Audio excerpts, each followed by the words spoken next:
Okay. A couple things I just have to do.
All right, guys. So I'm just trying to get this YouTube stream working.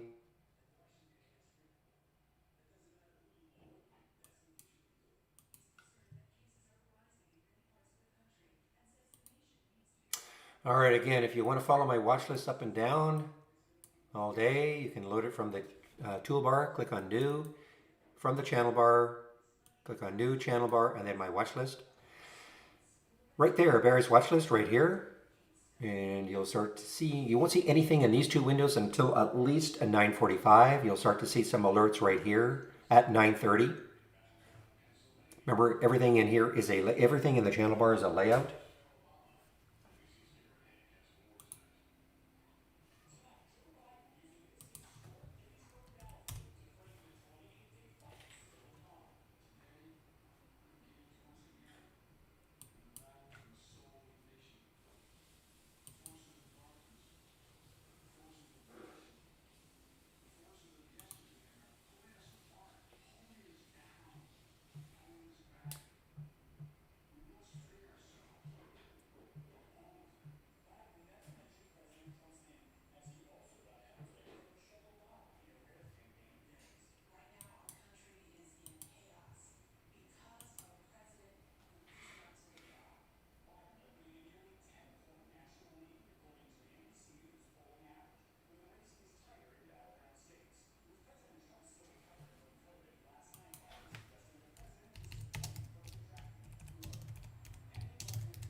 Just a minute, guys. I'm just talking with somebody.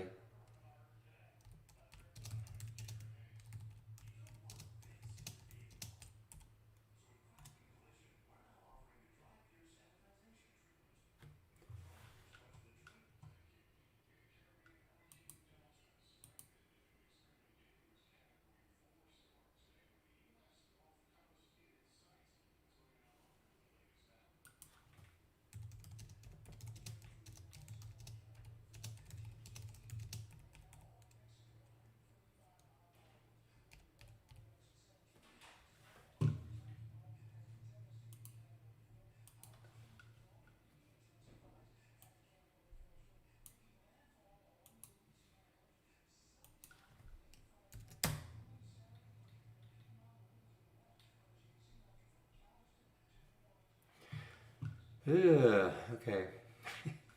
Just having problems here trying to get this YouTube thing going. Yeah, keep an eye on the AREC. This is kind of a new entry into all of this.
All right, guys, listen, can you hear me? And the screen should be coming back. It should be a little bit blurry, and then it should start to clear up. Just want to make sure.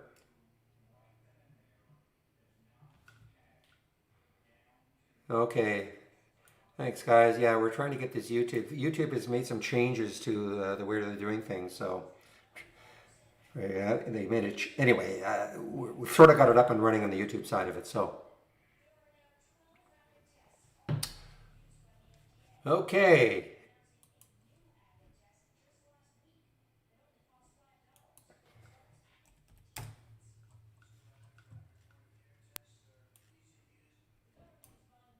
All right, what time is it? Okay, 4 minutes before. Okay, just in the nick of time. All right, guys. Let's take a look at some of these other ones. So this AREC, again, I call this a new entry into this. I haven't seen this one before. Huge gap up, relatively low float, 15 million. This will trade the float today, almost for sure. There's 5 million already, 5.8 million already, 15 in the float.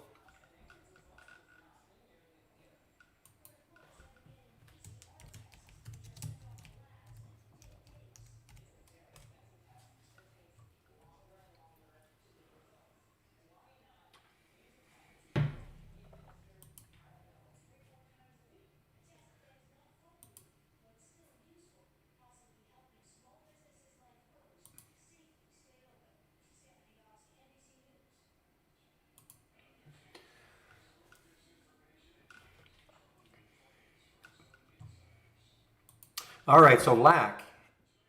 LAC is, of course, this to me is, I'm going to call it the best one of all of them. I mean, it's still, it seems to be the most, I don't want to say the most known name or anything like that, and I honestly don't know anything that much about the company other than it says lithium in here, but it seems to be the one that, gets the most attention.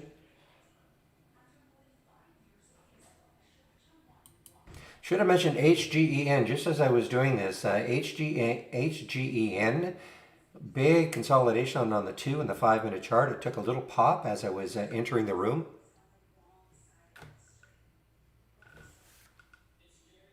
And I don't see any specific reasons for it. It's a pharma, but I don't see any specific reasons for it.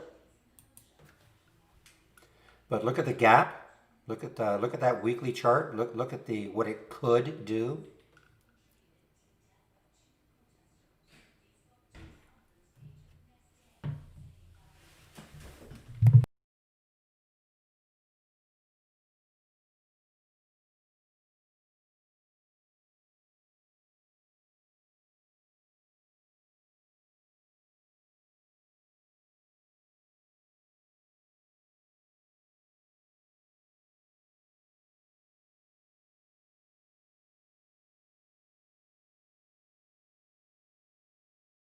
Okay, Levi is still, no, I just put myself on mute for a second, guys. Okay, AREC, I think it's making a new, not quite. So market's going to open in about 30 seconds, a little more than 30 seconds from now. Well, let's have a great trading day, everybody. Hopefully we don't get any surprises in the last hour, an hour and a half, in terms of tweets.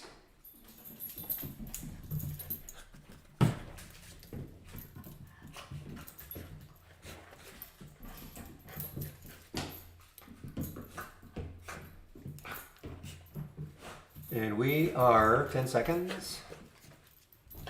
I typically don't trade. I know I traded some in the pre-market, but I typically do not trade in the first 15 minutes.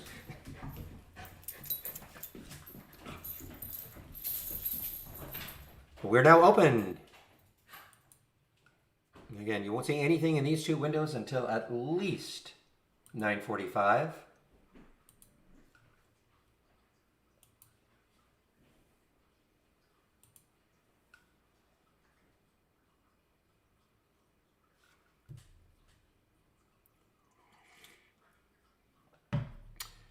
Didn't really mention this one. WWR, I actually thought when I saw this move, I thought maybe they had done a financing, but Of course, this is one of the other ones that's just been ripping with all the rest of them.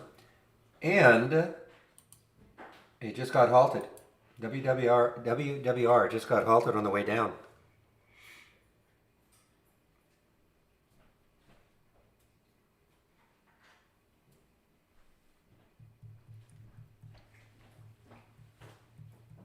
Yeah, it doesn't look like Sun W is going to do it. There's the AREC again. I don't typically trade in the first 15. Let things settle down a little bit. Look at Sun Power here, guys. SPWR. This is one that I really was interested in yesterday to see if it could kind of do a JKS. So it's above yesterday's high. Of course, it had the big sell-off like most stocks yesterday at the end of the day.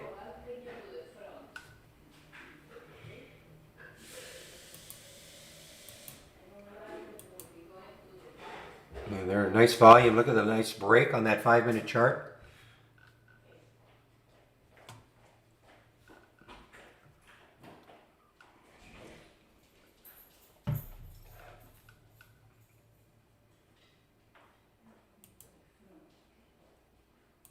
Sun Power on the move here. Sun Power, SPWR, on the move.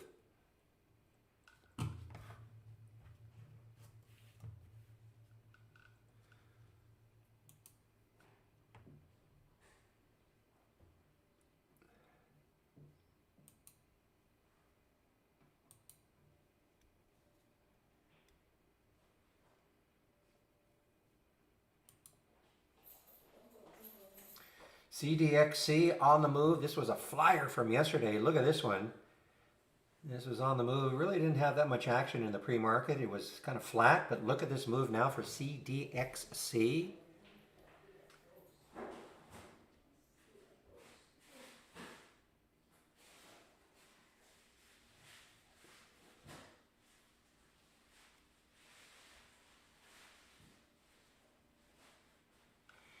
So not a low flow, 38 million.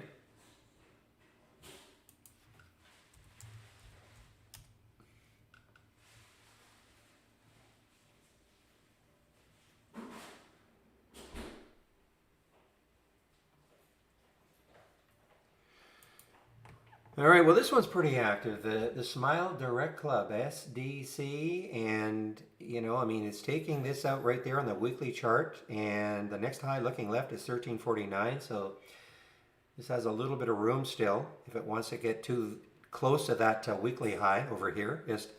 Excuse me, SDC. Not a low float. But it is ripping here. Look at the volume coming in.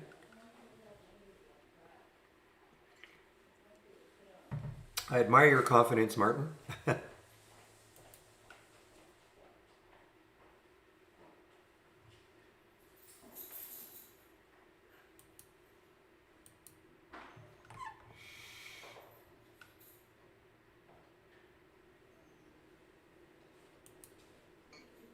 right, maybe people are seeing, it's not shortable for me. AREC is not shortable for me.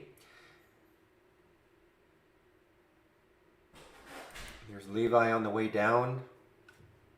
As Real mentioned, a short candidate. I just don't take them this early, but I mean, this is obviously from up here. I don't know if you actually took it up here, Real, but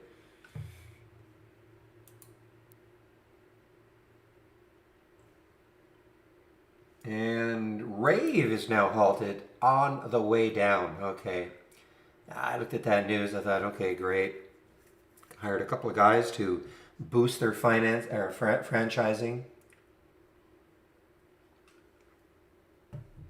But it is not shortable for me. Rave. Plug. Here's a plug for plug. Look at this one. Almost at 17 now. It's not a lifetime high, but I mean, I don't know where you have to go to find this. They've done several reverse splits also. Yeah, I mean, you've got to go back to 2014. So, I mean, for all intents and purposes, you know, there's no resistance for plug.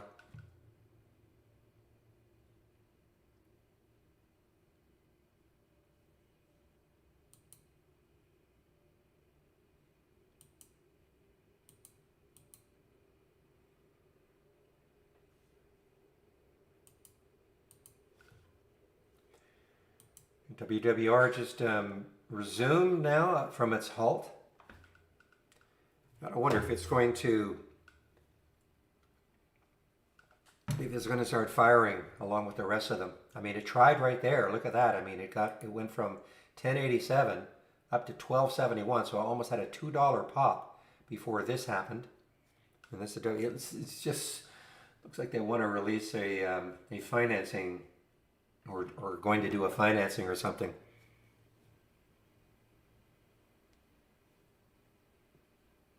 LAC getting close. LAC getting close to 15. So lots of action in the first 15 minutes. Now look at ARIC right back up. Okay, guys, so this is right back up and it's above the pre-market high. And that's AREC.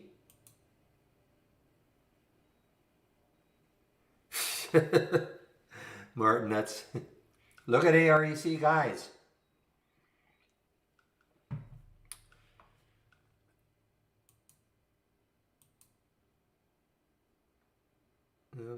Again, to me, this is kind of a new entrant into this this EV sector.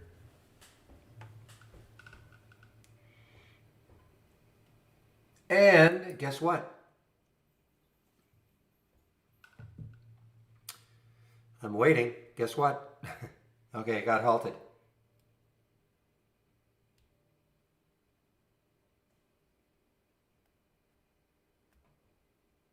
Yeah, I mean, this could really be the run. I have to. So you back this out. I mean, look. I mean, they're on the monthly chart. I mean, it's got a lot of room.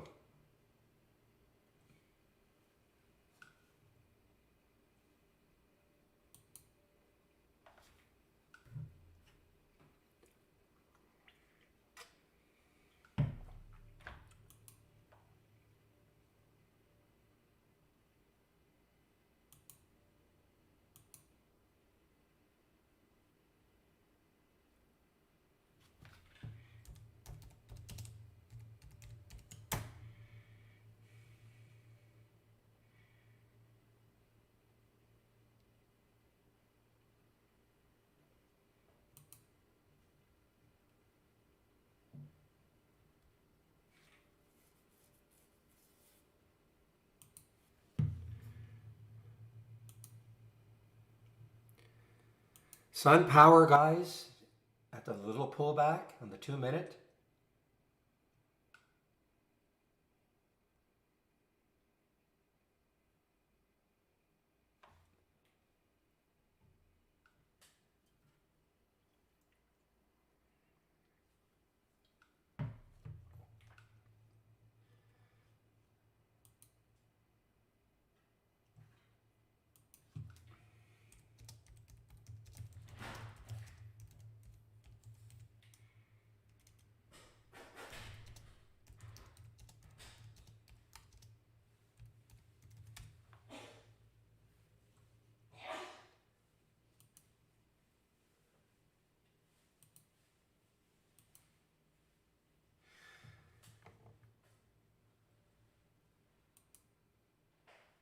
SDC is still ramping up here, guys. Looks like it wants to take out 13. I mean, the next high looking left. Is this shortable? It is shortable. This could get into that short territory. The high is 1310. Keep an eye on SDC. I mean, there it is, 1310.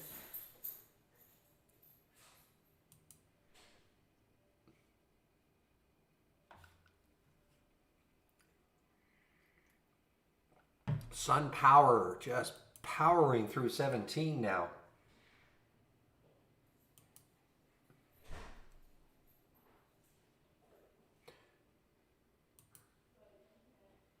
Yeah, our rec is still halted.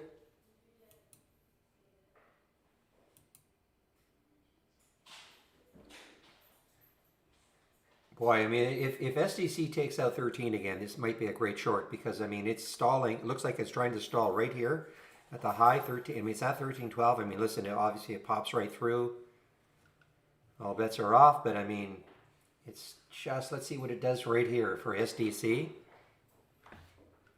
as a short.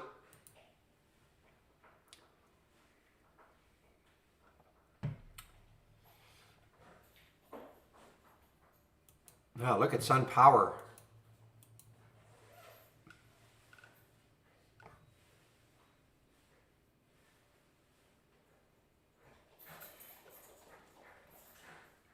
EVs, EVs, EVs. Look at Plug, look at Peck. I don't want to lump Sun Power into that, but Peck.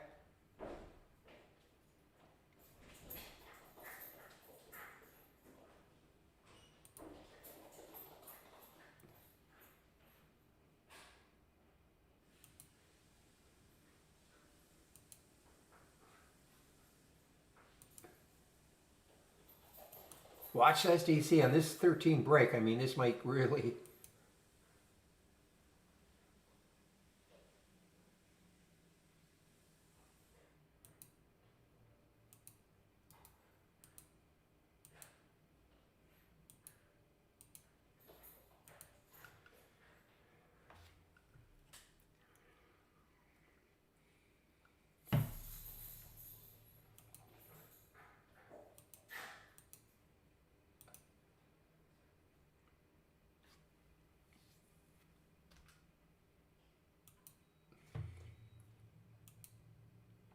Okay, SDC, guys.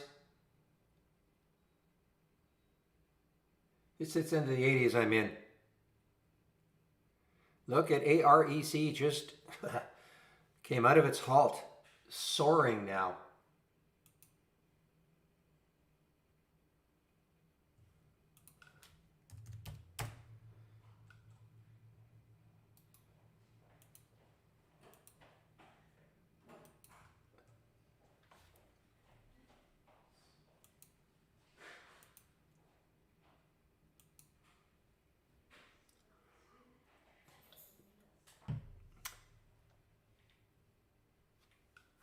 Okay, guys, I'm in at 95, okay? If it hits 13, I'm out. I want to see if it, this is the SDC. If it's, you know, I'll put like literally a nickel stop on it.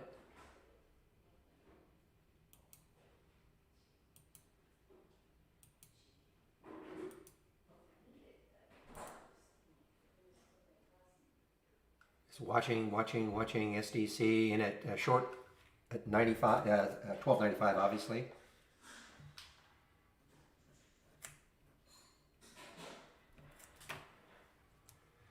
Wow, this is the one today. I can, you know, where is it going? Problem is, it's going to show up here, but it's going to be so extended. Yeah,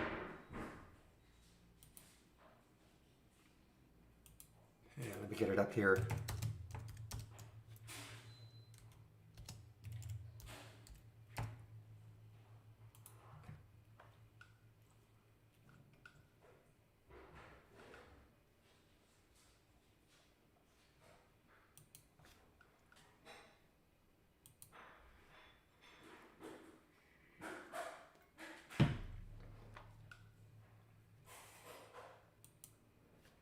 Well, guys, on power right from the get-go. Just a little minor pullback right there, but just absolutely ripping. What's JKS doing?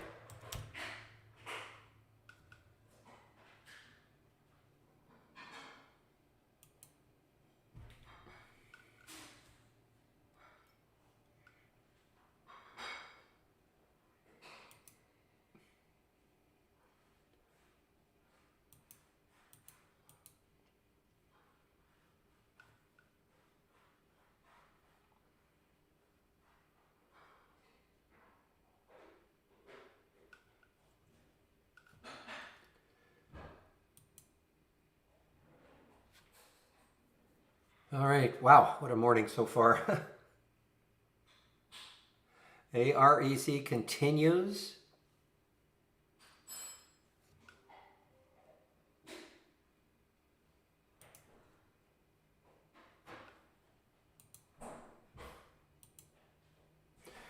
Ray Solar is also continuing. Look at this. Oops, it didn't. I wonder if this will get halted again, AREC.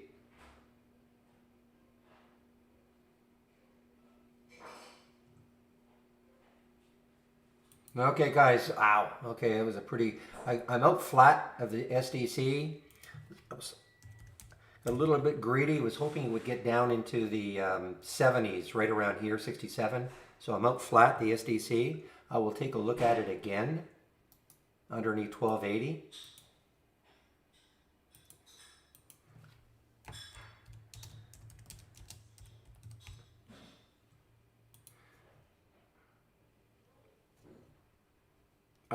WWR, interesting. It's not shortable anymore. Now, I think yesterday you could try to locate shorts, but now we have the big red dot for WWR.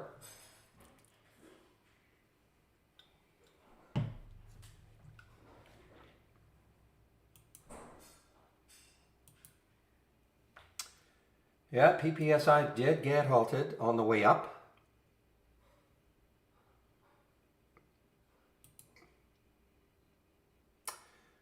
Magnite. Well, it sounds like a sounds like a mineral, but it okay, it's not a mineral, but it sounds like one. They should have said it's a mineral. That's all they need to do these days. But MGNI, look at this one. It's a big float, 100 million in the float. Animal, vegetable.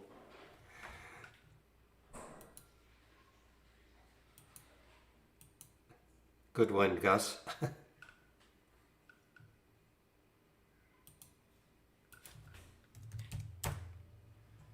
Okay, getting interested again in the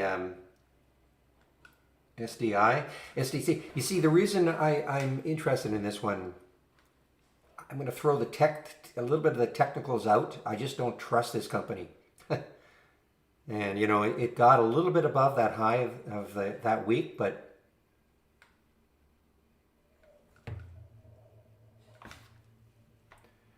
well, we have a halt resumed.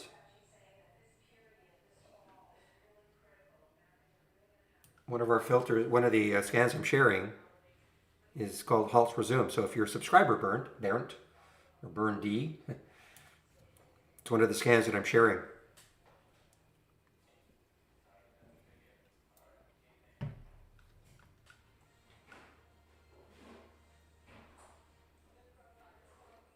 Are you a subscriber?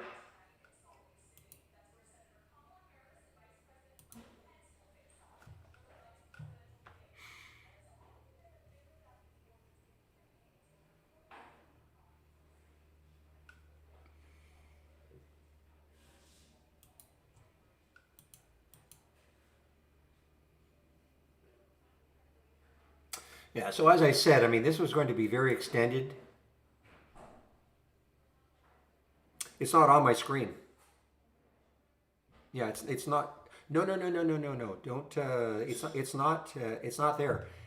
All the scans that I'm sharing are here. I don't. You know, in my channel, you're only going to see these three windows. Okay, that's the purpose of it. But I'm sharing all these scans here or in this room drive icon. Okay, scans that I share or download. I don't.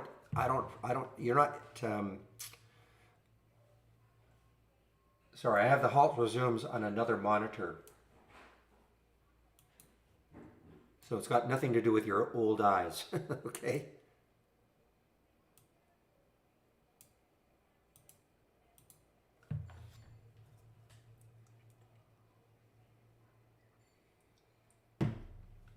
Yeah, I'm on the West Coast too, so no excuses.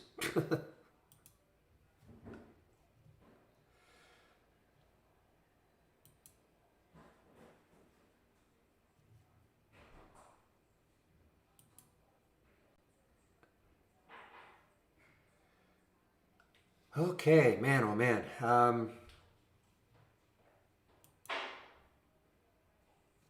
Again, I'm going to continue to watch the SDC. If it gets into the 80s, I'll probably take that short right around here, just because I just don't trust this pop. I don't see any specific. Well, I guess I do see some news now. U.S. patents on toothbrush and invisible aligner innovations. Talk to your dentist about this company. My dentist has some interesting comments about it. Of course, it is competition.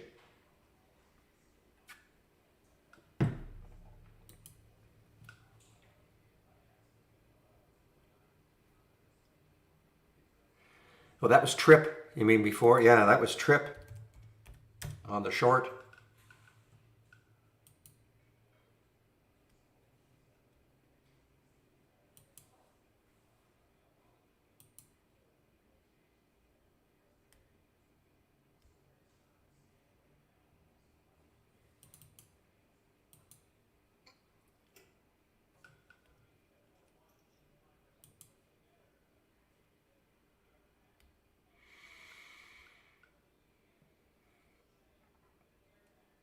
This was a incredible flyer yesterday. Else, I had never seen this company before, and even after hours, look at this pop. Almost, oh, got to about 9:30, fell back. It's not shortable for me at Interactive Brokers.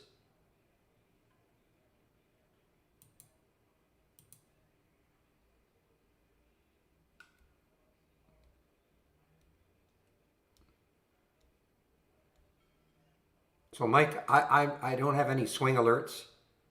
Okay.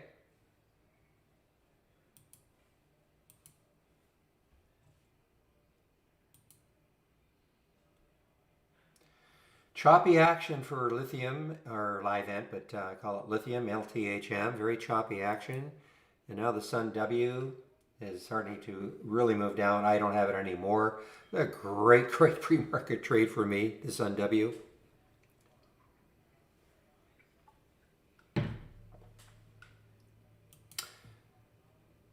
And now we got JRWG. Well, we're talking about stocks all day, Mike. I mean, I don't have anything. If you're asking me for a stock to buy right now or sell, no. I mean, I don't. That's not the. I don't do that. If you're talking about the trade of the week, if you're talking about the trade of the week, then which is an email that goes out Monday mornings before the market opens.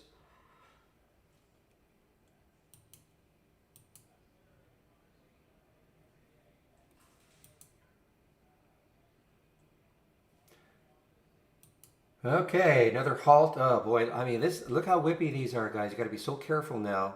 I mean, there's the PPSI got up to 631. It's now dropped $1 and now is halted on the way down. PPSI.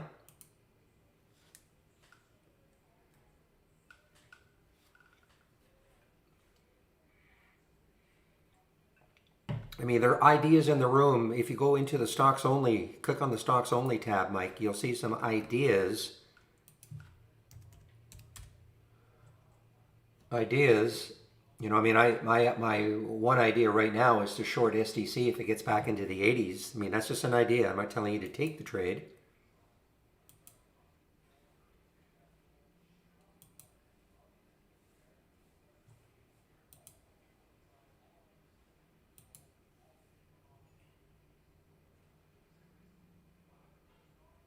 And I see what Real is looking at also. I mean, there's that 8 EMA in the 2-minute chart.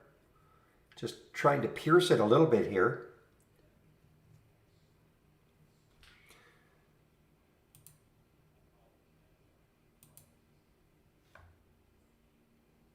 Look at GoPro.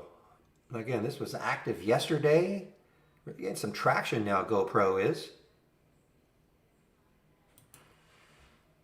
Wow, I mean, look, boy, you've got to be so careful. I mean, this hit 468. It goes all the way down. It drops $1 for a $4 stock. Yes, it's now popping again, AREC.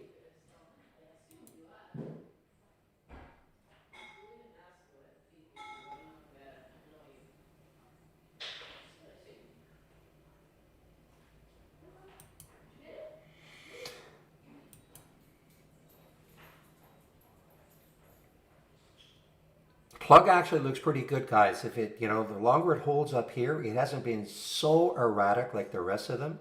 As I speak, there's a red candle, but seriously, it hasn't been as erratic. And it really has no resistance. Plug has no resistance. I mean, you got to go back many, many years, I think, before we start seeing these price levels.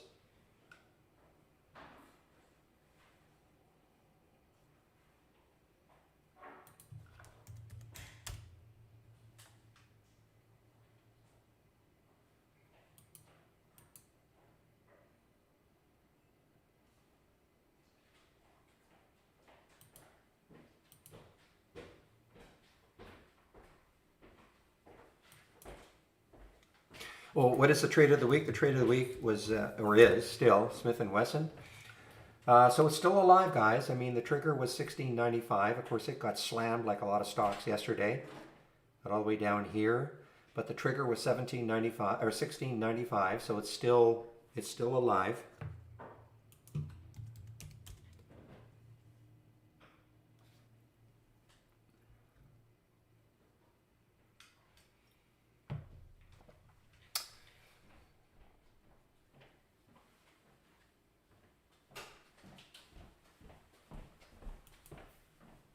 All right, so this is probably getting tied in. It's a semiconductor, okay, Taiwan company, okay, UMC. XPL just was halted and now it's resumed. A very, well, a real cheap one. Look at this one, 2 million shares, 48 million. I'm surprised it's on Amex. XPL, what do they do? Ah, okay, so lead, ore, zinc. Probably throw some lithium in. Got a project in Peru.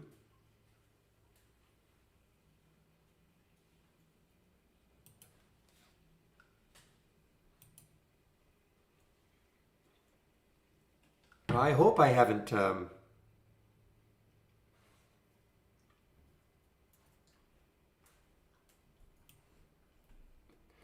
I think I'm still have to do a refresh.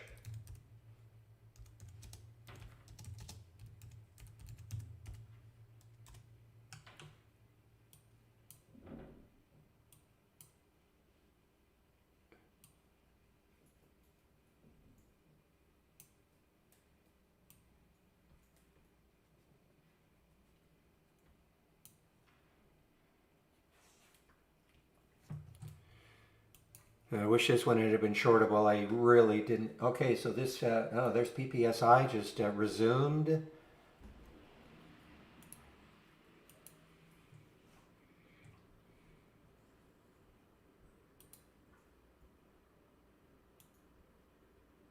did halt on the way down, yes.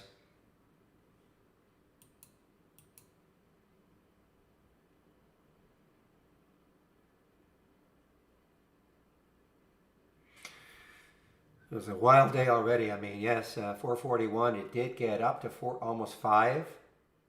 It looks like it's trying to rest here a little bit, AREC, but you know, it's not one of the crazy, crazy low floaters. You know, 15 million is still very, very low, but it's not like one of these 2-3 million floaters. So see what happens if it can hold this area.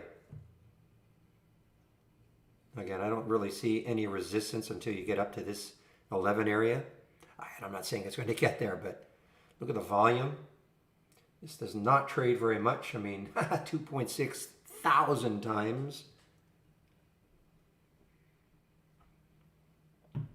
48 million shares.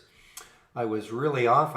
You know, when I first saw this, I think it was trading about 10 million shares. I said, well, this will trade at least double the float. So now we're triple the float, 49 million, 15 million in the float.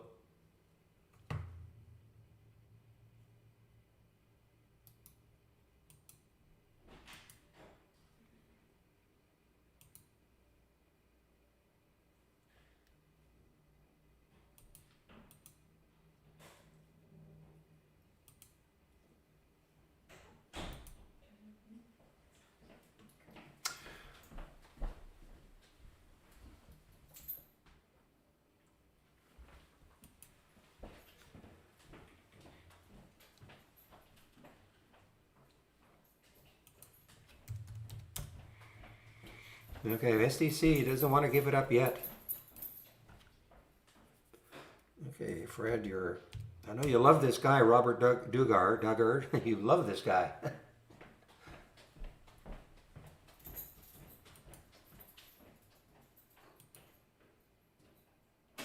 All right, UMC is interesting. Look at this. Look how it's basing now a little bit. And what's the float? Oh, well, that's interesting. 2 billion in the float. It's a pretty big move for a stock that has 2 billion in the float, and I don't see any specific reason.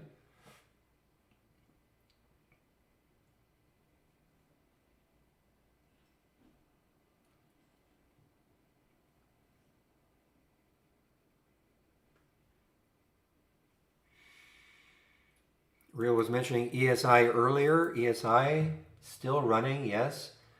Obviously, maybe looking for a short opportunity later. Is it shortable? Yes, it is. Interactive Brokers, anyway.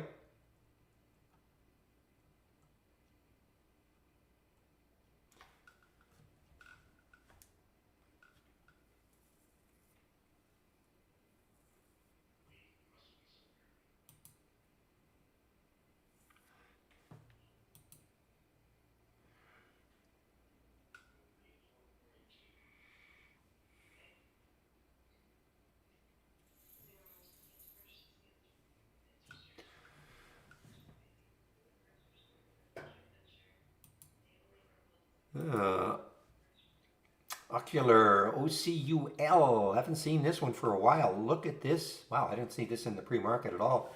Look at OCUL. Look at the gap. I mean, look what it's done right here. Take a look on the weekly chart. The next high looking left is right at 10, like 9.99. I guess if it can take out 10 somehow. Sees a big jump in Q3 product sales. November 4th pre-market, so I don't, that's November. So it's giving preliminary Q3 estimates ahead of when they actually announce on the 4th.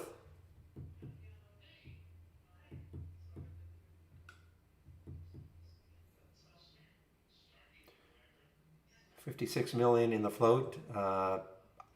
Look, if it gets through 10,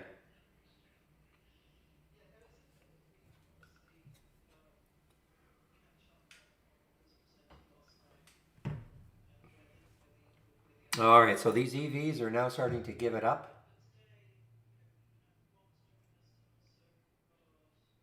And again, I'm lumping them all into that sector, okay?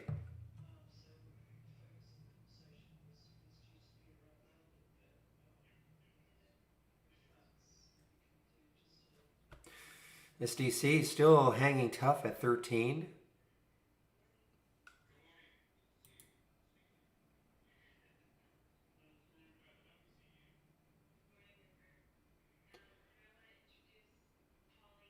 There's a great break for ESI. Look at that break.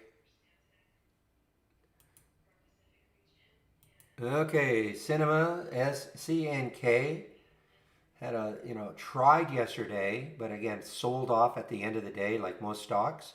Now it looks like this wants to continue down. The low of 2 days ago was 822. It's at 828 right now.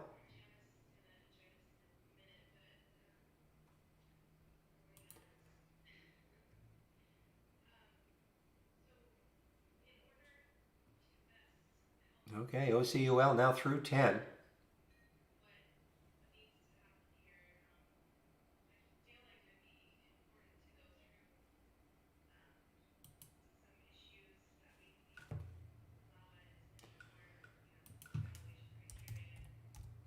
FSLY, didn't see that in the pre-market really. Oh, I see. That's why I have a price range, so it's out of my price range. But you're right, that's a tremendous move for FSLY. For a $12 stock, it's up. Yeah, you're right. It's up 12%.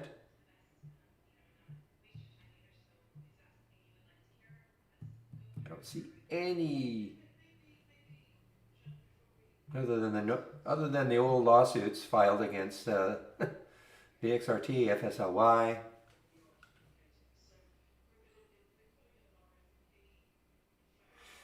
Okay.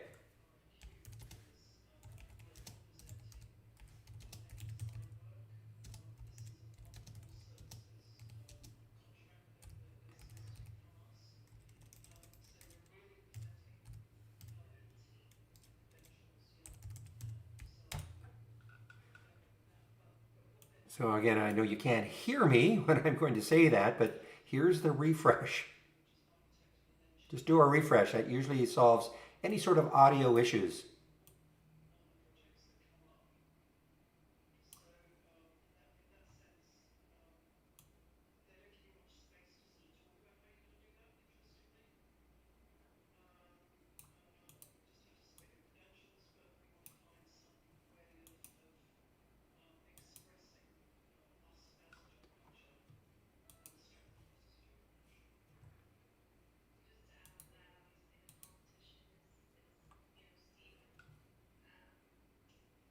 Oh man, now I've there's little gremlins going on with my YouTube feed now.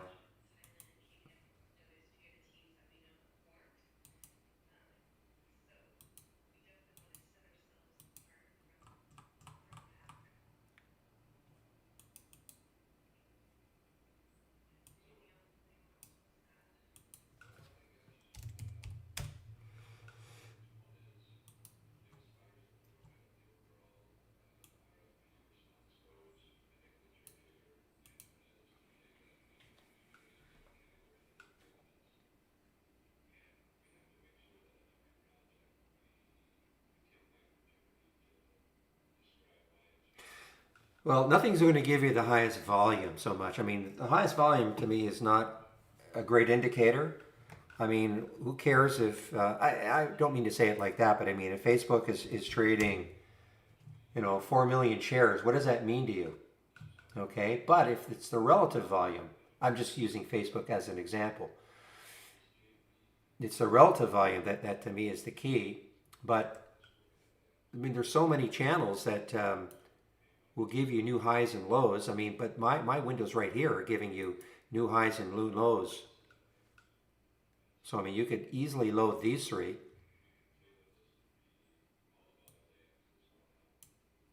But if I had to look at the channel bar, just out of my guess is that, Alpha Predator probably is giving you new highs. Momentum, definitely. Stock surging. I mean, there are a lot of them that are, going to show you new highs.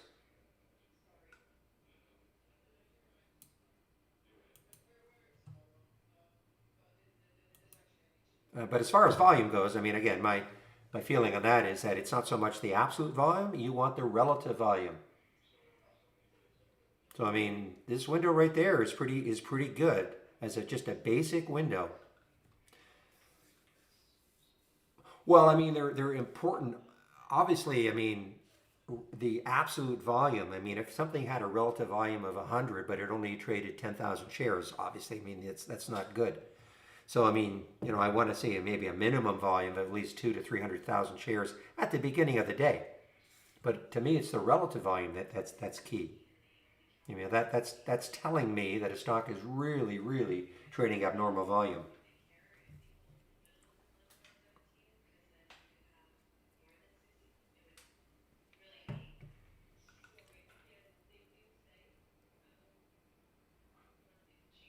So I don't understand what you mean when you say you click on a new channel and try to load what I mentioned. What do you mean? You mean the stocks that I'm talking about? I mean, I can't tell if they're going to be in the I can't tell if they're going to be in the channels that you're looking at. I mean, I have a setup here that's going to show me. Well, SDC guys is yeah, okay. So you click on new and channel bar, and you should get this. Now here are all the channels.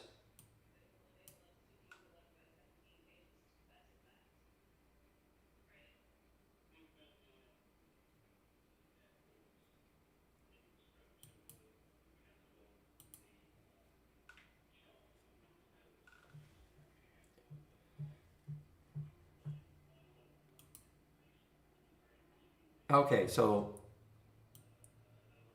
you can do a few things, okay? So I'm sharing a lot of scans, okay, Jimmy? If you click on the scans tab, I'm sharing a lot of scans right here, okay? What you see on my screen, you see these three, they're in this area here.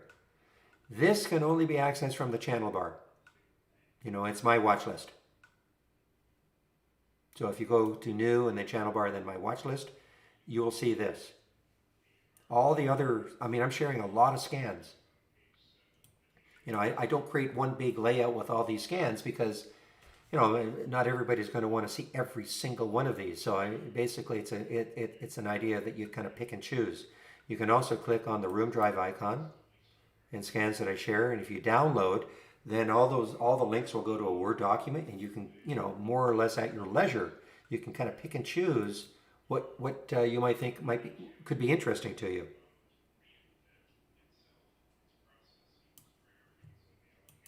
Okay, that makes sense.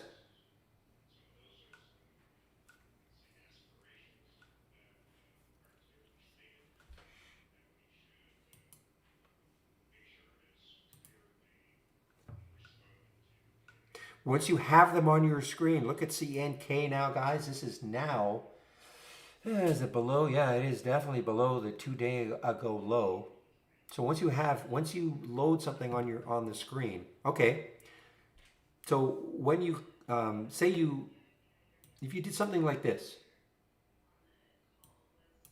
so you went to the scans, you see my basic new highs and lows right there. Okay, if you click on the link, it should go to a new tab should open, and then all you have to do is copy it. You know, say I've highlighted. Now I'm going to copy it. Control C. I've copied the link, and then from your toolbar, File, Load from Cloud, and there it is. Now, for some reason it's empty. Just paste it in. Control V it in, and then you load it. Now it'll be on your screen. Okay. Is that clear? So if you click on the link,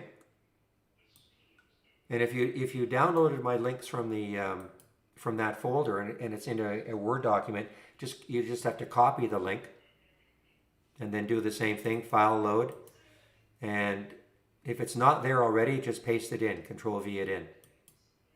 Once you have it on your screen, then you can take a look at it. You can take a look, and this is not just for you. I mean, there might be others who have a similar question. You can take a look at the filters that I'm using by right-clicking, Configure. You know, and you can change. I mean, this is the price range I'm interested in. You could make the change. You know, you might change the price range. You might add a filter. You might change the minimum volume. You can do a lot of things. Now, if you're brand new, I don't know if you saw this link that I put in the room yesterday, but I would really, really encourage you to take a look at this. This will get you started in some of the basic features of Trade Ideas.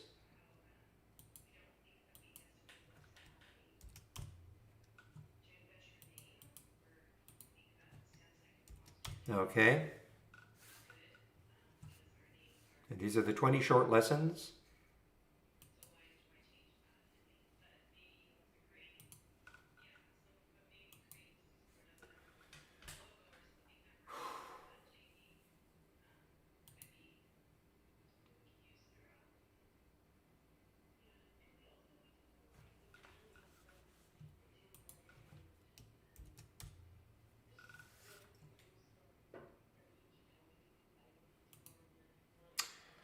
All right, well, there's OCUL, so it finally did. I'm looking at where is in my channel, and it definitely hit right at the top. And now it is starting to fade, and it's trying to pierce through that 8 EMA on the 2-minute chart.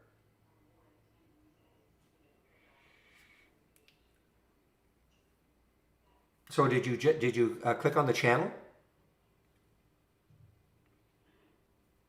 If you just did it, you won't see any. You won't see all the early ones. You should start seeing some in here, but you won't see the early ones. But if you just clicked on my channel, you should start to see.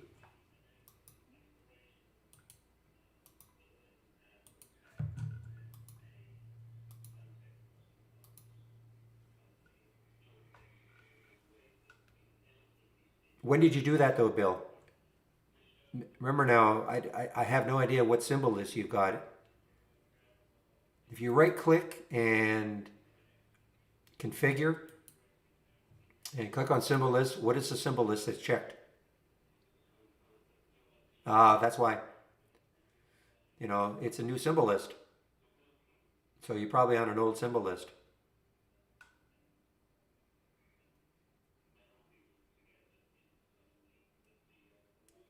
The symbol list that's active is called Best WL. So that's probably the reason.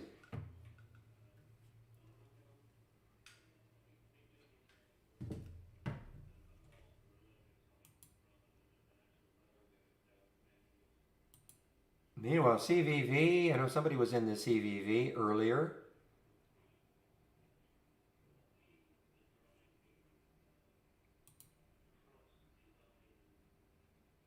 You just have to right click, configure, symbol list, and just find, it'll be there. You should see it. And just check it. Best WL, best watch list. And you have to do it for the 3 windows. So again, right click, configure, symbol list, and you should see it. And just check it. Make sure it says only the following list and just check it.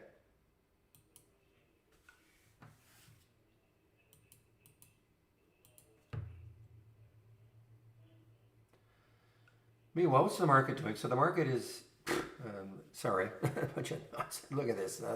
It's basically wiping out all those losses from yesterday. Look at the SPY.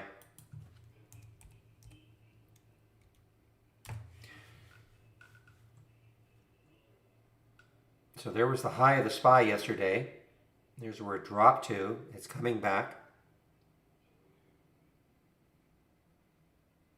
Well, no, if you load my window, if you can see my window, all you have to do is just, again, right click, configure, symbol list, and just check it. I mean, if you went to my channel, you will, obviously in my channel, the correct symbol list is there.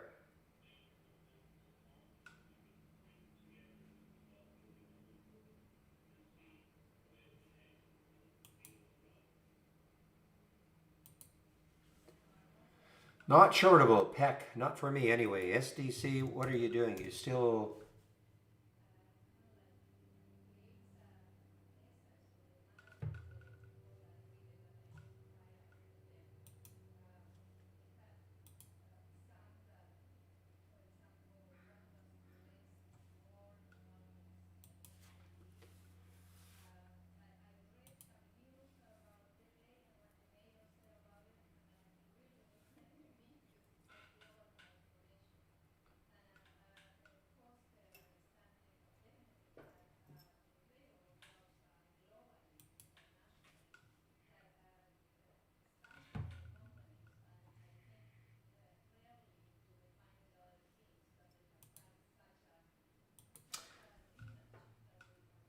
All right, guys, I'm continuing to watch this SDC.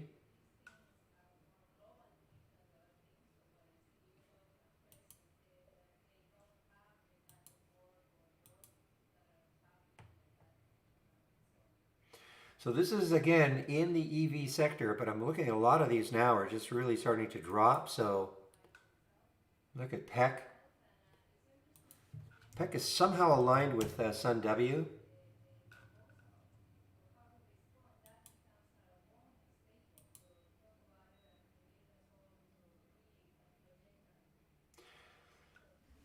Well, I know they didn't do this on purpose, but CVD, you could say COVID Equipment Corps. I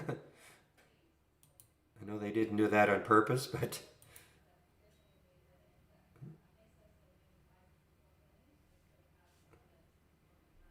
And it wouldn't surprise me if people just look at this at the name of the company and think, oh, that must have something to do with the virus.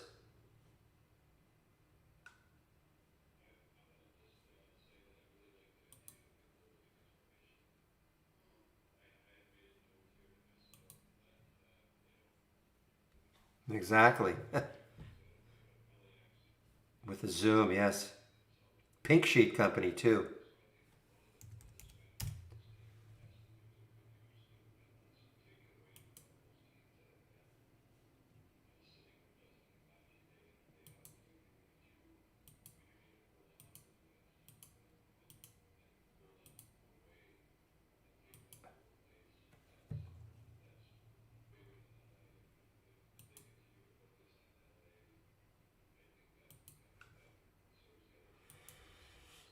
Um, I saw it in the pre-market TLC, but I didn't talk about it. No, just too many other things were going on. Unless it was something to do with EV, I thought, you know what, that's what the market wants right now. Look at this drop, and it's halted on the way up now.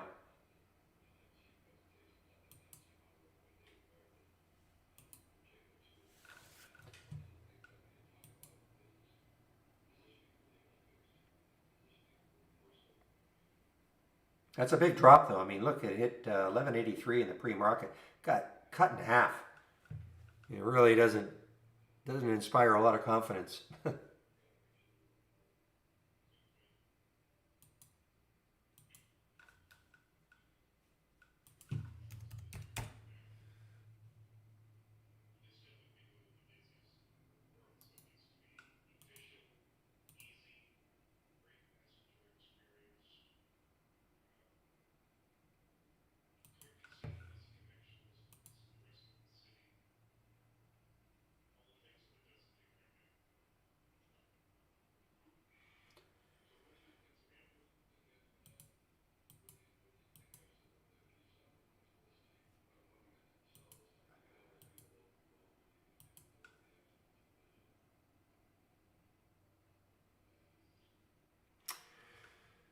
Well, guys, okay, what a morning. I'm exhausted.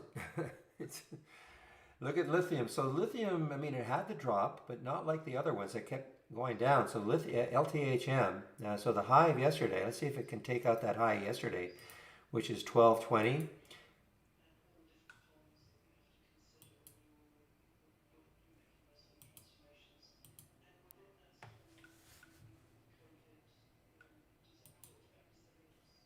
Wow, look at Sun Power. Wow. Even on a seemingly late alert 1747, but 1767 now. When I say late alert, I mean it had to take out the high of the day. That's the whole thing. So that's the trigger here. So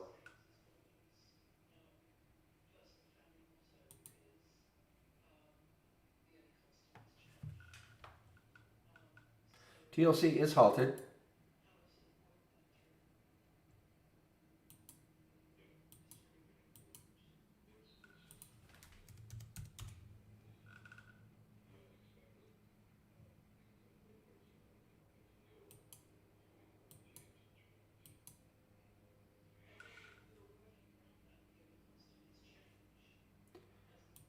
Another high flyer from yesterday, AXGT.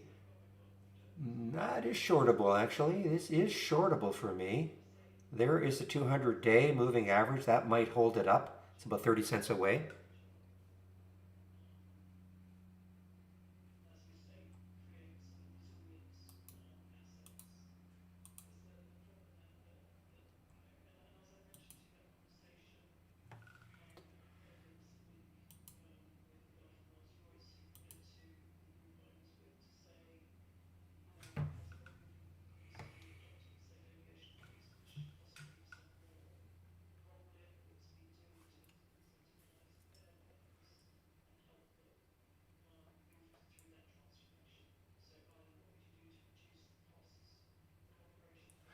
All right, TLC just resumed. So, okay, not bad from the halt. Got halted at 7, well, not really. 707 got halted at 7. So, I'm sorry, got halted at 681.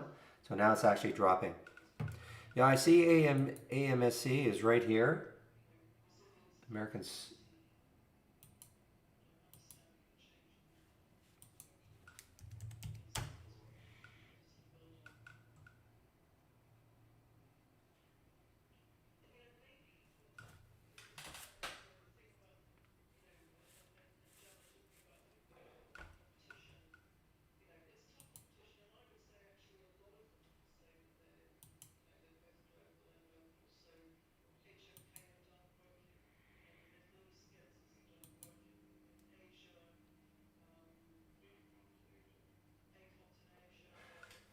All right, MTG on the move here. Magic Investments, and look at the room it's got. I wish it were not that close to the whole number.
This SDC is stubborn.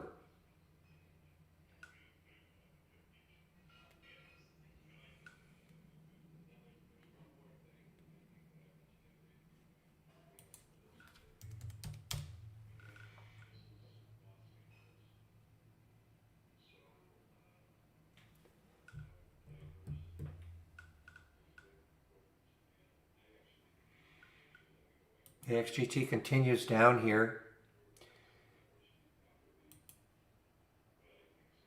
Getting closer and closer to that 200-day moving average. It's about 30 cents away.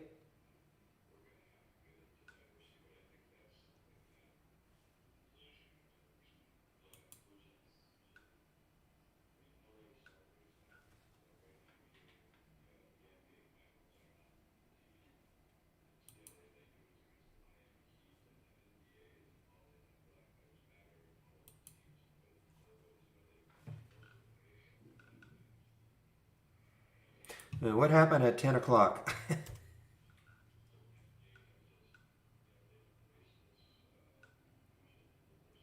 it took a while, but yeah, another little pop, 49, but a dollar pop for JKS.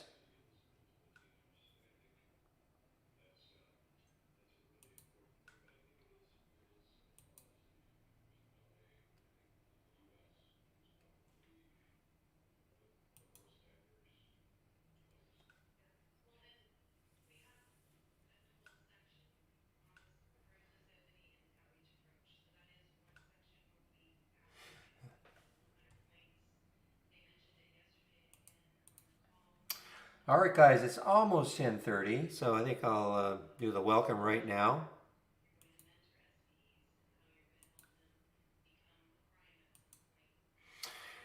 All right, wow, lots of action both in the pre-market and in the first hour once the market was opened. So if you are new to the room, welcome to the room. This is the format, Mondays to Fridays between 9 a.m. and 3 p.m. Eastern Time. I am live, share my screen and live on the mic. If you have trade ideas, I'm sharing a lot of scans.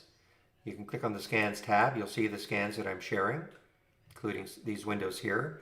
If you want to have access to these windows here, you have to go to the tool, or yeah, from our toolbar, click on New, Channel Bar, and then My Watch List, various watch list. You can also access the scans from here, from the Room Drive icon. Looks like a half-open folder. Scans that I share, download, goes to a Word document. You just copy and paste whatever you want to load. We'll copy the link. And then once you've copied the link, then you file load from cloud and the link should appear in here. And then just load it.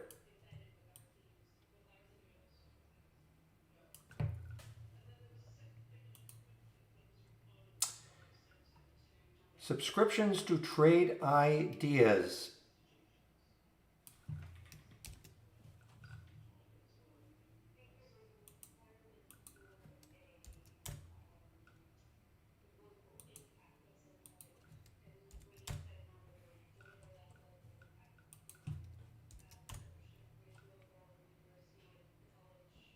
Give me a moment here.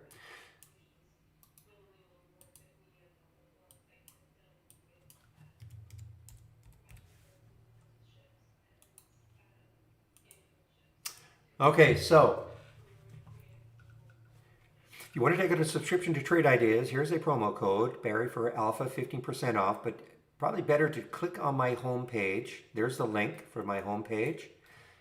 And see, it's very clear right there. There is the promo code for 15% off, the first month only or the entire year. So if you click on Get Trade Ideas, I'm going to show you how much Trade Ideas does cost. We have 4 plans. So we have the Premium Annual and the Standard Annual. The Premium Annual is $22.68 a year minus that 15%, or the Standard is $10.68 a year minus the 15%. The reason you're getting Premium is because you want to have access to the AI. Okay, there are some other differences, but that's the main reason that people subscribe to our premium service. You do not have to take out an annual plan. You can always go month to month. So the standard would be $118 a month, less the 15%, or premium $228, less the 15%. Look at Levi on the way down still. Good for you. I know Real was all over that one early. Remember, these discounts are only good for the first month, but if you decide you want to upgrade from standard to premium or from a monthly plan to an annual plan, you can do so and we will honor the 15% promo code.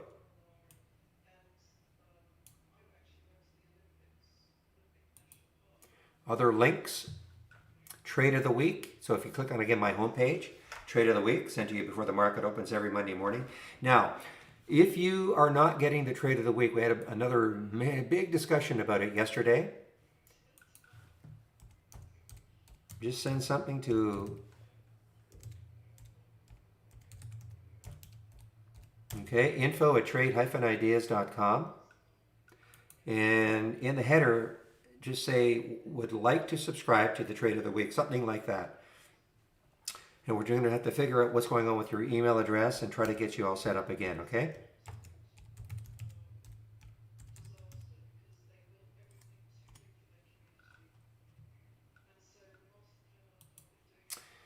I do a daily market recap of what's happened in the room. I usually do it around 1 o'clock.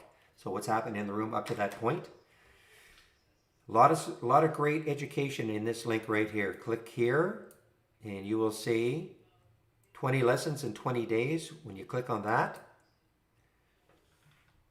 you know, what is a top list? Build a top list. What's an alert window? Create one. So a lot of good training right here. Basic features of trade ideas. So if you don't have trade ideas, you can take a look to see what are the basic features that we have to offer. The daily support sessions. So what happens is I moderate the YouTube feed between 9 and noon, and then one of the other traders takes over. And today is Wednesday, so I'm going to go over Brokerage Plus in a bit, but today's Wednesday, and that is when Michael Noss takes over from 12 to 1 in the YouTube feed. He is our expert on trading using Brokerage Plus and Interactive Brokers. So I'll put that link in. I usually take a break just around 11:55. I'll put that link in for the YouTube feed. And daily webinars. Today is Wednesday, so today is the day that I attend the webinar. We have 4 of them a week at 5 o'clock Eastern Time. You can sign up for them right here. I help out in the Q&A. This is the Q&A with Dan and Brad, co-founders of Trade Ideas. And educational videos right here. We have a lot of educational videos. You can click that link and you can take a look.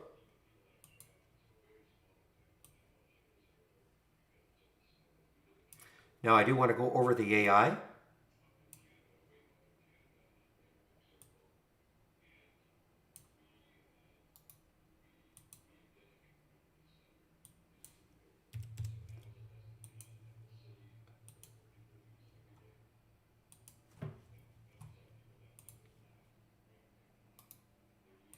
Give me a second here.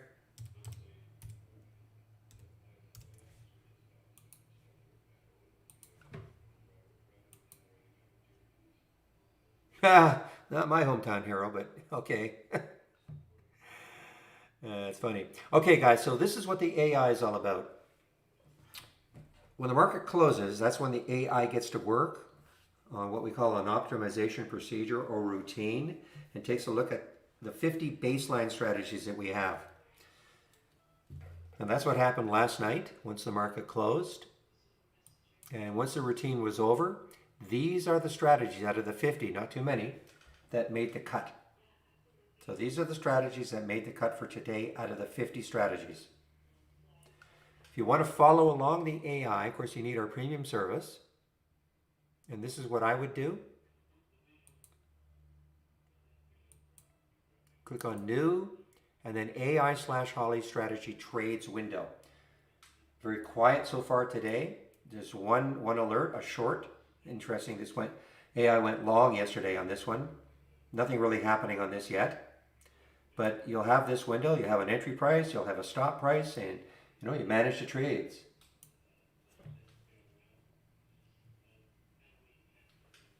So that's, that in essence, that's what the AI is all about.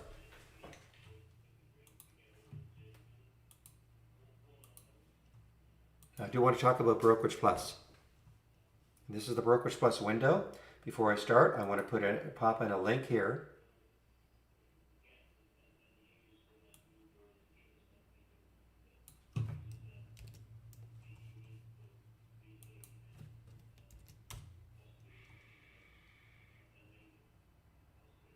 Angel, I just put it in. The Brokerage Plus, okay? I just put that video in there, and it's going to show you exactly how to do all that. So you read my mind. The Brokerage Plus intro, okay? So this is what Brokerage Plus is all about.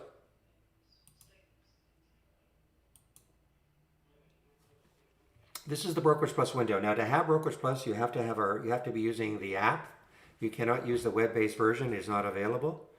And from the toolbar, just click on New and Brokerage Plus. This is the window that will show up. You know, you can have the columns that you want. These are the columns that I like, but there are a lot of columns. You just have to right-click on one of them, and you'll see all the columns that you can have.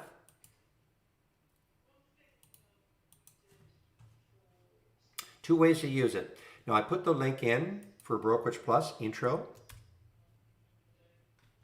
If you want to trade, you need an Interactive Brokers account. So if you want to trade using this Brokerage Plus window and using your Interactive Brokers account, connect right there, Interactive Brokers, and watch that video. You need the Pro. It won't work with Lite.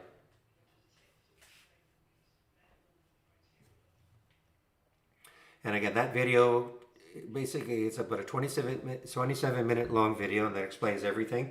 But as I said before, between 12 and 1 o'clock in the YouTube channel, Michael Noss will be hosting it. And if you have all sorts of questions, if you have questions about using Brokerage Plus and Interactive Brokers to trade your account, go in there, okay, at noon. And I'll have a link for you a little bit later. Well, in fact, if you want to just copy the link, this is the YouTube link.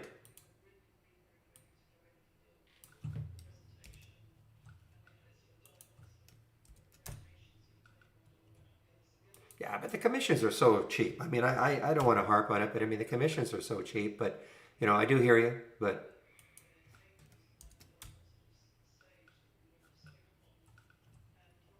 All right, now the other way to use this Brokerage Plus window is as a paper trader, simulated trading. Connect and just connect to simulated trading. So as I say every single day, and I say it several times a day, if you are new to trading, before you commit money to the market, practice trading. Practice, practice, practice. Doesn't matter what broker you have, it's using our real-time data. And, you know, it's part of the standard service, but just practice trading before you commit money to the market. Very simple to do. Just say you load the window and connect to simulated trading. When you click on an alert, the symbol will show up. You can pick how many shares you want to trade. You pick the price you want to get in at. If you're shorting, you sell. If you're going long, you buy.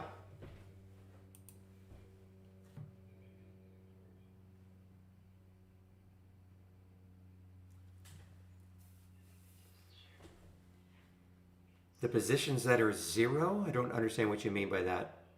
If you have positions from yesterday, I mean, all you have to do is flatten them.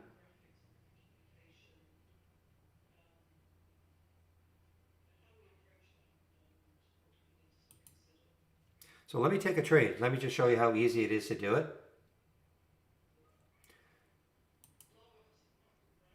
Let's take plug, okay? I'm just going to show you how easy it is to do all this. So I'm going to take plug. There it is. I'm going to take a couple hundred shares. I'm looking at the market. It's 59.60, so it's a good spread, so I can go in at the market. I don't have to pick a price. The spread was okay.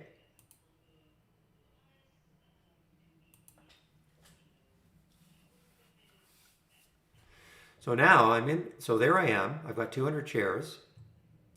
Boom. Move it over here. You know what happened? Okay, I know what happened. I had to reload this because there was something going on, and I had to reload this so I don't have my proper columns and all. But anyway, they're not the way I want them. I'll have to do it again. But anyway, there's the shares bought, 200 shares. I can put a stop in now. I always have a stop. I'll put a stop in at 1734. I mean, you always look at it at the chart to see where a good stop could be. So if it breaks down through there, you'd want to get out. So I'm going to put a stop in at 17. Remember, this is in the simulator. So 1732. And you'll see the stop appears right on the chart. So if the price goes down to 17, if the stock drops to 17.32, I'll be taken out for a $56 loss. I can put a target in if I want. $18. I'll just put it, again, I'm just demoing how to do this. And you'll see the target will appear. The problem is it's up here somewhere. Well, there it is. You can see it on the daily chart. So it's 79.14. So if I just let this run,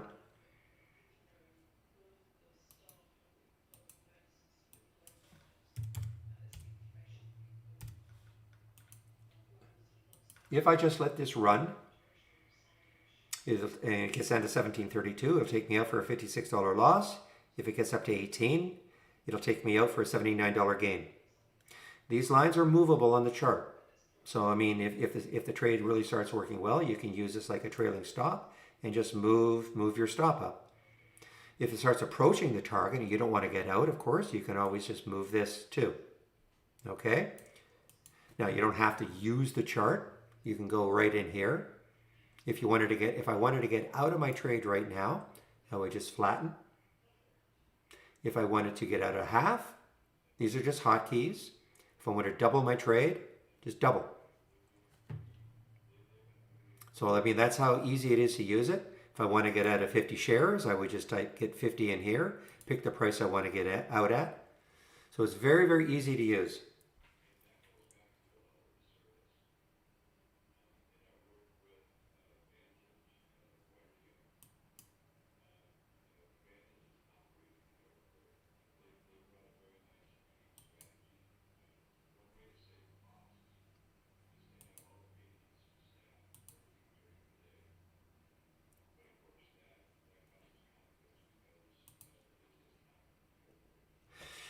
Okay. So let's take a look at UMC. Why don't we take UMC? It looks pretty interesting. Again, I'm just using this. I'll take 300 shares. Looking at the spread, I can buy it because the spread's only a penny. So here's a couple of... Now, you can use this as a swing trading vehicle also. If you don't close your trade out at the end of the day, it'll carry over, to the next day, and as long as you want it. So you can practice swing trading using this also. It's at a stop here. And, I've almost want to put a very tight stop just to show you how it does work automatically. To take me out of a trade. So again, there it is. There's a stop right on the chart.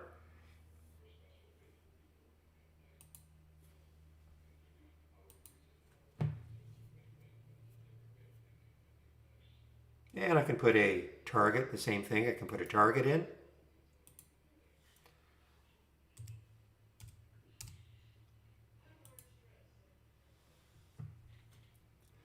Okay, I want to make some changes here.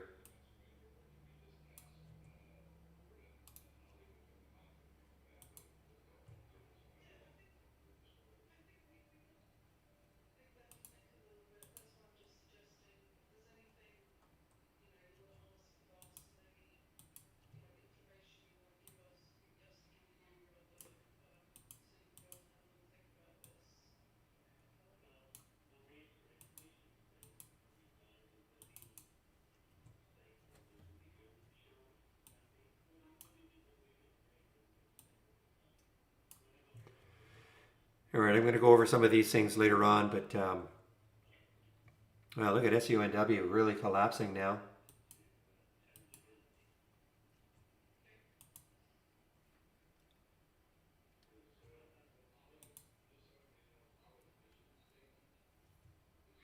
All right, this CLSK is doing a heck of a job, guys. This is, boy, the financing was done at $9 a share. Look at this. It's over almost $2 above the financing.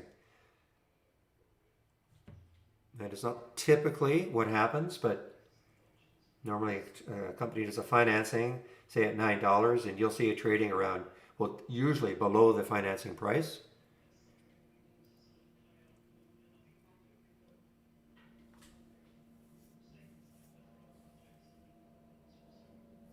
Yeah, you can. I mean, it changed without. I mean, when I load it every day. Now, if I save this, what happened is I closed this out and I reloaded it, and it went back to some kind of default. But you can. I mean, every time when I exit Trade Ideas, first of all, I can save my layout to my computer and also to the cloud. If I do that, when I load it tomorrow, I'll have the proper columns again. I just did something in the pre-market that caused that to happen.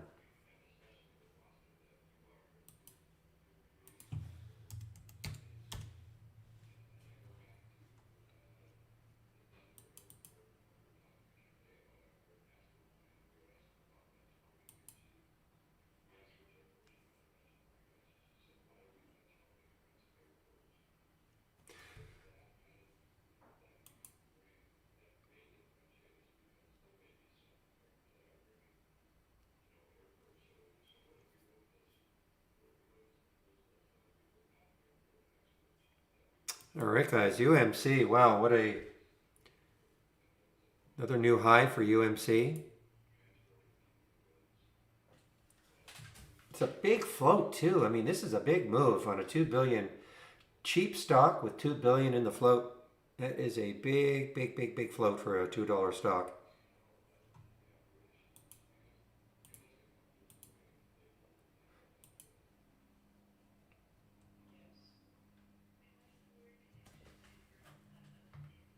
All right, guys. Give me about a couple of minutes. I'll be right back. A couple of minutes.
All right, guys.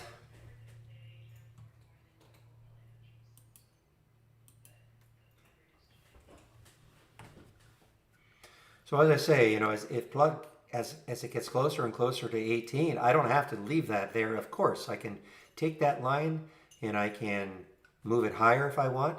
Or if it's starting to stall just under 18, I can drop it.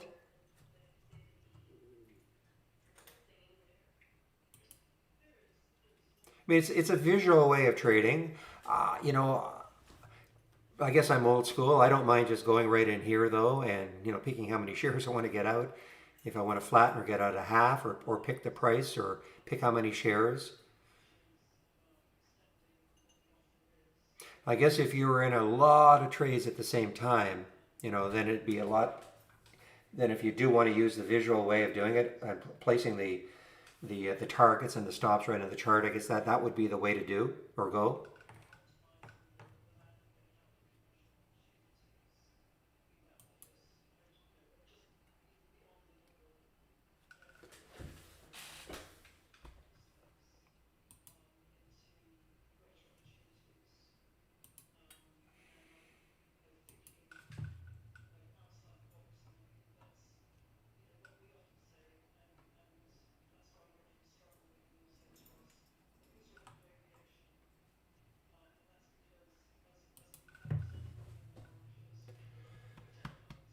You mean it's on fire again?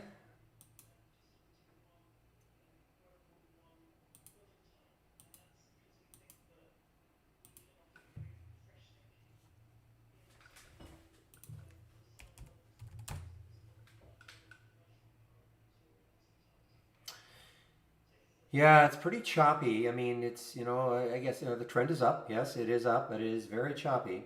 Here's another halt, guys, SQFT. Or is this an IPO today? If it is, it's a real cheap one. SQ, let me just check to see if this is actually an IPO today.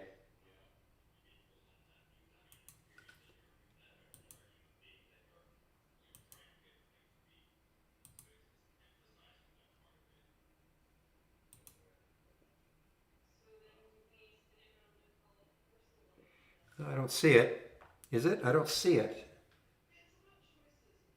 Square feet? Yeah, I don't see it as one of the IPOs listed.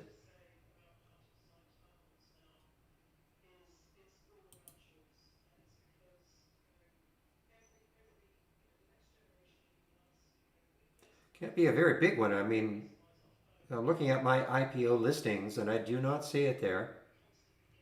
No, it's obviously not a big one. I mean, it's like a $5 one, or who's involved in it?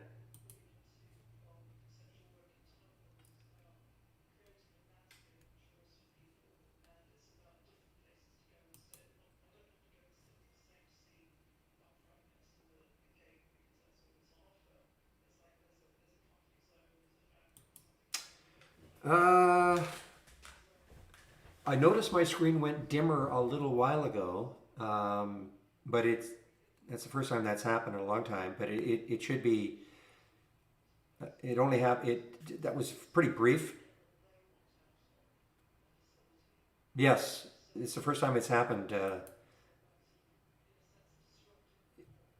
is something to do with the lights or the mode it's in sometimes, and it's on a timer. But I haven't seen that. I did notice it earlier today, but it seemed to go right back to the normal, what I call the normal brightness.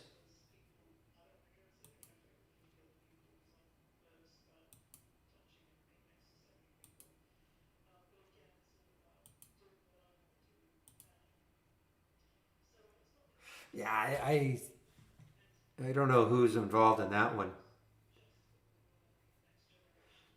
That's something the room could have done at that price. Get a few of us together.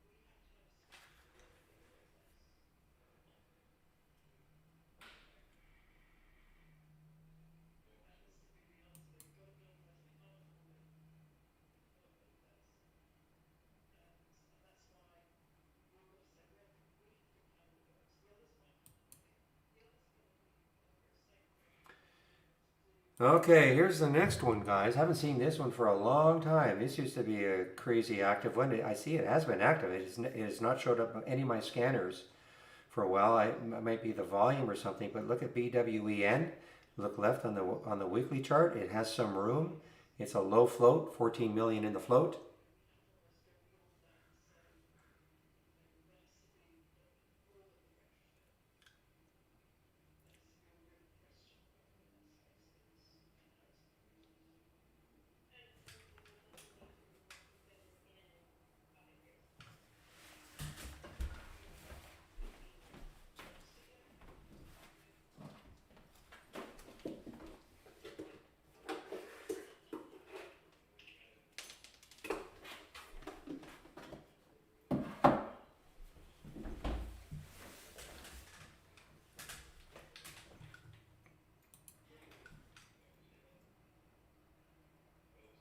Look at LAC now. LAC is over 15.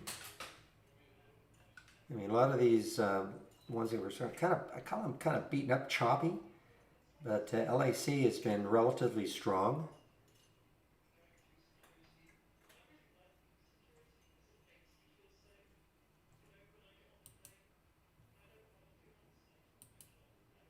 Okay, B now.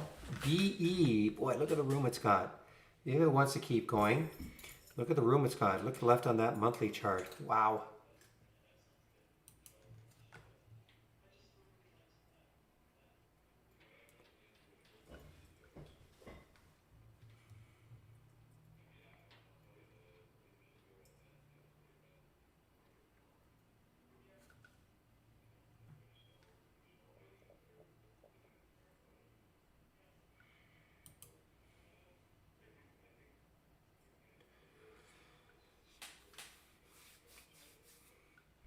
Well, let's see if Sun W finally bounces again. I mean, a lot of them have done this.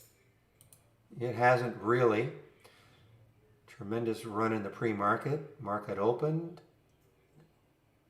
But let's see if this gets over 4 again.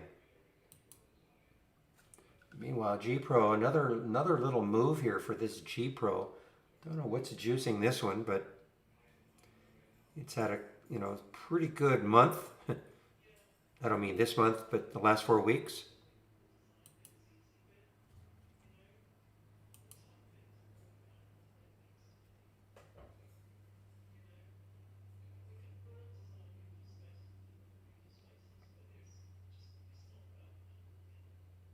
Cannabis play. GRWG. I think that's in, yeah, that's at Denver stock.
I know, I should have muted myself.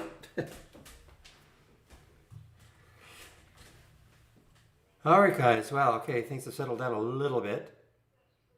Market is still, look at this. I mean, crazy action market. I mean, remember yesterday, doom and gloom. That's it. Market has just popped again. Every sector or every indice is up. Got the Dow up big. SPY, NAS.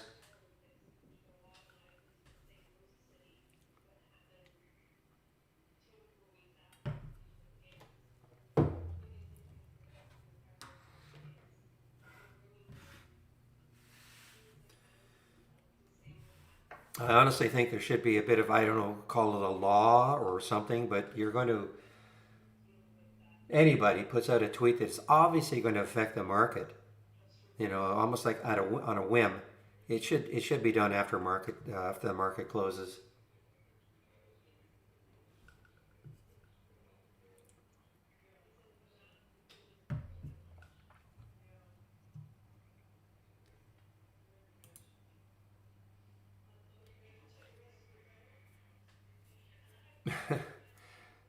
I mean, it's not like it had to go out at the time it did. That's what I'm saying. And then hours later, positive tweet. So I don't know. I mean, it just seems crazy that that all happened.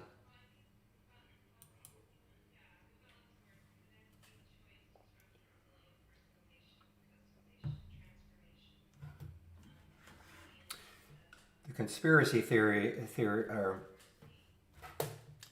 theorist in me is, okay, again, I'm not talking that specifically, but you put out a tweet like that, knowing the market's going to dump.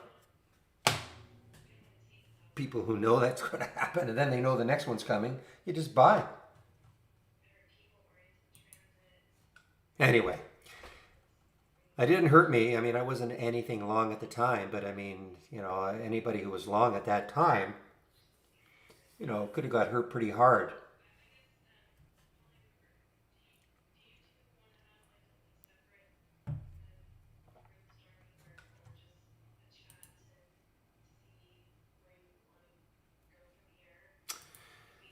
The tweet that came out yesterday, I can tell you exactly the time.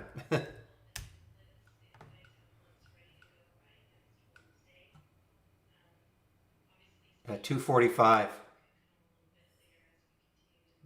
saying no deal, no stimulus deal until the election or after the election. That was the tweet that came out, and look what happened to the market. And that was right at 2:45.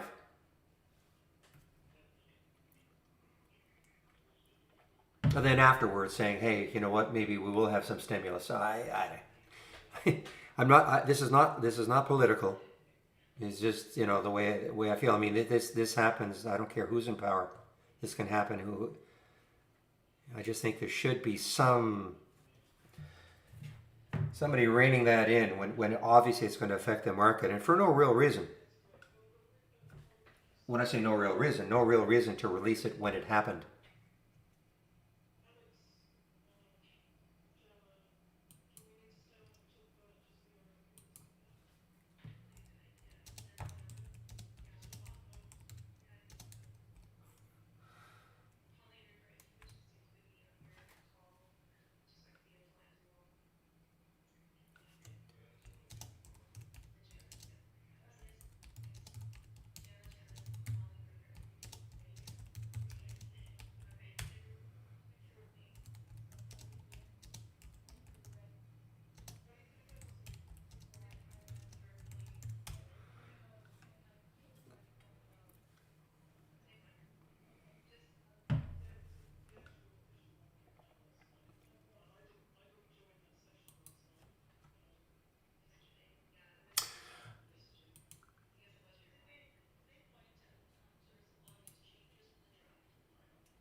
All right, guys, so there's CLSK continuing here. This is just a really great reaction. I know I've said this before, but it's a great reaction to their financing.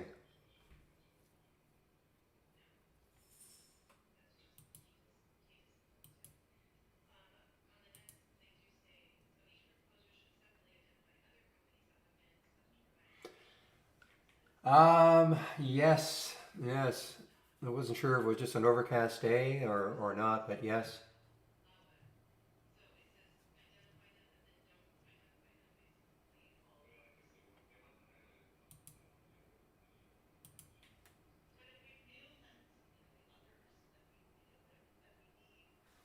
I am in Vancouver, yes.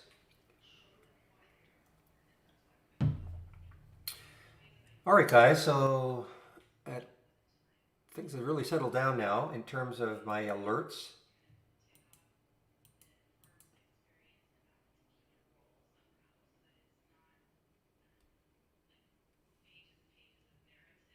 Yeah, no, that wasn't meant to be political, okay? It really wasn't. I was just talking really generally. But yes, I agree, PJ. I do agree.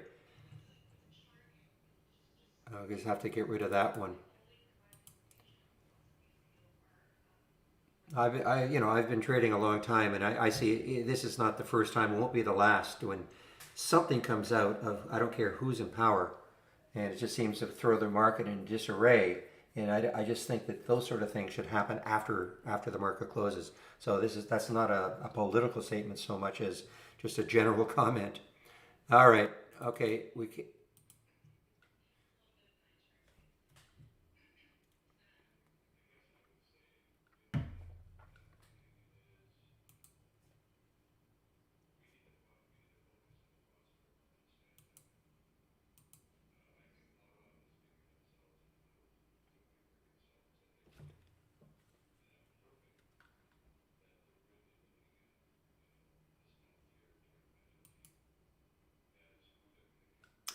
So I must have moved this. I must have moved the mark on here because interesting.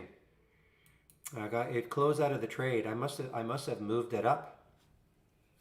Should accidentally. I think when I was fooling around showing you how you can move the lines on the chart, yeah, I must have moved it up.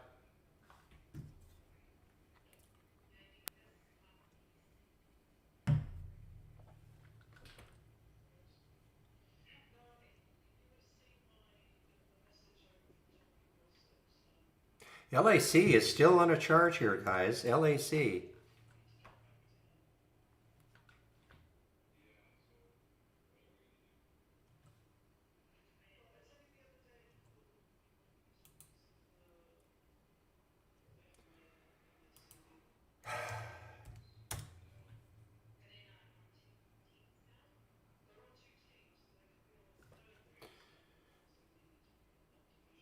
Yeah, yeah, awesome reel on the ESI. I can see exactly. Oh yeah.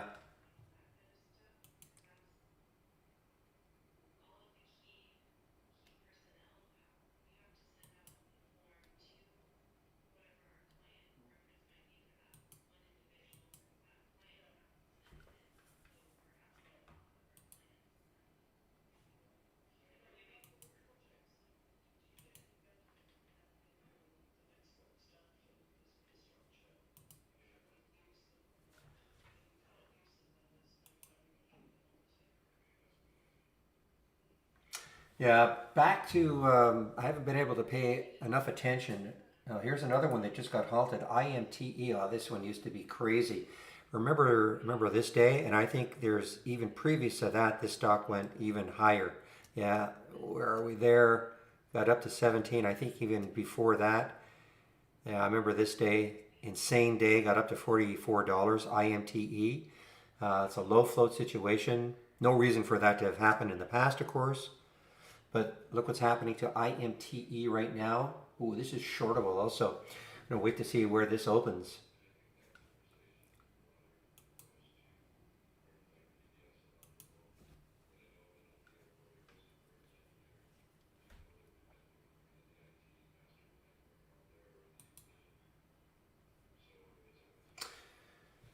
Oh, Pitney Bowes, old school. Now this is coming into some resistance, not that far away on that weekly chart. When I say resistance, I mean I don't know if that's going to hold it, but there's the next high looking left, 638 for PBI, and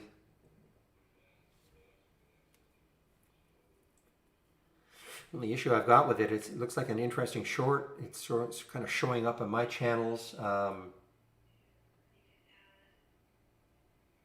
I wish it were a little further away from the whole number.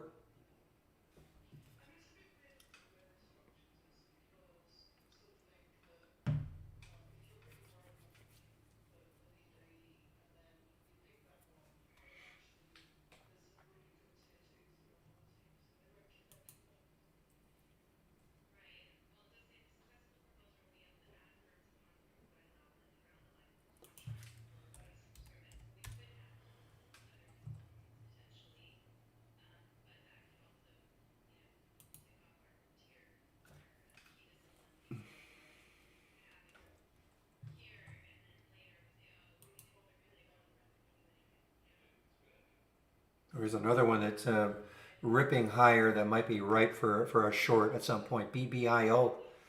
BBIO. Now the next high looking left, it still has some room.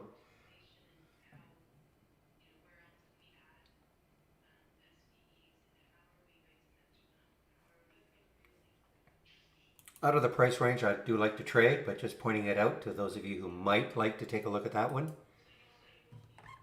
Meanwhile, BE continues just inching its way higher. So let's take a look at my watch list today. So AREC, you had to be quick on this one. It did hit 498 from the 441. Plug 1725, got up to 18. BE 2110, inching its way up. And SunPower 1747. So all in all, again, the watch list is performing very well. Why I do this, for those of you who are especially new to trading, and get you to focus just on a few stocks for the day. You know, sometimes sometimes you get an alert, doesn't mean you have to take the trade right away. Sometimes it'll drop, and then it gets back up to the alert price.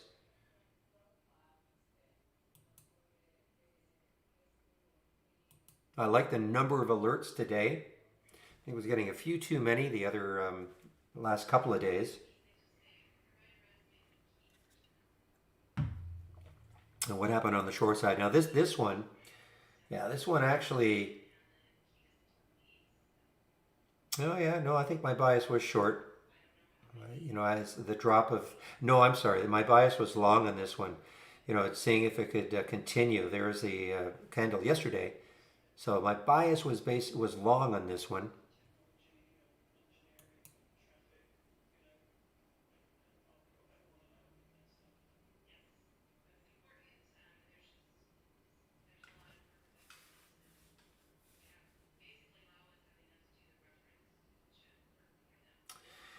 Okay, so Kaiser, the obvious question is going to be, did you save it to the cloud? Did you save your layout to the cloud before? Because if you did, then all you have to do is, it shouldn't be messed up then. If you're 100% that you saved your layout to the cloud, and then you load your layout, it should not be messed up. You know, I'm not disputing you, but I'm just saying it doesn't make any sense to me. If you saved it to the cloud, in how many monitors do you have? Okay. Did you ever go through the options? You did that, okay, and you went to layouts and you opened relative to main window? I don't know. I have no idea why that would happen. It makes no sense to me.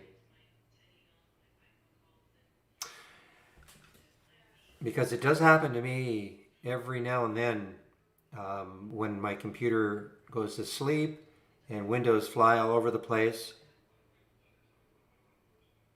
But all I have to do is I just, you know, so even what I do is I Windows and I close all and then I just load my layout again and everything's cool.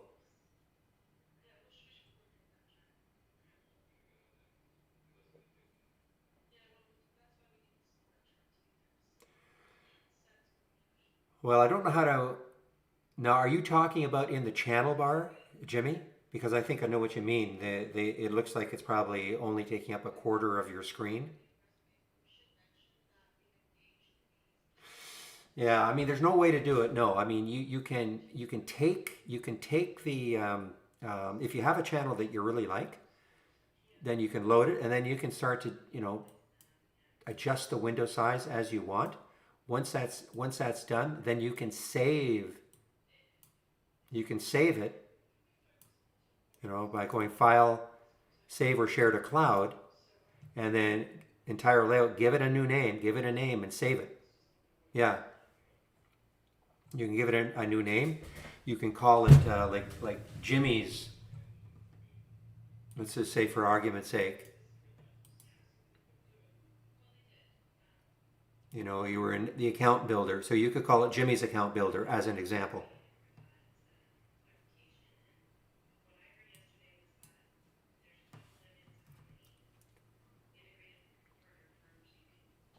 I save both, TM. I save to locally all the time, but because I use the same layout virtually over and over and over again, I save it locally, but I've also have it saved to the cloud just in case something happens to my system.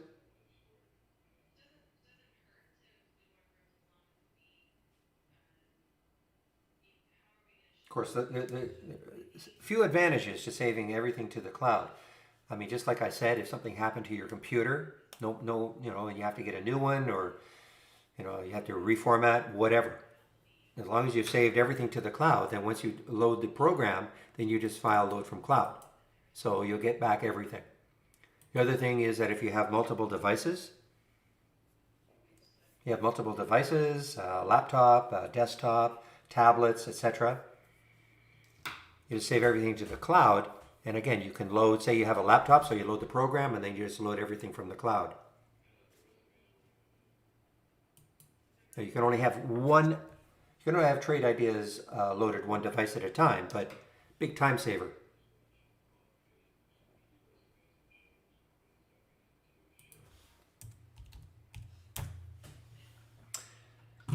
Yeah, you're always talking about these ones, Fred. I mean, I know you like these ones. They're early, obviously early. Now there's no volume at all, and it's very possible later on. I just have a tough time committing right now.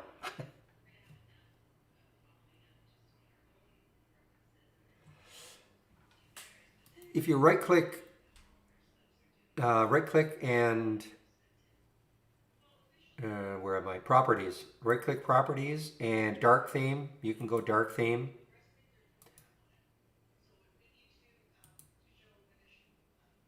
And I don't like the dark theme. I have it here just as a contrast.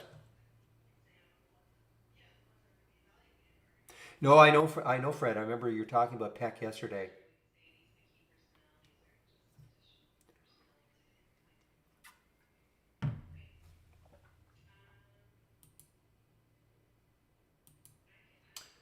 I mean, CLSK is just, yeah, it is just tremendous off that financing. It's over $2 now.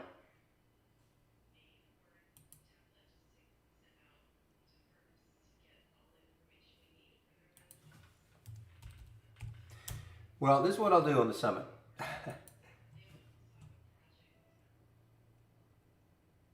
I'll put an alert around 393, just underneath 4. See if it takes that out at some point.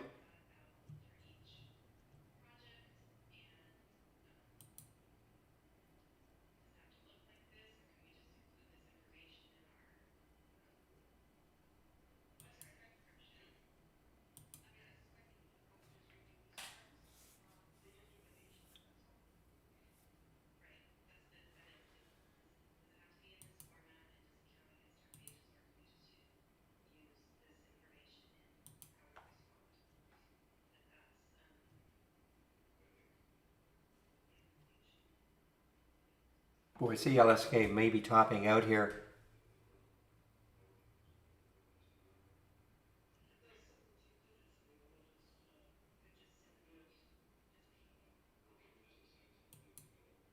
Yeah, I do recall that. It's just hard for me to commit to something only trading 38,000 shares. You're a little bit different sort of a trader. You probably take a lot, well, not a lot, but you take positions in some of these stocks that are been beaten up and on very little volume and just hold. It's kind of just not my style.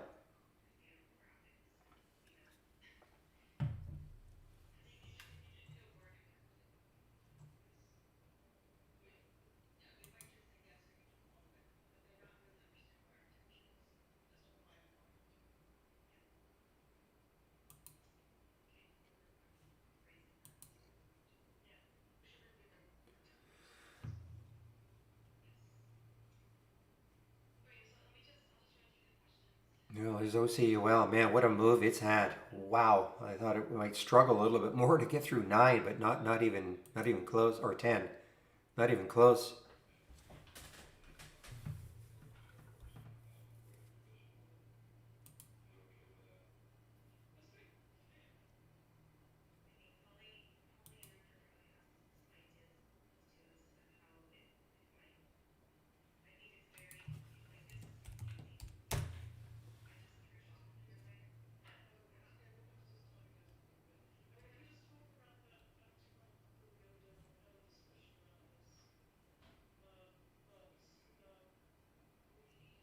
I know. I've seen you mention his name. I'm talking to somebody in the YouTube feed, by the way, guys. So yeah, I've noticed you've mentioned his name many, many times.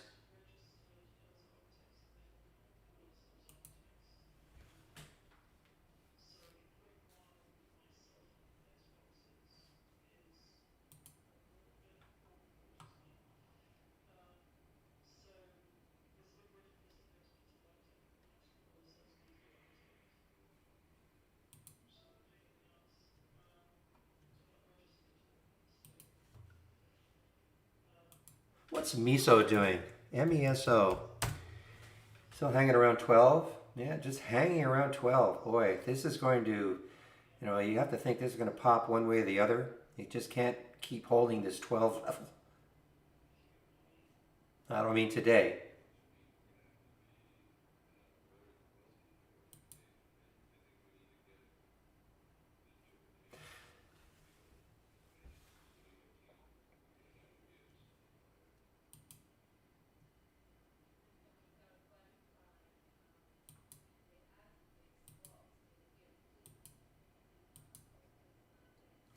All right, there's the OPTT. So it did just make a new high. It wouldn't trigger until, there's the high of that opening candle. So it just made a new high. So now, let's see what it does from, there's the alert 368.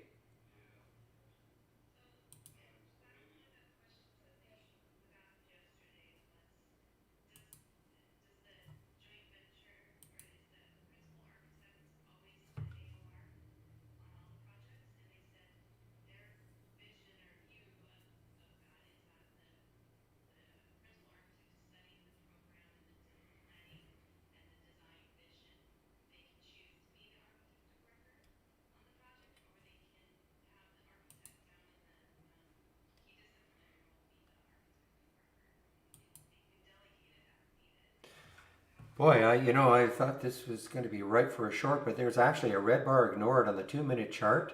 Trigger would have been around 11:20. There's the uptrend. There's the red bar, little red bar on the 2-minute chart. Narrow body also. Totally engulfed by that previous green candle. Next candle is green, taking out the high of that red candle. And continues.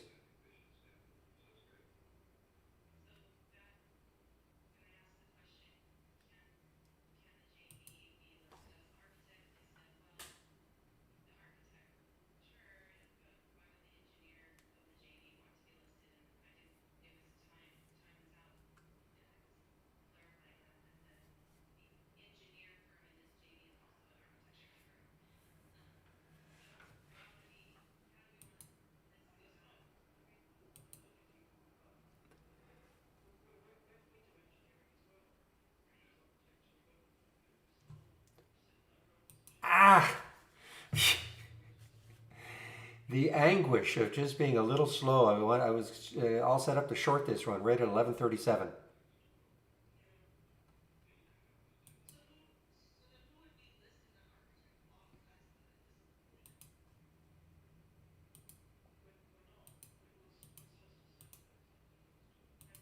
There's SDC making another nice little red candle there. Now, I probably would have, it's still strong stock, so I would have, I don't know how much I would have got on this one, but yeah, 11:37, 11:23 right now. I don't want to chase it.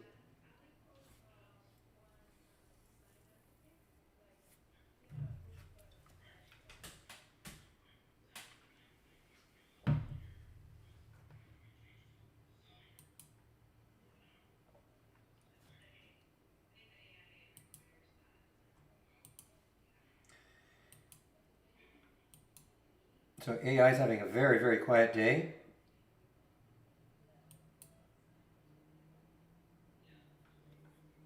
One interesting long.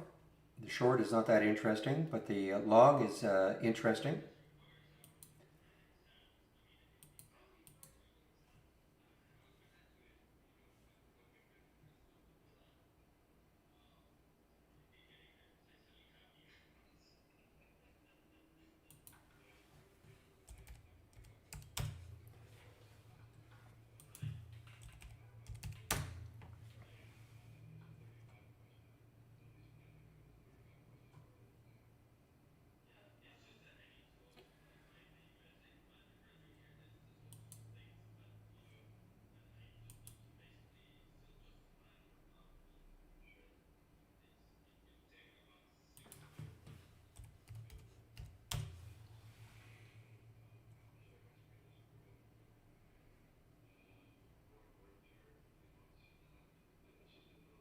Yeah, actually, Calvin, that looks interesting. I see the cross right there also.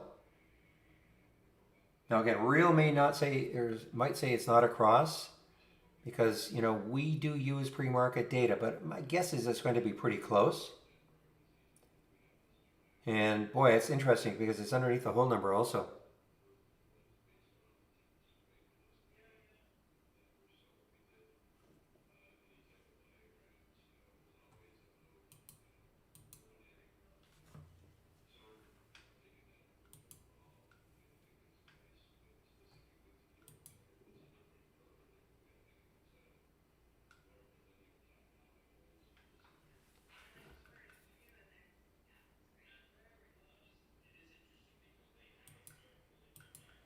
Oh man, another runner, CMRX. Just, I think we talked about this right around here too. And look at that run. Just one little red candle on the 2 minute, nothing on the 5, of course, nothing on the 15. CMRX.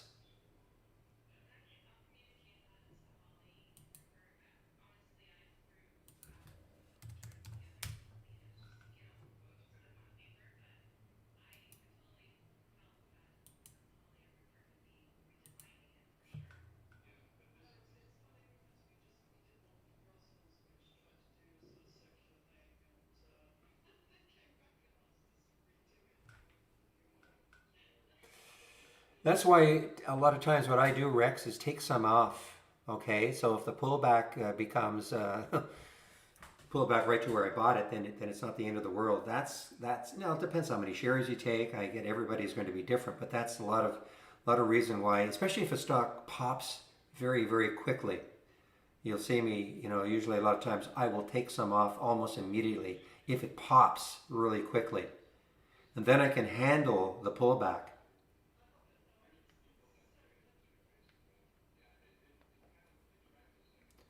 Not many, Jimmy. I'm way more of an intraday trader.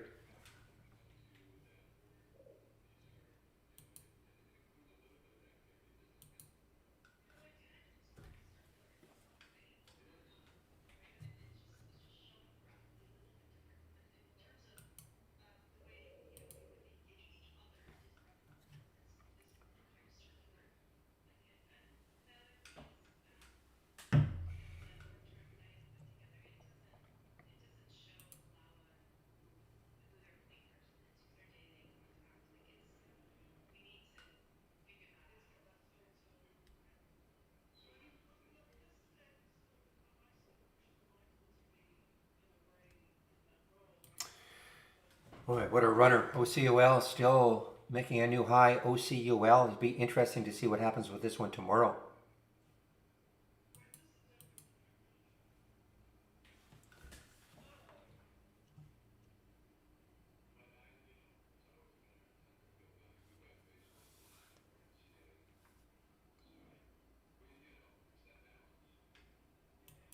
We got some big runners today. GPRO, OCUL, CMRX. Of course, the CLSK is still strong. You know, I wanted to get it right there. It would have been actually would have been a pretty good scalp. I was looking to get 1137. It got down to 1108 or so, 1111. Would have been a nice scalp.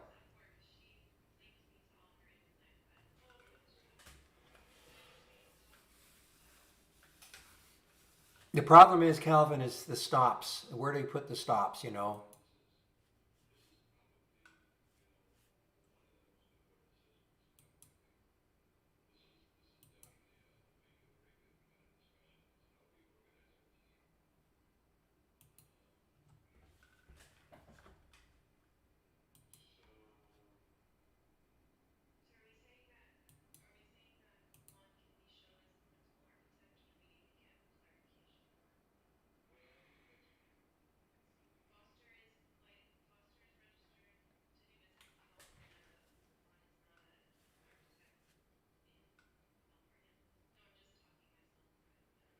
Why are you afraid to short, Jimmy?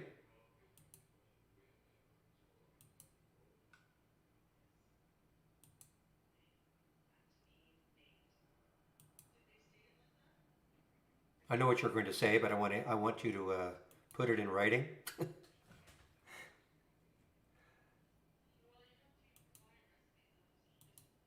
Look at, oh wow, look at Triple D, guys. This has been very active. The last few days, I know. Look at it today. Okay, how do you know when to get out when you go long? When you buy a stock, Jimmy? How do you know when to get out?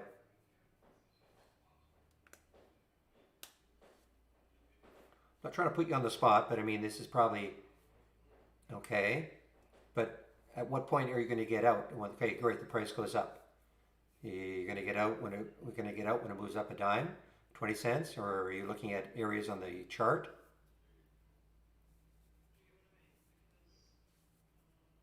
So I mean, shorting is just the reverse. You know, you're going to get out as it's going down. Hopefully, that's all.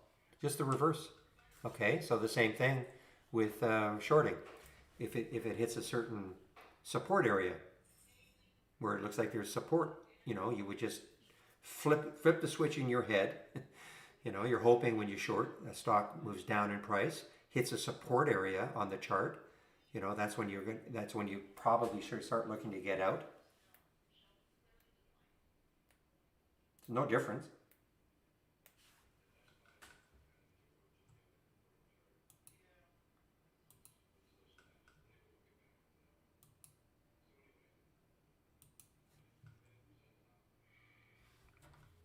Intraday, but if you're doing it intraday, it's just not a big deal. You're only talking about some of the ones that are super hard to borrow, and even then, I'm not even 100% sure if you get out of it intraday. But trust me, I hate to say it like that, but you know, I've shorted, and when I look at the P&L, I don't look. I never see. Oh my gosh, look what they charged me. Never, never. Try it in the simulator.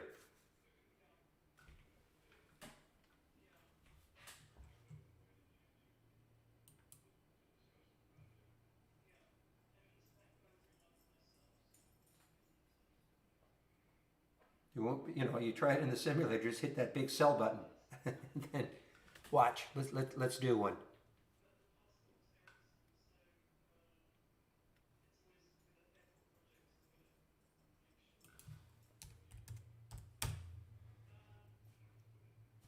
Okay, I got it just to show you. I mean, okay, I'm just going to sell 200 shares. There it went. Okay, see, done.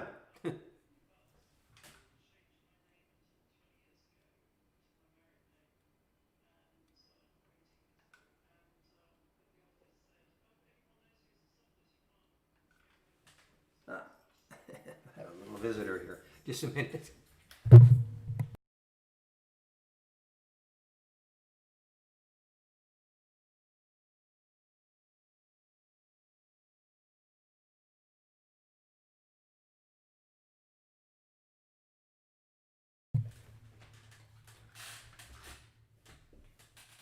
It's just semantics. Covering just means you've sold the stock. Okay, now you're going to buy it. That's all. It's just semantics. Just sort of flip the script in your head. But listen, I mean, if you're not comfortable, but there's a whole world out there, you know, that in my opinion, well, you have to, well, if you want to get out of the position, you cover.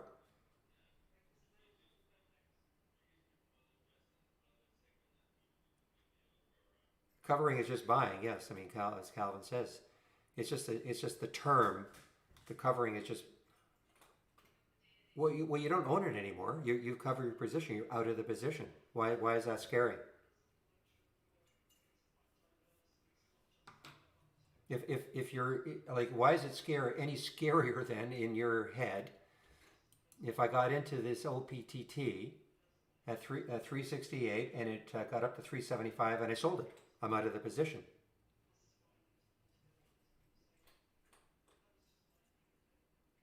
Yeah, but if he wants to do stocks,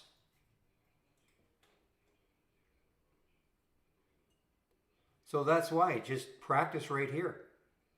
You hit that big sell button. So right now, you know, it's the stock is moving down, which is what you want when you're short. The stock, you want it to be moving down. Let's say it got to 11.14 or 11.15 and I want to get out of the position. I would just, as you say, cover it. You're just getting out of the position.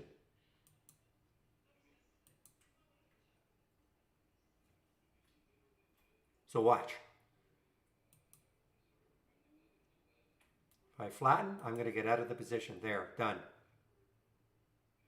Just got out of the position, flattened it.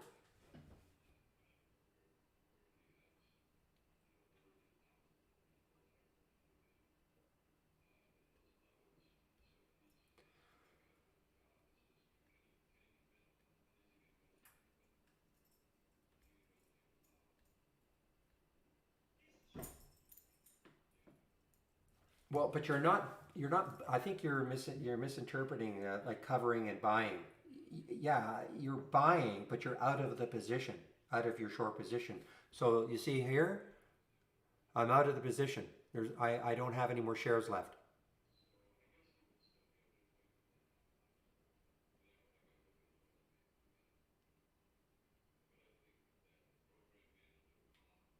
Well, it means you're out of the trade. You're just out of the trade. Just flatten it. This is just a hotkey. Okay. I mean, we could have gone buy, or, this is just a hotkey. Well, no. Yes and no. Flatten gets you out of your position. So if you were long a stock and you wanted, and it was moving higher for you, you would flatten it. But hey, listen, you have to, sometimes you want to get out. If the trade isn't working for you and you want to get out of your position, you're flattening also.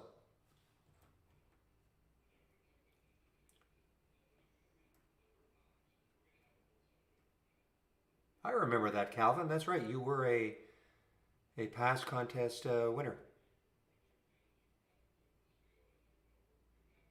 So watch. I'm going to get out of my position. I'm just going to flatten the plug position. I'm out of it now.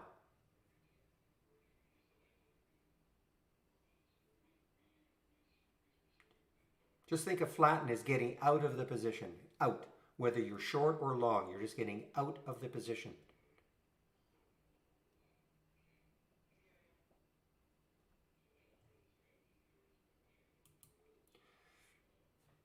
Again, I try to, again, simplify it. When you go long something, you're hoping it goes up. When you go short something, you're hoping it goes down. I mean, that's it.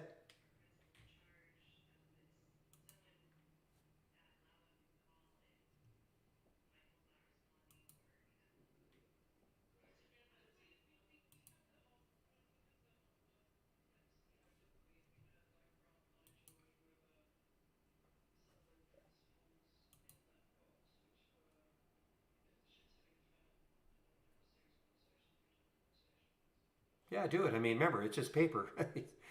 You're not committing anything.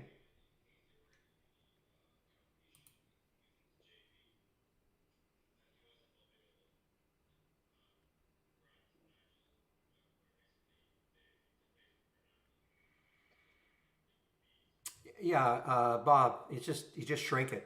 You just grab, like any column can be shrunk. So watch, if I grab this column on the right hand side, then I can get, I've elongated it, so now I can see, I can see the date, I can see the seconds. So it's just a matter of grabbing the column on the right hand side and shrinking it to wherever you want. Okay?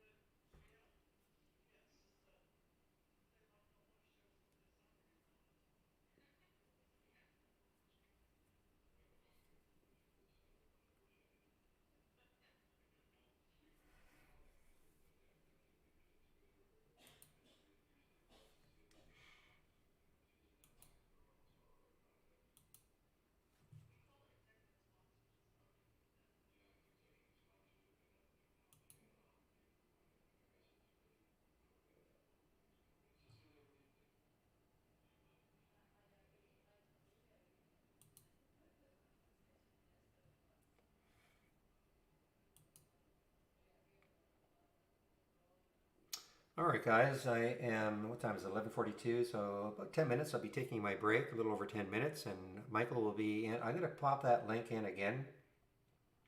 For those of you who are interested in using Brokerage Plus and trading your Interactive Brokers account, Michael will be there between 12 and 1. Actually, I better make sure. He's usually the Wednesday guy, but I just want to make sure.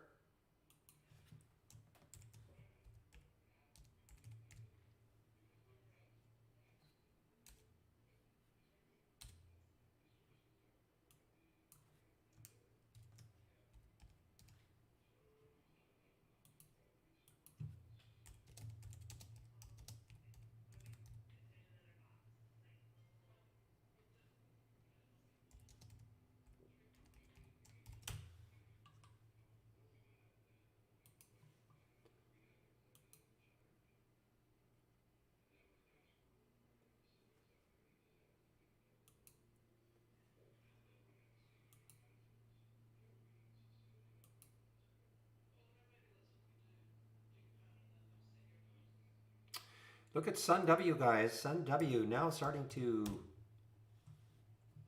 make that little pullback there. Now it's starting to move. This could get really interesting. 16.5 million in the float.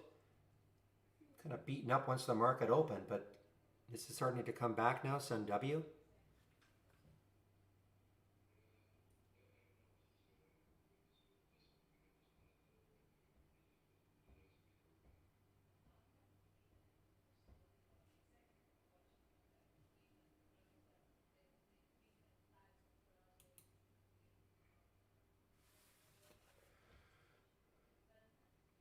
Well, you would think at some time the CLSK is going to turn into a wonderful short, but not yet.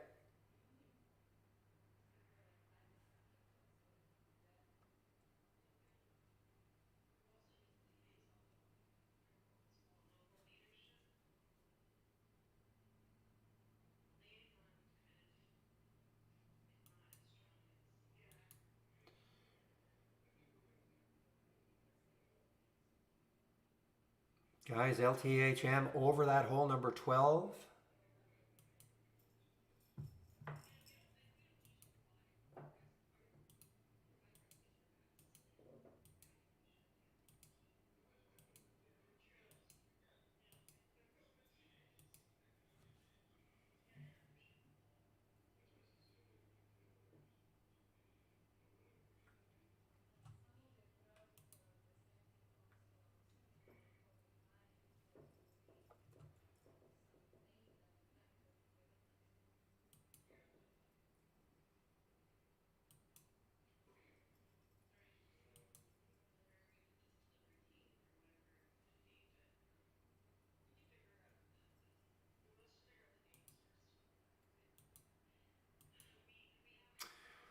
Why triple D?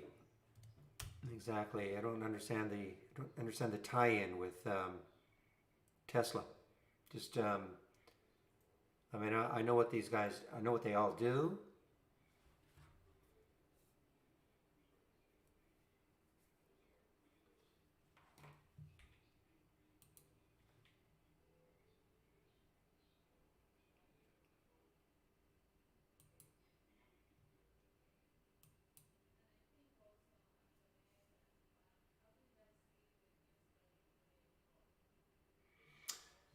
How come? Just a selection, Monet. Right click, time frame, and here are all the choices you've got, including daily, weekly, and monthly. So when you go to a chart, you can just make the change. Just pick.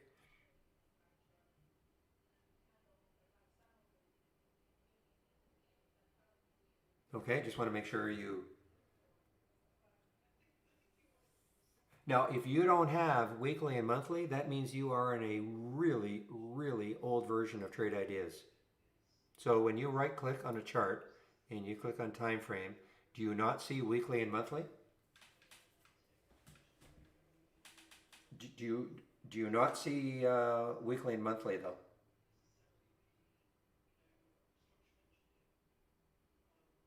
Oh, okay, you're on a very, very old version of Trade Ideas. You've got to be over a year old. So let's see if I can give you a link for the latest version. Well, if you actually click on, let me see my homepage link. I think that'll have somewhere.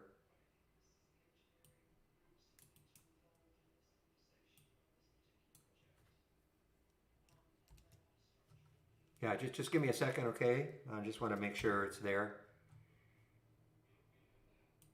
Yeah, you should upgrade for sure. Yeah, download software. Okay, so if you click on my homepage link, you see where it says download software. So you should download the latest version.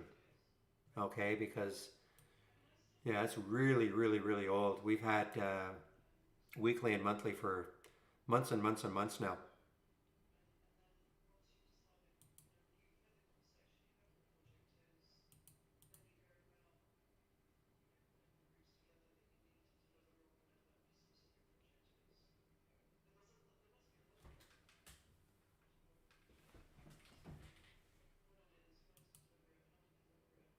Yeah, you'll keep your layouts.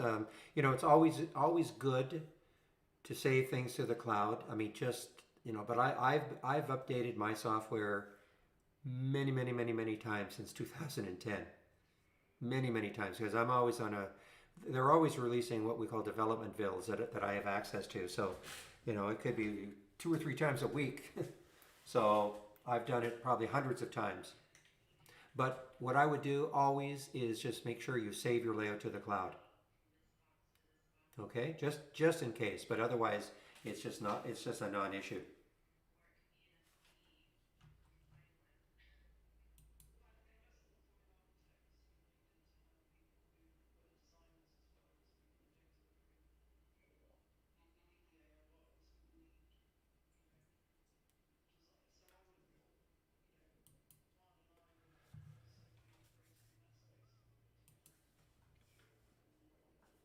Boy, this is just so strong. It's okay, guys. This is not typical. 4.5 million shares, 4.44 million shares at $9 a share. The financing, it knocked the price down almost to the financing price this morning. But look at this run.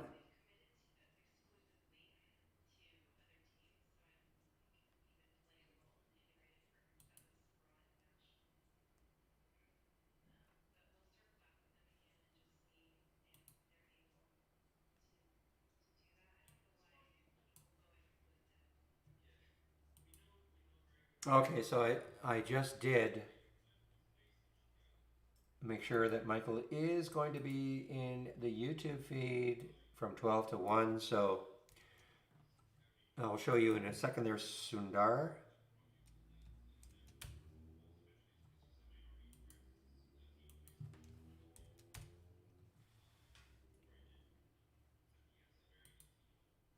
All right, so you can see my screen and you can hear me.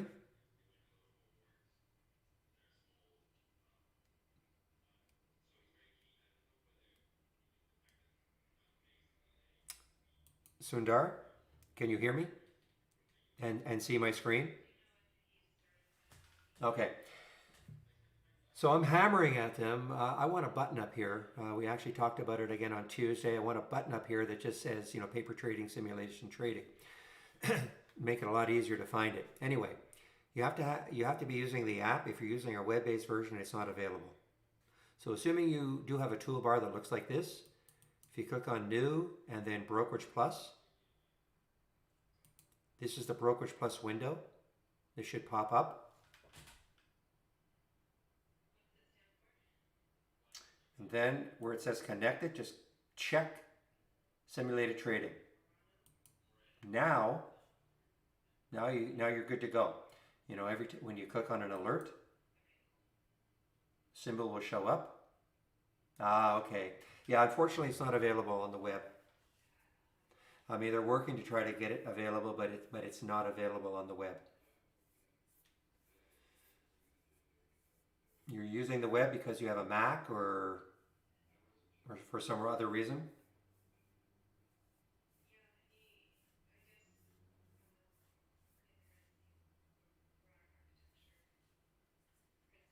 Yeah. Well, you might want to consider, if you don't want to, I know you're probably in love with your Mac, but if you don't want to get a PC, you might want, you do have some options. You can get a program like Parallels, an emulation program. I know a lot of people, even within Trade Ideas, who have Macs, that's what they do. Or you can, I know some in the room are using something like Amazon Web Services, AWS, and then you can have access to the app. But yeah, if you're not willing to do that, then yeah, unfortunately, no go on the using Brokerage Plus. Not yet, anyway.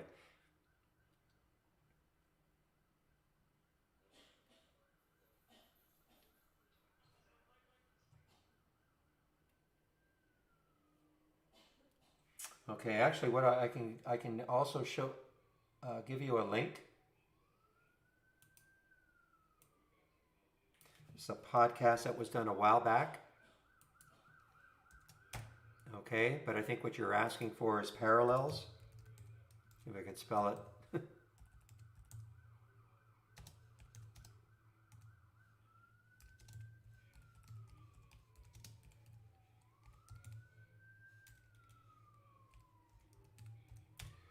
So that I think that is the most popular one. There are others out there, but that is an emulation program.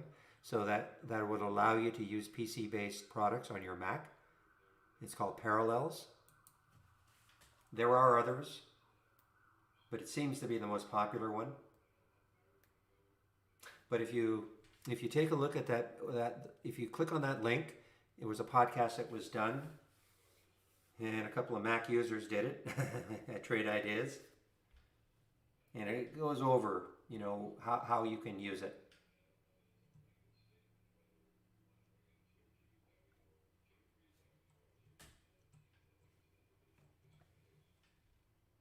You're more than welcome. All right, guys, I think Michael is going to show up pretty soon, so I'm just going to put the announcement in here.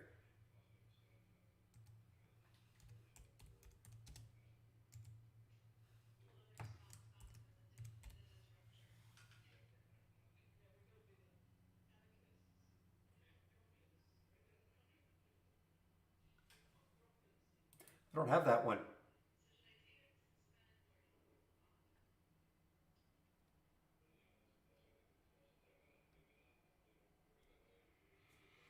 Oh, really? Okay.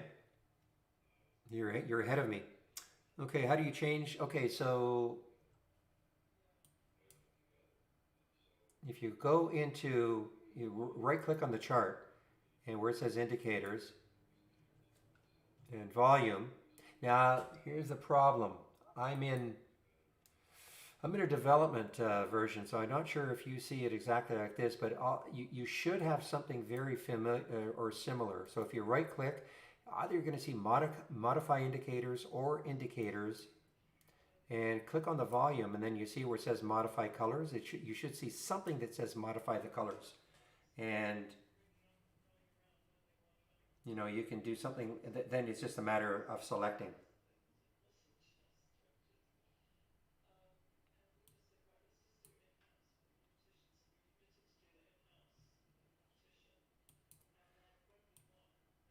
That'll be a great. Okay. Michael, you can answer Gilbert's question right above you. Okay. Okay, guys, I'm going to stop my streaming in YouTube. Michael, you can answer Gilbert's question right above you. Okay. Okay, guys, I'm going to stop my streaming in YouTube.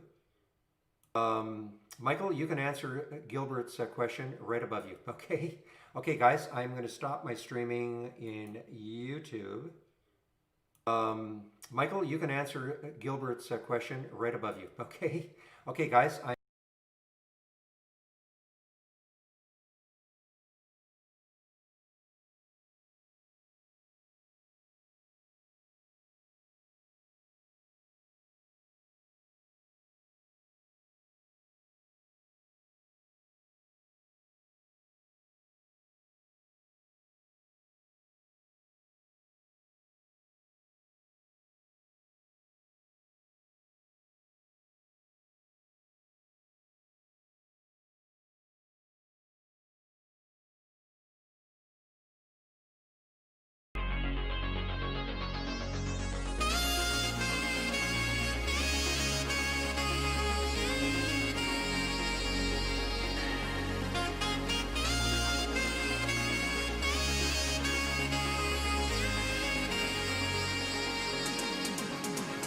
Strangers in a dark room laughing at jokes they didn't quite hear. Frosted window panes and cheap champagne, a face appears. And anything could happen. Cathedrals roar. The shadow people dance and trade their glass and wild home.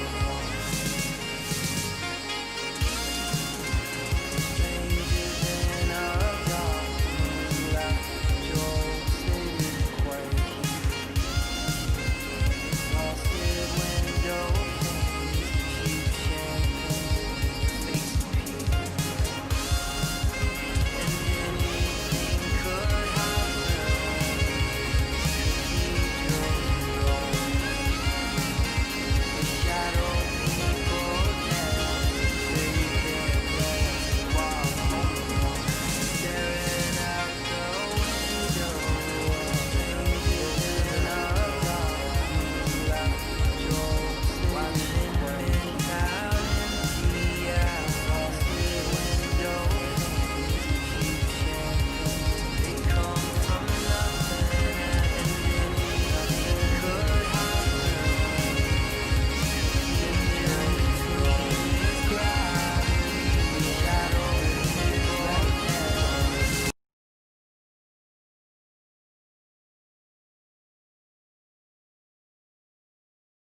All right, guys, sorry about that. I did something unusual with my audio. I don't know what you guys are hearing right now.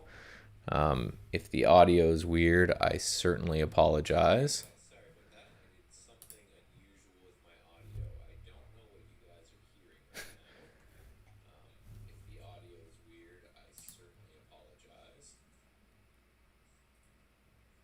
All right, let me get this geared up here.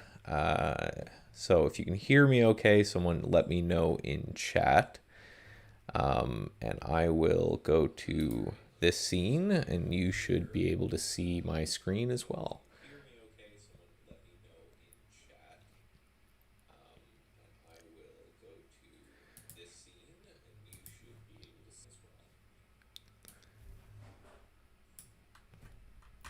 Okay, perfect. So, there's one question I had to start with. I like to do this kind of rant before in case someone's stumbling into the room and going, what's going on here. This is just, we give Barry a much needed little break in the afternoon. We open up the room for an entire hour for Q&A, so you can ask whatever you want and about whatever you want, which I think is great. Something that not a lot of companies, certainly not all companies, do to support their software. But we know that learning a new software can certainly be complex. So we like to be here for new questions and all of that kind of thing.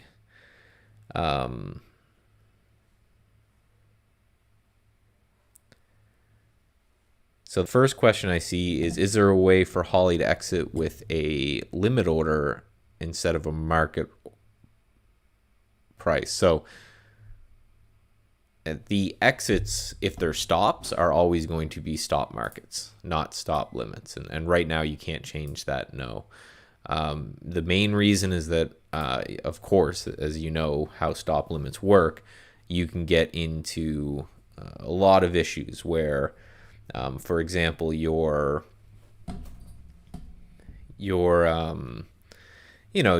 send out a limit for, let's say the stock's at $10 and it's falling, and your stop limit's to trigger, 980 or something, and it rips right through that. You can obviously have a real bad time. So kind of we don't recommend it, and we don't allow it for auto trading. Now, there's nothing stopping you at all from deleting the order that's out there and then replacing your own. If you want to be kind of dangerous like that, go ahead. But for automation, we use stop markets. Now for exits, for targets and things like that, we'll use limit orders for those. So you didn't specify which exit you were speaking about. So that's the current settings as they stand.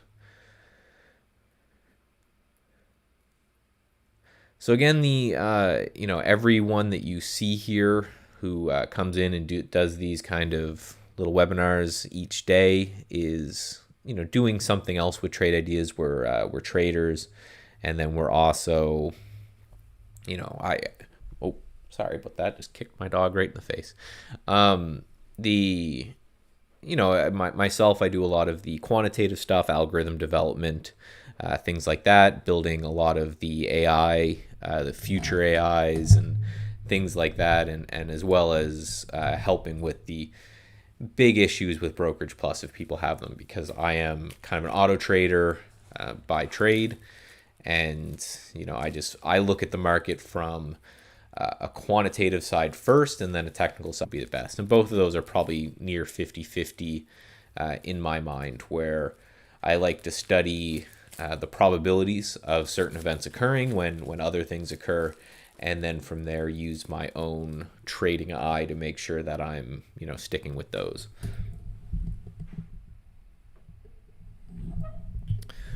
So to prevent me from waffling on about just absolutely nothing, if you have any questions about TI, now is your time to do it for sure. Let me actually tweet this out. I usually don't.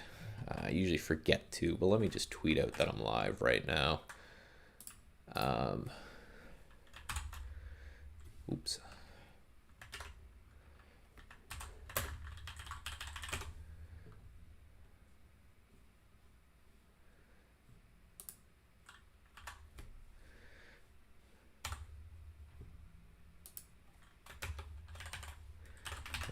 live for an hour.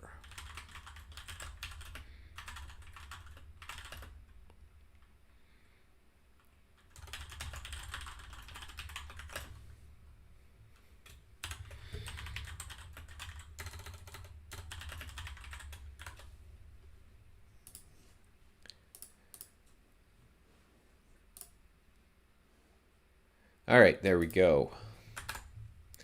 So, hilarious how quickly my SPY chart here in the middle, hilariously how quickly we got over that tweet about, not having any stimulus negotiation, I think it was, until the end of the year. That caused a massive crash for an hour and a half there, and now we're almost back up to it. A lot of the reason I like 30-minute candles, especially in the middle of the day when looking at the SPY, is it just gives you a really zoomed out view of kind of what's going on. We're holding above this prior resistance right here. Could be future support, but just shows, right? We open up the day, right? We have an inside bar, a doji, a doji, a doji, and then like this microscopic bar. It's only 6 minutes in, but a little tiny bar. So whole lot of nothing going on today. So today's are good days when there's nothing going on to make sure that you're kind of sitting on your hand here. So again, I always say this account that you're seeing right here is a sim account. I just disconnect my other account, but you're actually for once seeing my real desktop. Usually I spin up a VPS just to show you guys, but been busy today with some things around the house, so I didn't have time to do that. But this is my real desktop, but this is not my real trading account. But we can go through some of the trades I'm in if that's something that interests you guys down the road. Really not a lot of alerts from a lot of my optimization here. This CWRK is interesting. It's kind of holding down at $4. If you were a longer term swing trader looking here on the weekly, you got something there.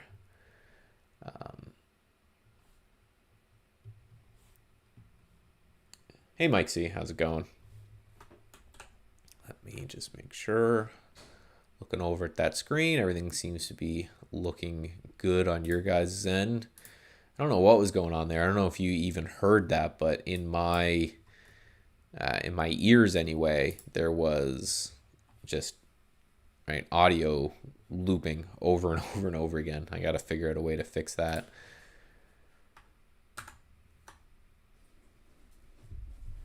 These YouTube, and you may have noticed too, and then this Barry I know was talking about this morning, but YouTube kind of played the old switcheroo with us a little bit today or the other day, where they changed a lot of their back end stuff. So things that looked the same before look different now. So it's taken a little bit of work to kind of figure out what's going on and kind of go from there. Let me grab this. Ooh, shrink that. A virtual machine inside a virtual machine inside a virtual machine. Just want to keep an eye on my real account over there. One of my real accounts over there.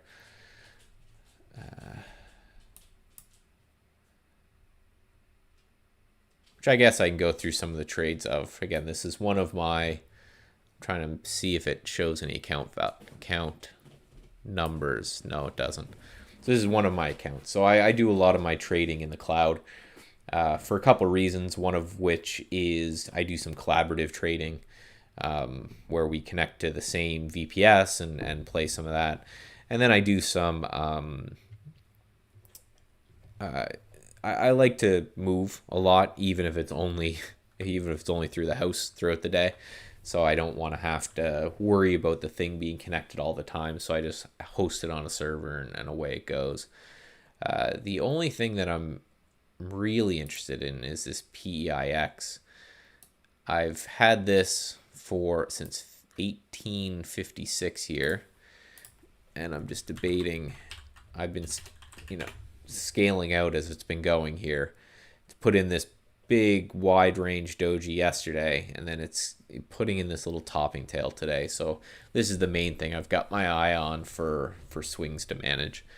And to be honest, until your guys' election is sorted, my game plan is to kind of pare down a lot of my positions, stay mostly in cash, and then maybe take a hit and run when I see it. I'm just, this, even Interactive Brokers emailed us and said, hey guys, we're reducing your available margin just until the end of the election because everything's getting that wacky, or they expected, I guess, anyway, to get that wacky with it. So here in the sim account, this is basically where I use to test new ideas and strategies and this type of thing, and a huge kind of benefit that we have there, that I can trade live and in sim on the same account and the same device at the same time, which is great.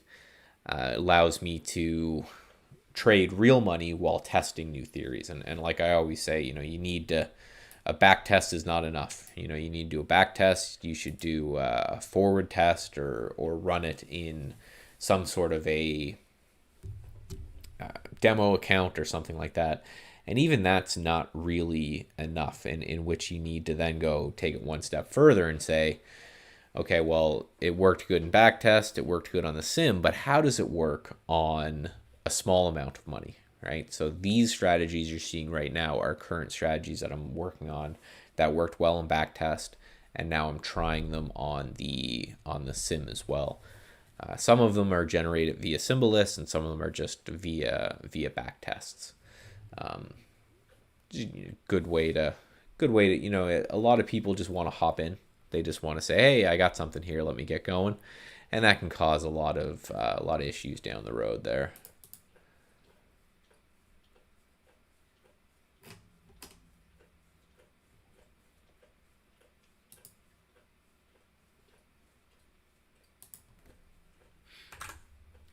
SW, just looking over what the guys are talking about. SWBI was our trade of the week, and what a trade of the week. You can see, here's my stop loss. It's not in this account, but it's in another account that's linked to this. It's a great trade. I love these kind of, you could call this a couple things, I guess. Right? It could be a shoulder and then a head and then maybe another shoulder. But really, I like the kind of rounded type look that we've got here. Taking a look here, it's a bit weird on this chart because it wasn't a new issue, but it was a rebrand or something like that. I don't know how the mechanics of that work. I don't really spend a lot of time studying that, but you can see right at the opening price, and this is fairly common if you get a new IPO or a new issue or something. If you look right at the opening price, that's generally often where you'll see a bit of support. So as stocks kind of pull back to that opening price after an IPO, I like to keep an eye on them there. You can see it bounce there, and then it dipped under 15. Let me clear my line a bit. Dipped under 15 a bit, bounced back up, came back down and held 15. And then again, Steve on Monday called this out here. Got it right almost on the open. Yesterday they tried to wick us out, like, look at this dirty action here, and then happened again at the end of the day. They really try to take you, and then from there, so far so good. 1750, right? We broke out. If we hold, this is always what I look to test. We've had this kind of strong resistance area up here that it's taken. So the question is, when it pulls back, does it hold and move higher? In which case, I'll probably raise my stop kind of into this area here and be in a profit already. And after, 2 days of holding, to be able to have your stop in a profit, I think is always a fun thing to do. Other than that, you can see I'm in some Kodak here. I think I've been talking about this for a bit. Hey, Jay Corona, how's it going? I've been in this for a bit. I've got a long history with this now, going back almost a month now, where it made this gap. I actually bought it on this second day after kind of in this area where it held the gap. It ran up. I thought I was going to be a genius. I took out just a little tiny bit. I wish I took out more. Came all the way back down to that area. I bought it again, took out a little tiny bit here, and then it came back to that area again. I reloaded. So I'm still in my full position after making enough to buy a couple Big Mac meals through kind of here. So just kind of watching this thing here just to see if it breaks.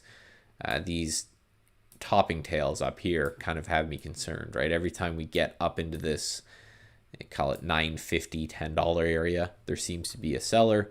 If he can just get out of the way and it can clear and hold 10, the main reason for this play is this, well, the short float's a lot lower.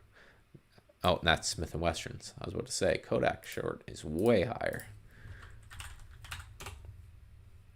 Yeah, 30% of it's short, so.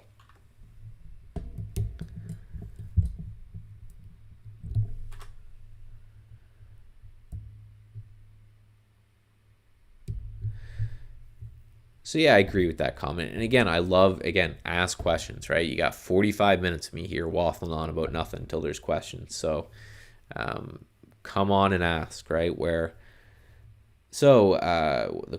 The comment, which I agree, is Kodak. That's where it helps to focus a bit outside the chart, knowing the backstory that it was a pump and dump by the Prez.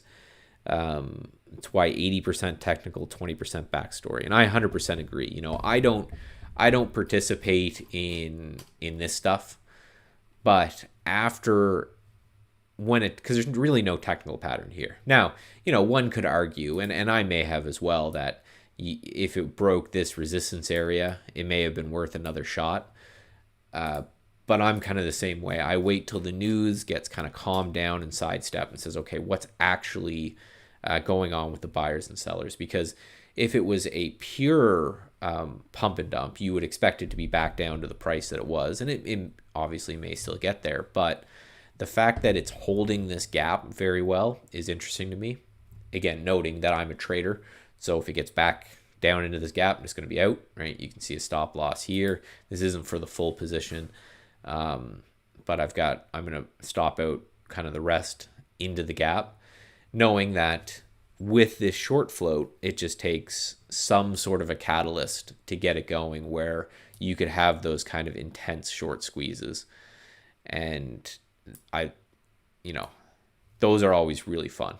If you can ever be on the side of just a crazy short squeeze, I have a rule that if I ever see that happening in one of my positions, I have to take the dogs out to get out of the seat, because these things can get crazy. And what I'll do is, if I see something like that happen, I'll have some sell orders just littered throughout, you know, the teens and the 20s, and just, right, I don't expect it to get ever back up to 60, but, you know, buy here and then sell here, and then if I can buy again back down here and sell again back up there, that's a 50% return kind of thing. But again, I'm with you. It's the technicals to me tell the story, right? The news doesn't really react to that kind of thing.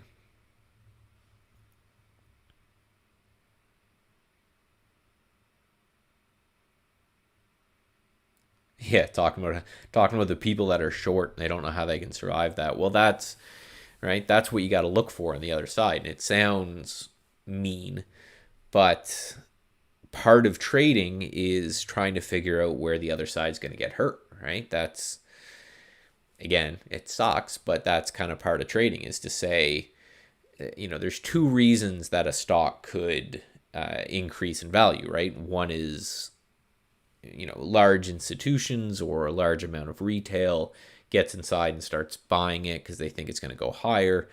And then the other reason is that shorts are going to be in pain and they have to buy. And a forced demand, I think, is always going to be more interesting than a, you know, greed. It's one of those things, what's stronger, fear or greed? You know, I'd make the argument that fear in a lot of cases is stronger. And then the fact that, you know, sometimes it's not even your fear. Sometimes it's the broker knocking on your door saying, hey, pay me back.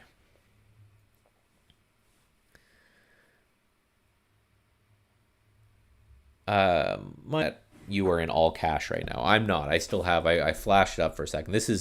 I've got kind of a few accounts, right? I've got a dedicated day trading account, a kind of collaborative, I guess you could call it, swing trading account, and then my own swing trading account as well. And this is one of those accounts. You can see I'm certainly in many positions right now, but What I was saying is that my game plan between now and the election, again, being Canadian, don't want to talk politics. I don't care about where you guys got going down there, but I think it's a safe bet to say that there's going to be a massive increase in volatility during that time. And the way I look at it is that our benefit as retail traders, our edge over an institution, is just the fact that we're small and light, right? That's, they have better tech.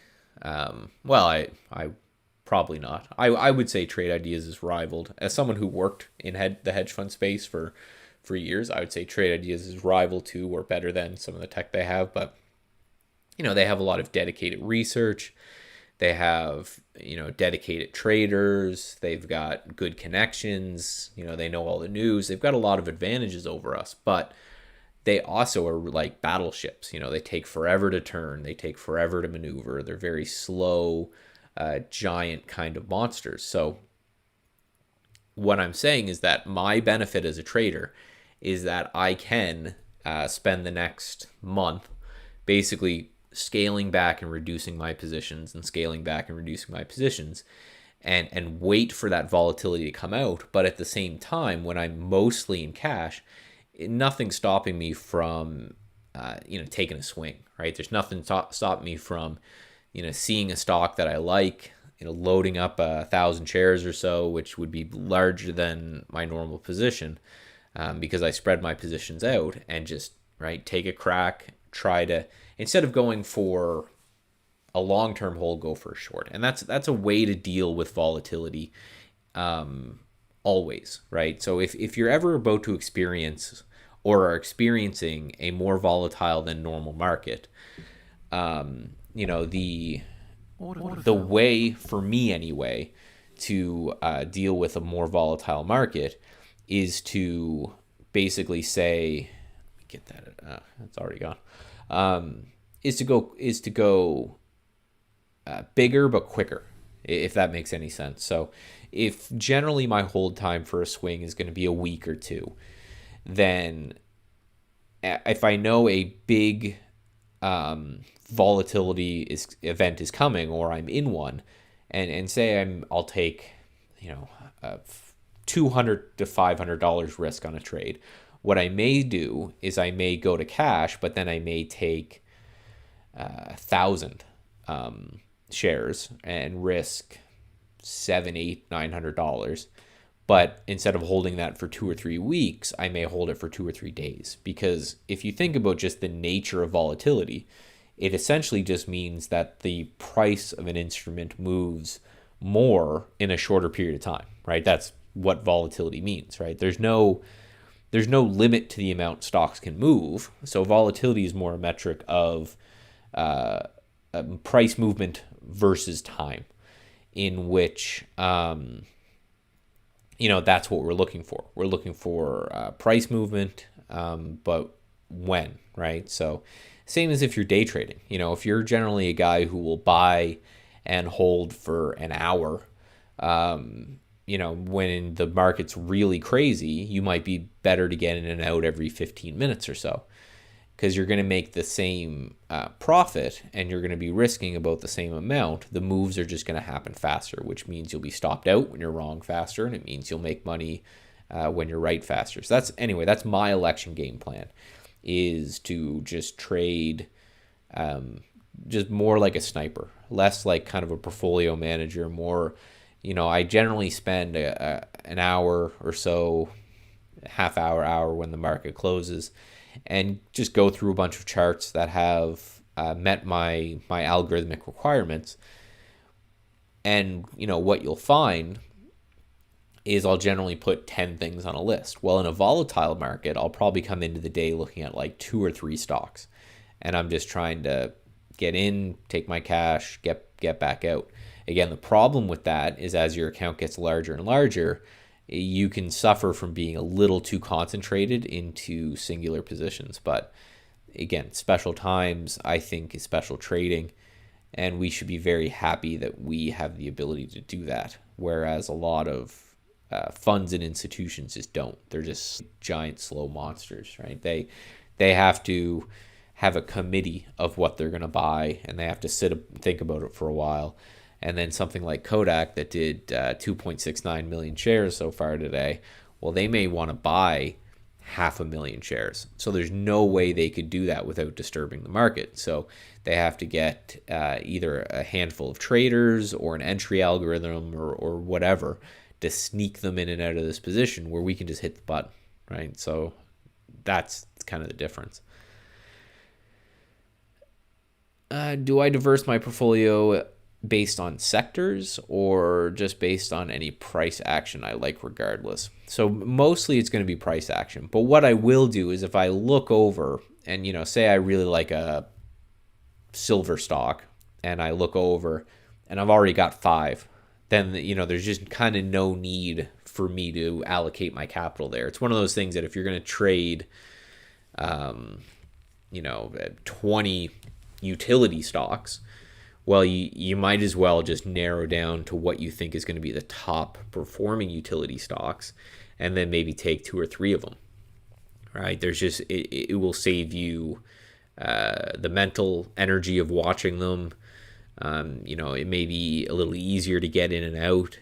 You lose a little bit of a diversification factor, but when things are heavily correlated, you're not getting much diversification anyway. So, my argument is always, it's not something I really focus on, but it is something that I'll do where, I'll look and I'll say, okay, this is a pharmaceutical or whatever, and I've got 5 pharmaceuticals. I'm not going to add a 6th to it or whatever.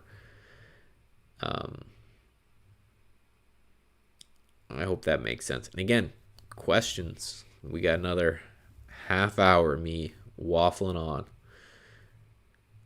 And so I think this needs adjustment. Yeah, this is a strategy that I'm working on. I've always envied pullback traders, and it's because there's a lot of advantages to pullback trading, right? You pick your spot, you wait for it, you get your spot. You're not chasing things. There's going to be a little less heartache in a lot of trades.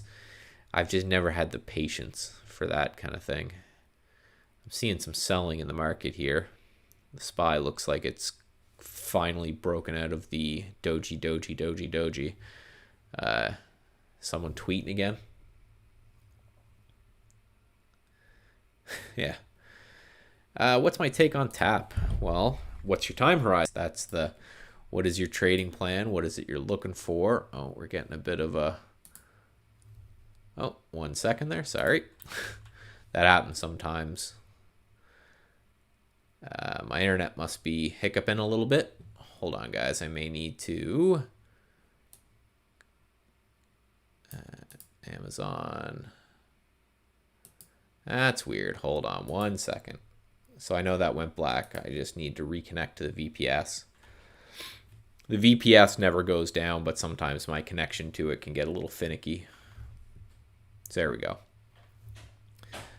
So yeah, what's your time horizon on TAP, right? What should we be looking here in sense of... is this going to be difficult? If it's going to be difficult, then no, it's not. TAP. First thing I look is the short float, not very much. The second is I look at its Molson cores, and as Canadian, it's kind of against my my better nature to support bad beer companies, but you do have this declining wedge going on here in the weekly chart. I would say from the 32 bottom, you've got a big move already up to 36. I don't know if I would chase there or maybe wait for a pullback or something, but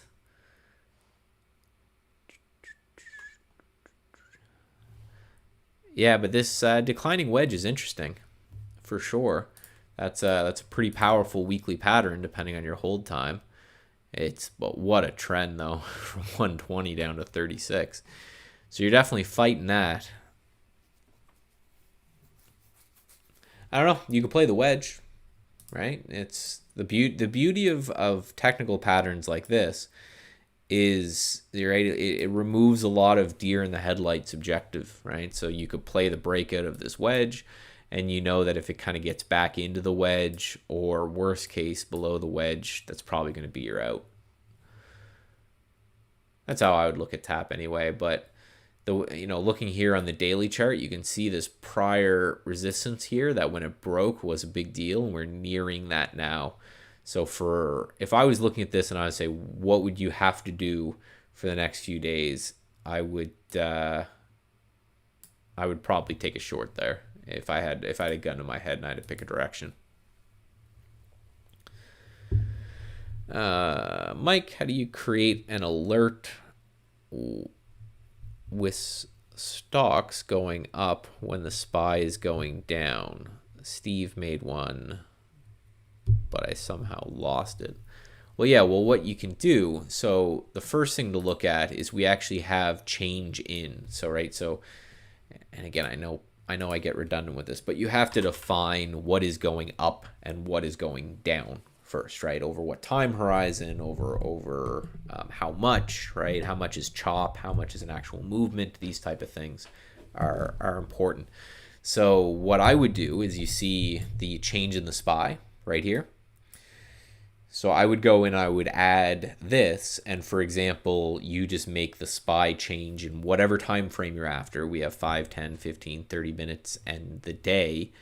Make that a negative number, and then just maybe add in a hitting new high alert. And then you'll find stocks that are hitting new high even when the market is selling. What I would definitely recommend with that is make sure you're filtering out ETFs, because probably what you'll see a lot of when the zone is like inverse ETFs coming up, and that'd be annoying. But this is probably the filter that he used. We also have one, and I may switch over to the web version if it's going to keep doing this, but my internet I'm looking over and I'm dropping frames. So it is my internet being flaky here, which is another reason why I use VPSs, right? Because my internet goes down right now. The robot's still up there working. But the other one we have is called divergence sector. I think it's sector. So we have these sector divergent type. Reconnection successful. So I definitely think I'm having some internet wonkiness here, guys. So I apologize. If I end up going down, then there'll definitely be someone else kind of coming on, or Barry will be back in a bit to take my place. But I'll stay here as long as the internet gods let me. Isn't it weird? The first thing that I think about when that happens is like, I paid them, right? And I've been on like auto withdrawal for 5 years now.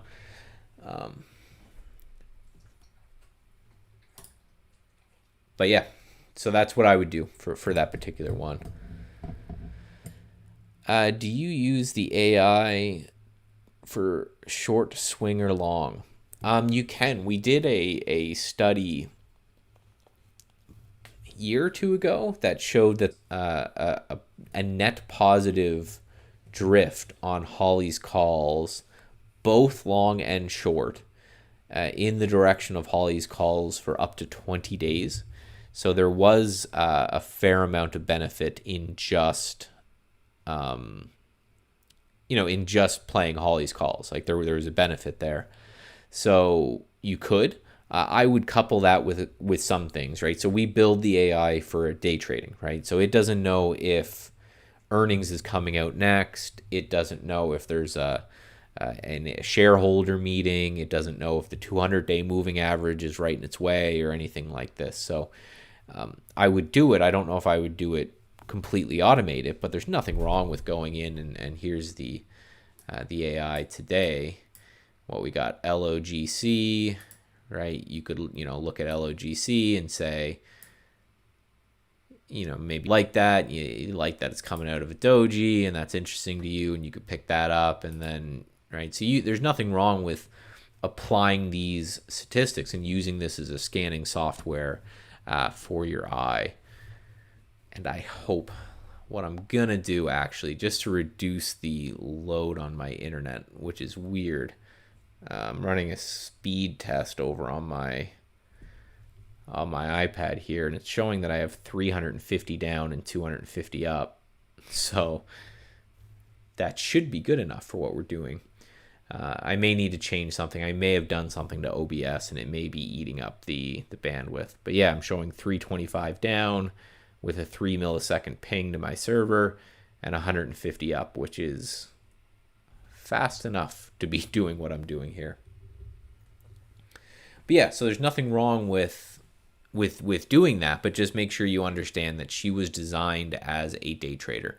So she's not going to know, for example, if a company is the biggest one, things like this, right? Oh, wait, these may not be the actual AI plays. They may be. I just keep forgetting.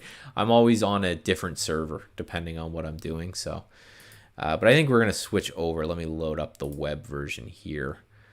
AWS is being a bit of a jerk. This is the last time I do this. Again, you want the long and short story about it is that our washer was on the fritz and I had to go empty out the trap and clean it out and do all that kind of stuff. So I didn't have time. Usually I spin up my Parallels desktop, which is running locally. Right, and that's what you guys usually see is this Parallels desktop. So let's just see if we can pop over here. Let's go properties and let's change this to Safari TI Pro Web. And we'll go okay. And there we go. So that should be, hopefully that will stop freaking out like that. So this is the web version, I guess, that let's hide that. You didn't see anything there. Get rid of that there. Okay. So this is a lot of where I'll do kind of my nightly scanning. I have the A table that Steve and Andy make. I like this. I've been doing a lot of playing with the score and things like that. You get some benefit there. And then from here, I like to go, and I have just something that I call just the scan, aptly named. And what this does is basically just looking for the highest short float stocks, but stocks that are near their 10-period moving average. And, what I get a lot of is I just want stocks that have a chance to move, but haven't yet moved, right? So AMCX, we've got a 38.4% short float, and you can see that this thing's been just kind of chopping around here at short-term moving average, but holding the gap. So this is actually something that I have on watch, or I'll put on watch. Actually, let me just do that over on the VPS. What was that? AMCX. Okay, let's add that in there. Just because that's interesting to me, because if it gets over that $25 again, it's had a lot of resistance. If we zoom in here, you can see, oh, that's way too far to zoom in. You can see it's had a lot of resistance here at 25, maybe back over 25, and your stop's probably 24. So you're risking a point. So then the next calculation you got to do is it probable that I could make 2 points? So if I buy 25 and I've got to stop 24, could I get 27? And I see that that's likely. So that's something that I'd add to a list. So this is a pretty good nightly scan that I got going on.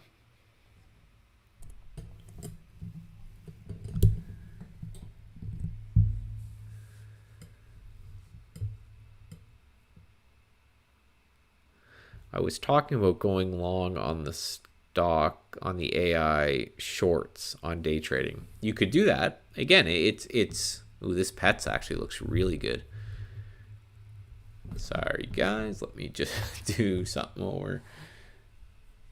I'm a trader. If I see a chart that I like, I gotta stop what I'm doing for a second and go set an alert, right? That's the rule. That's what we signed up for. Pets.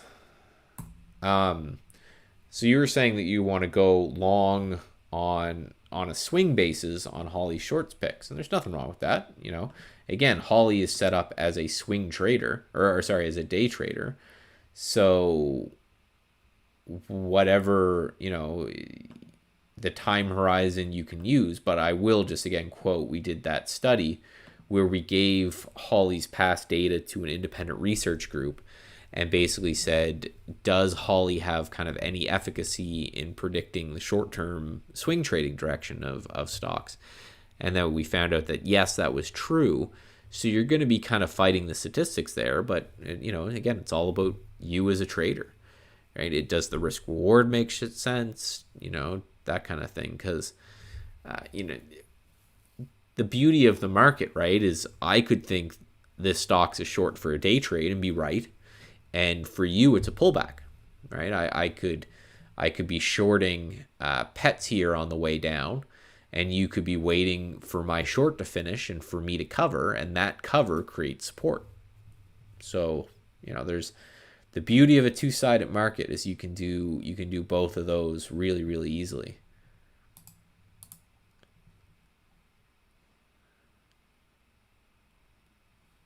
It's not showing my cursor, which is weird. It's weird. Everything's super stable now. That AWS server may have been farting out. I've got Kodak on watch on this other screen. If we go down to an intraday chart here, let's grab a 5. It's really struggling with this $9 here.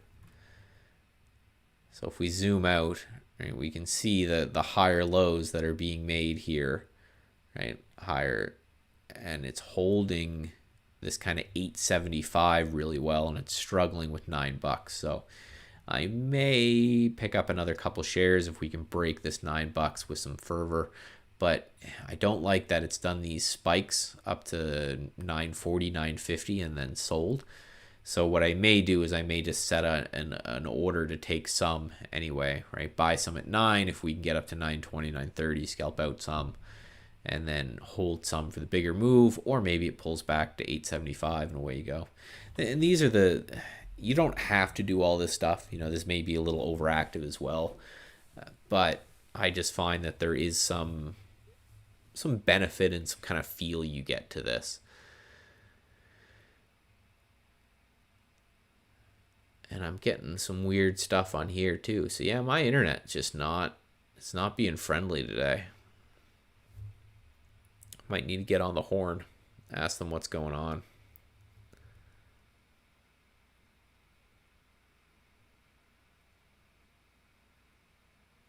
But yeah, go long Holly short picks for swings. Go long them for day trades, right?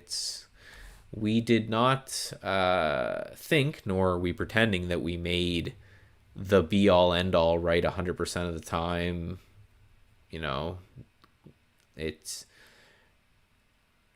We're hoping that people will take the statistics that we're building and the things that we're doing and all of this to make sure that we are, that we have a plan. And that's the main benefit, I would say, for Holly, is that it gives people that don't have a plan, right? If you don't have any idea what you're doing and you're just like, I just want to trade, well, that's a bad thing. So at least if you come to the AI, you say, okay, here's a plan, right? You've got an entry, you've got an exit. I just lowered my bit rate there. So let's see if that makes anything better. So let's go back to the web, or to the AWS. Where is that? Workspaces, Bing. And then I just need to reset connection. Let's see. I just lowered the bit rate of the stream for nerds who understand what that means, and for non-nerds, it just meant I slightly reduce the quality of what you would see in moving objects.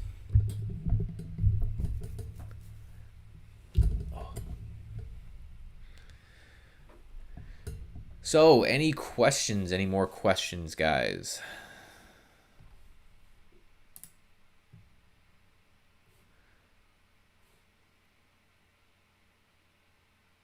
Oh yeah, everything seems much smoother now. I think I was streaming a little too sharp. Still no ETA. When there is an ETA, I'm sure it will be shouted from the rooftop. That's about the swing trading AI. Still no ETA on that. This thing keeps trying to... I have to close the web or it will keep trying to grab focus here. we're in the process, full disclosure, full honesty, again, something not a lot of software companies will do, but we're in the process of building out the technology that we would need in order to build out the swing trading AI, right? So we are 2 steps removed from that. Again, come up with your own trading plans in the meantime. Use Trade Ideas and its back testing ability to help you there, right? Like, I've got a lot of strategies like this. Before people ask, no, I cannot share this one. It's got all kinds of customs in it, and this thing. Do I have a web version out somewhere else? I may have a web version open somewhere. If you ever see it doing that where it keeps kicking me off, it means I have a web version open somewhere, and it's every now and then it like refreshes. Right, and that's exactly the thing, right? We're the comment there is, I appreciate you guys focusing on doing what's right as opposed to doing it fast. And that's, I will not release a product that I don't think has been heavily tested enough. So in the meantime, you can work to build your own type strategies with the back tester and everything that I showed there, but it's dog staring at the wall randomly. But yeah, we won't release anything until it's been tested. Now, in the meantime, what we're working on doing, just to give you guys something, is kind of a revamp of the swing channel, where we're looking to kind of maybe incorporate some of those algorithms like the one I just showed you, kind of do maybe a manual version of that, maybe some curated swing ideas from the guys, the traders that you all know and love, things like that.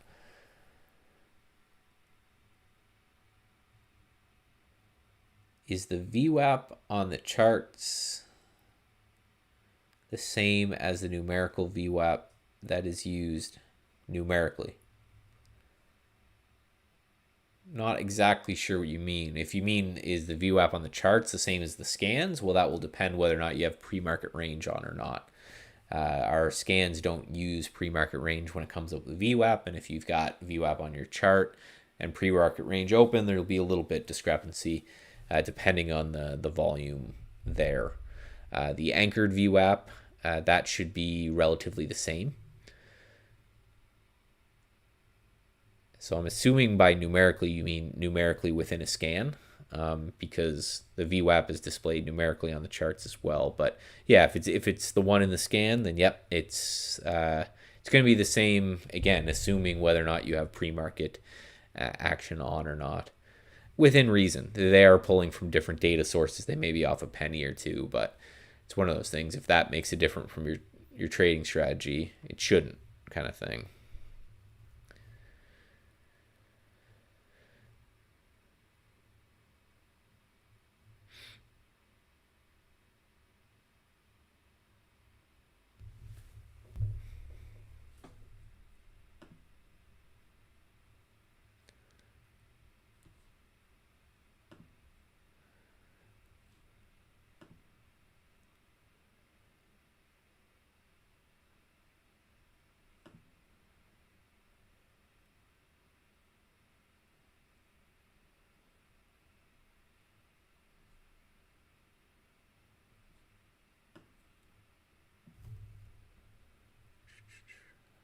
What computer language are you using to construct so Trade Ideas is constructed on C++.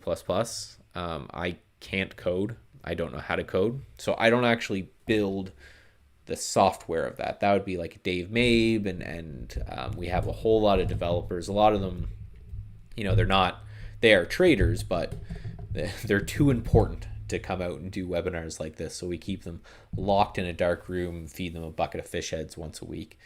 So you won't see a lot of those guys, but we have a lot of really, really smart, really, really talented coders and project manager that's keeping everything running, and all of that. More of what I kind of do is the math behind everything, right? So I come up with the algorithms, which are more mathematically derived than anything else. Now, what I'll say is that after I finish my CMT, which if I pass, hopefully will be in December, knock on all of the different materials. But when I'm done that, I want to take a Python course. I think there's so Python or SQL or some big data management type of thing. But no, my role right now is more of algorithm development, and it's more of just math type stuff. Right, but yeah, we've got a whole nother team that's usually behind the cameras, I guess you could call, for doing that kind of stuff, and they do a great job at it, and they kind of keep everything afloat. Python is English without curly braces. Well, hopefully. Yeah, I've never gone the road. I've always been a trader. I've always been interested in the mathematics behind it, but I've always used tools like Trade Ideas where I don't need to know how to program. I can just sit down and play with the math and the numbers, just because I never got into it. But the more I play with this kind of things, the more I think that I actually might like learning to code. But first, it's the CMT out of the way. That's been a 3-year plus journey, which is a beast in its own if you want to take it. It's a really good course if you're looking to be employed, I guess, in the technical analysis world. If you want to be a hedge fund trader or something like that, and an analyst for a bank, things like that, it does a really good job at. I like it because it kind of pushed me outside of my comfort zone. A couple things. It made me look at things that I wasn't actually looking at because I had kind of my own way of doing things. And when you get stuck in your own way of doing things, you just kind of continue to do them that way. Oh, this is an interesting one, this HRTX. It's coming out of this kind of rounded bottom here. You could call this an ascending or a wedge right here. It's got a 20% short float. Came through this scan that's somewhat optimized, works okay. It's got room. If it comes up to fill this gap, it's $20 a share. It's at 15. You could probably stop it under here. All right, hold on a second, guys. Let me just go over here for a second and HRTX, and let's just pick up a little bit there to buy. I love how quick and easy I'm tapped.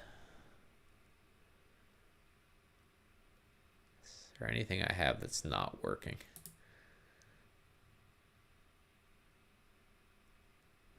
No. Okay.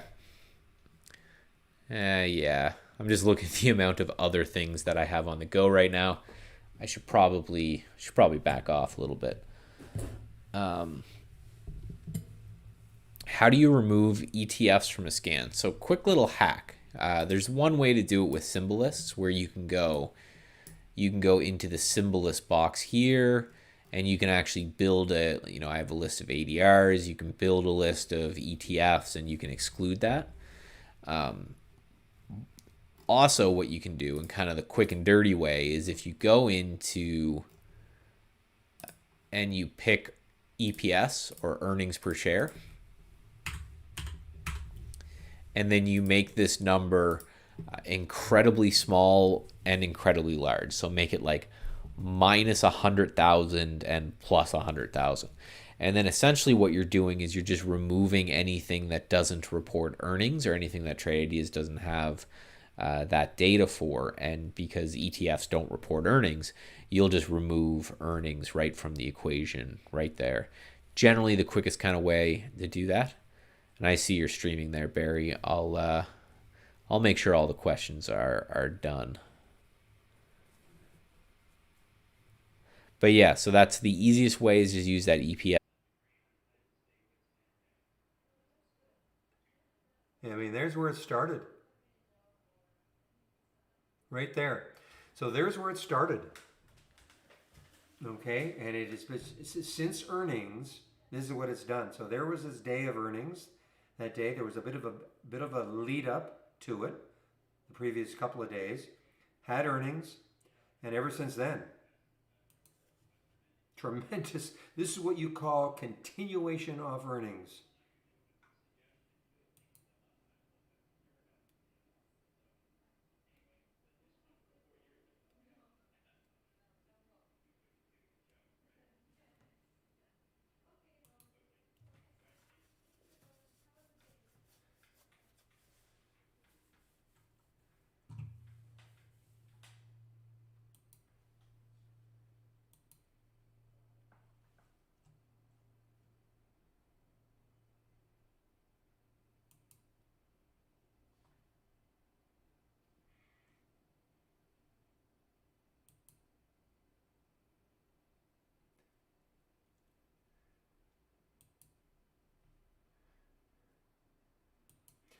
All right, just a quick recap of what happened in my watch list today. So the AREC, that was a brief one, but it was good for a brief period of time. Excuse me, 441 was the alert, and it got up to 493. That was the candle in which the alert happened, but you had to be quick because it just dropped after that. Plug, I think, was pretty. Actually, plug was really good because I mean it really didn't drop too much after the alert. 1725. BE, my namesake, 2110, superb alert. Look at this. I mean, a couple little bottoming tails there, but after that, look at this. 1747 for the Sun Power, got up to 1820 before it pulled back. And then I don't think this is the only one I think that did not move from the alert price. 368. Yeah, I mean, it got up to 372, but you know, so I would call that, so I would say 4 winners, 1 loser.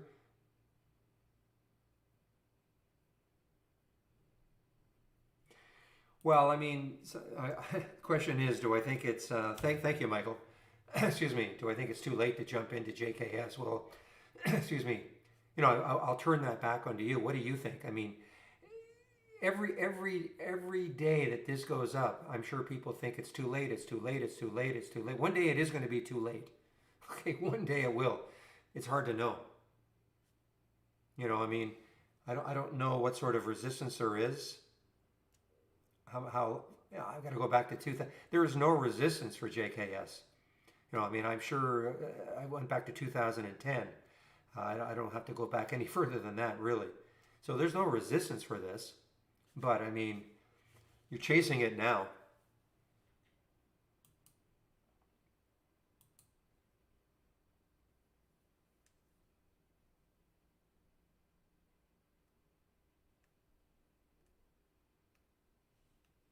But it all started on earnings. I mean, just a fantastic, evidently, whatever. I can't remember. I sort of remember the day. I sort of remember the 2 days before. But it is amazing. I mean, this is, you know, a $25 stock that has doubled in, what, about 3 weeks?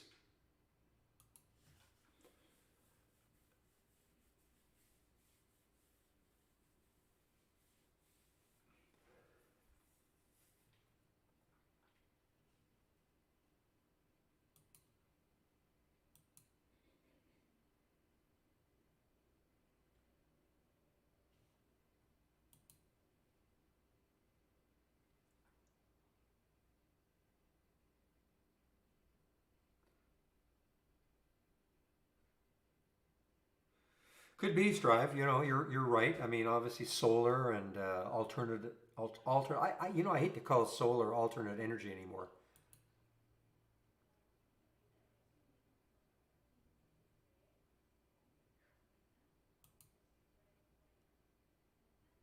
Meanwhile, this rave, which I would have salivated over shorting this. I thought that press release was just sort of really grasping at straws. I mean, it's still up 110%, but I mean, no way it should have been up here.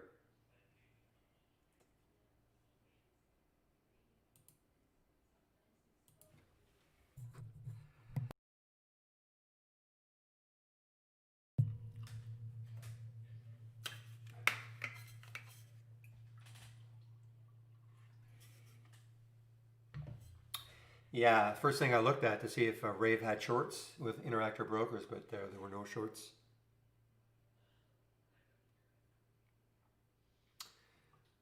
No, I did not know that, but I'll take your word for it.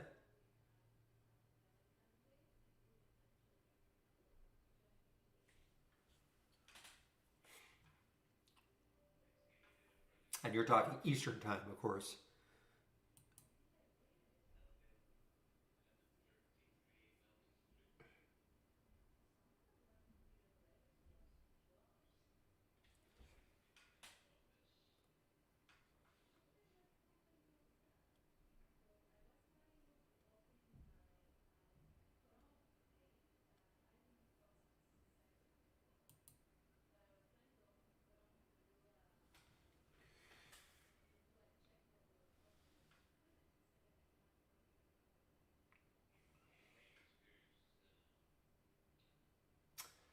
All right, guys, getting close to video time for me. Let me just put the link in case you guys want to subscribe to my video.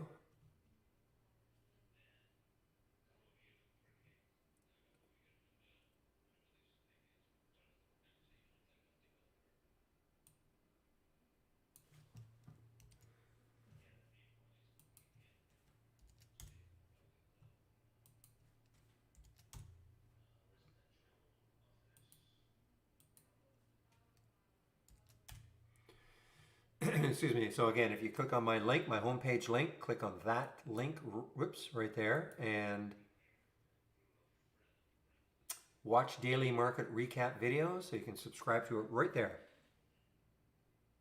So I do the video now, and about an hour after I've done it, usually it gets sent out via email. You can also see it on my Twitter feed at bbroon44. That's me on Twitter.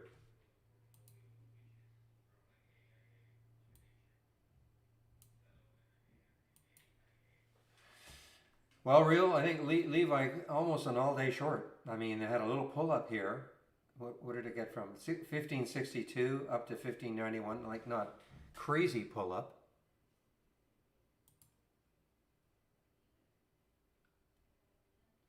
All right, guys. So I will do my video now. So I'm going to just put the announcement in.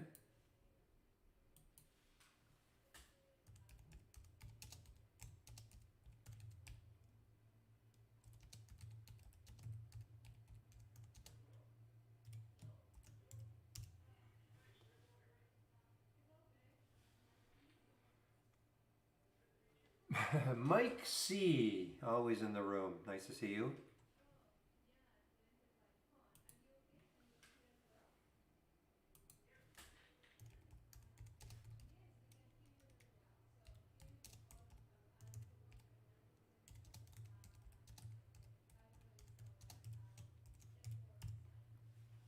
All right, guys. So we'll see you around 125. I will put both rooms on mute right now.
All right, guys, I'm now back.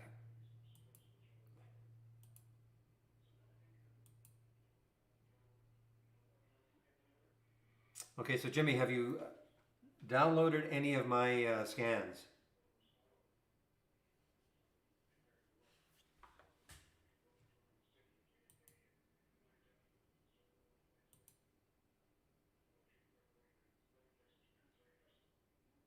All of them? Okay. Do you have them all up? Like you have them all up and running? Okay. You shouldn't. Okay, you shouldn't. The whole idea of all those scans is that, some might appeal to you, some may not. I mean, I don't use them all. Okay? It's just that some people like to see different types of things, okay?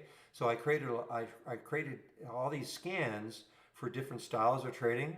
And it doesn't mean I will never use these scans, but I only have, I mean, the only scans that I have are these and these. That's it. Okay? And so what's happening is that you're going to have to go through every alert window, and if you right click on the alert window and then click on properties and then actions, and then you'll see the sound right here. Okay? Now you can disable the sound if you want, you can uncheck it. But you'll get nothing done if you have all of those alert windows, like all those windows open.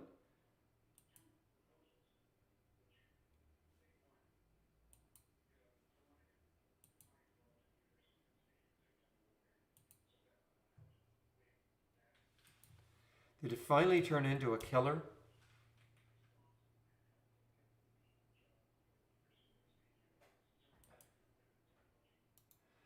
Well, this has taken a million years, but I guess finally it'll start to move.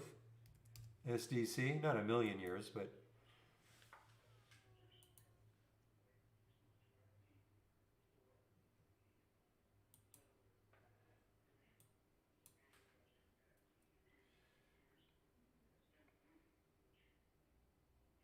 yeah. But you come back. Are you loading it from the channel bar? So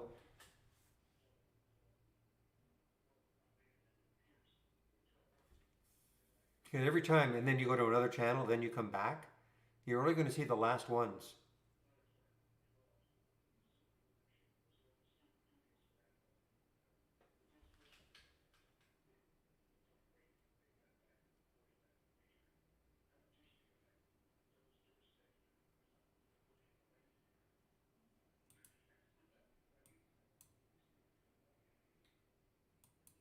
So every time you load the channel, you're probably only going to see the last ones.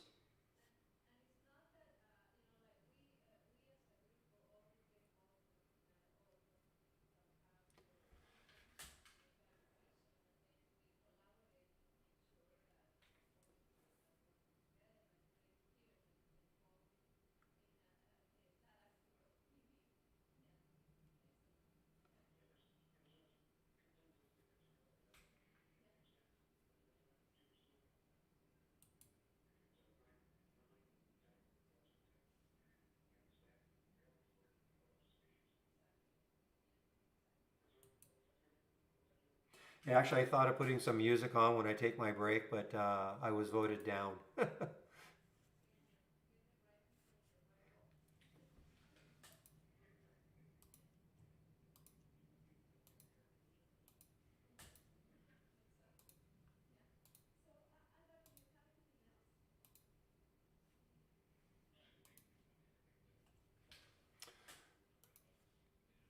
Oh, this was a while. This was a while ago when we went into this room here. Took a little poll, and they said nope. I said okay. Well, new channel bar. Now you have to pick a channel. You have to pick a channel. Like there's my watch list there.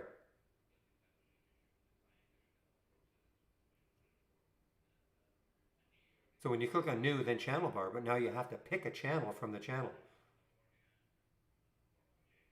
This is like turning on your TV and you see all the channels, okay, in a guide. Now, you're not going to see any channel until you actually click on a channel.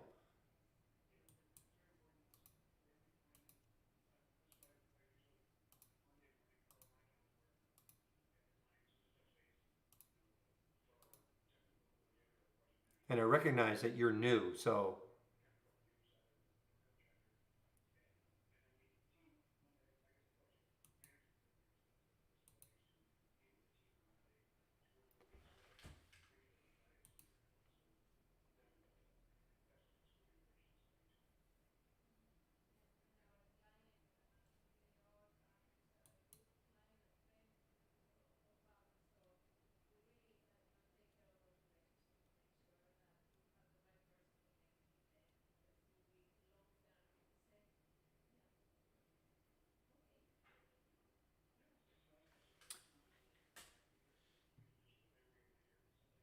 let's see.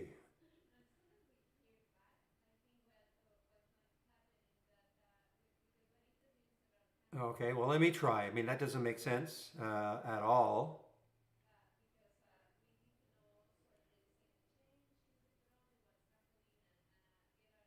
Okay, so here's my entry price. Okay, there is my entry price column. So I'll just take a trade just to see. Okay, I'm going to take a couple hundred shares of BE.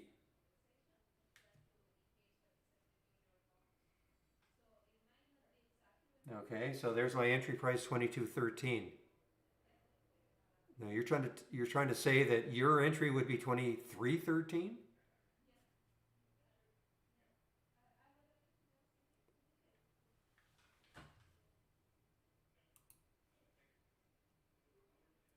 As an entry, 100%. It's hard for me to believe, because when I say that, I don't mean I think you're not telling me the truth. Understand? That's not what I mean. But I mean, it's hard to believe that, you know, do me a favor and take BE. Just take a couple hundred shares, take 100 shares.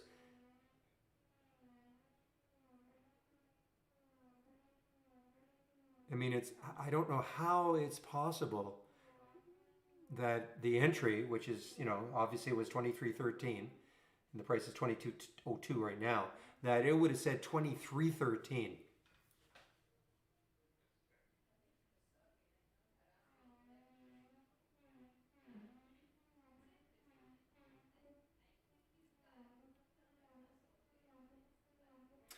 You'd almost have to, not for me, because I won't be able to help if that's truly what's happening. You'd almost have to take a screenshot and the time, and so that they could take a look at what the price was and see what that entry column shows. And so they could say, well, yeah, I mean, it makes no sense to me. Anybody else? You take a trade, and in the entry price, it's $1 more, or it's not, virtually the same as what the chart is telling you.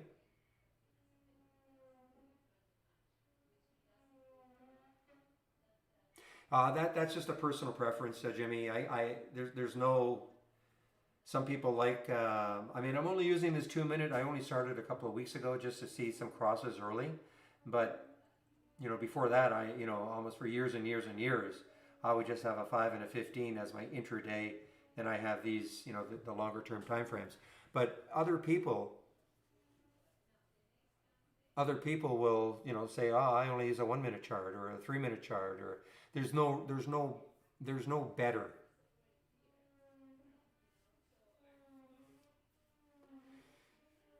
Okay, so Calvin is saying something. I mean, I don't know that. Give me an idea. Give me an idea of a symbol.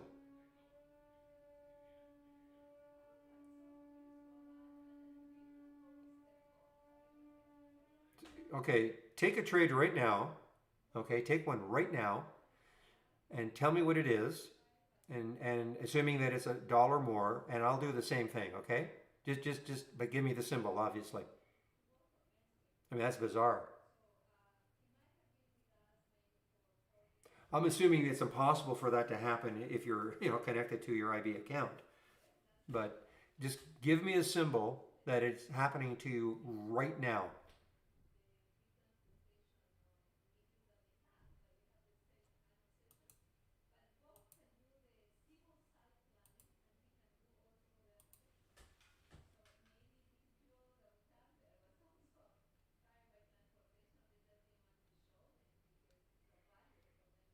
Because I just want to see if I can duplicate it.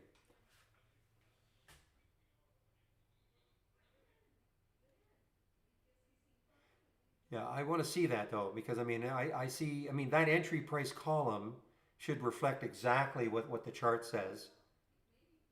Okay, Fleur, let me just do FLR.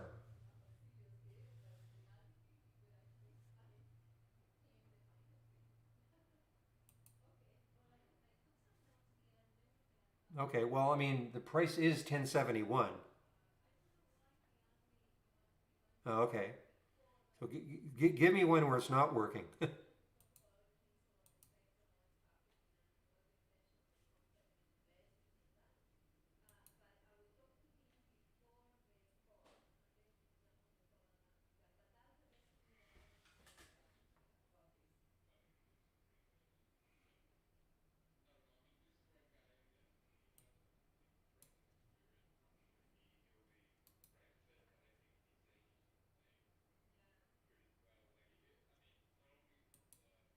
Yeah, I mean, I can't say it's ever happened to me, but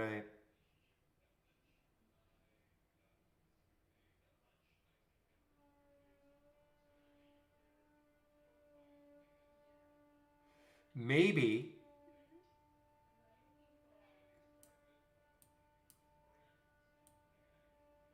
it's possible. I see what you mean. So I mean, yeah, I mean, if I bought it later on, it would, yeah, the entry would, I guess it would blend, as you say. I mean, which is what you'd want. You'd want to know what your average price is.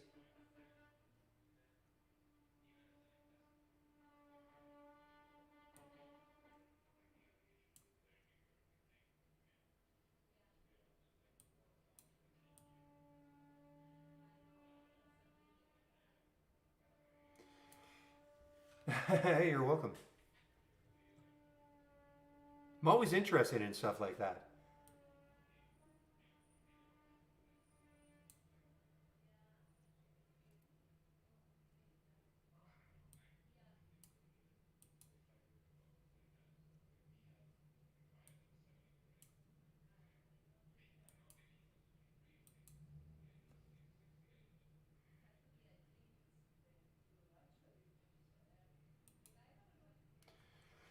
All right, finally, the collapse that I was. This could really start to move now, guys. This SDC.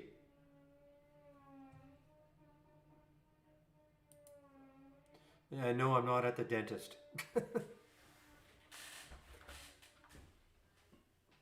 Yeah, but the commission would not. I think they're using IB's commission. So what is it? $1 minimum. There would be no way it would tack on like $1.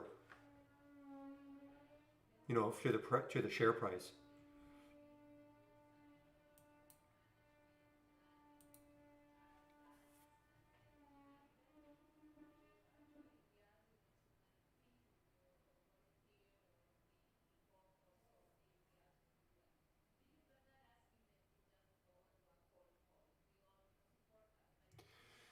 All right, guys, I'm going to do something I don't really want to do, but I'm going to do it anyway.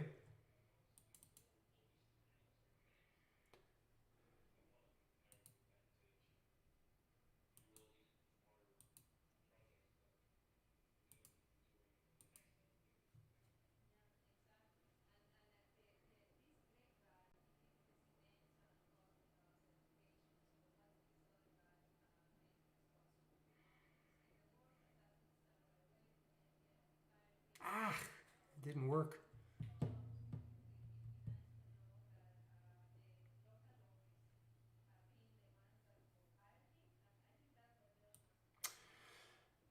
All right, guys. Well, listen, ask me questions. I'm going to muddle around with my columns here. I don't know what has happened. That should have brought back the columns that I want.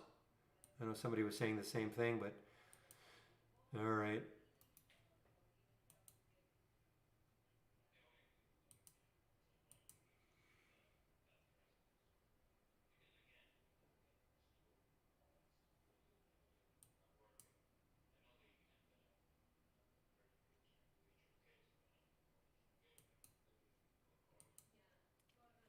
Don't understand that question, Jimmy. What about the loss that would occur within 5 minutes? I don't understand what you mean. Why would there be a loss? I don't understand. You have a stop, so regardless of what time frame you're looking at, you'll have a fixed price, which is your stop.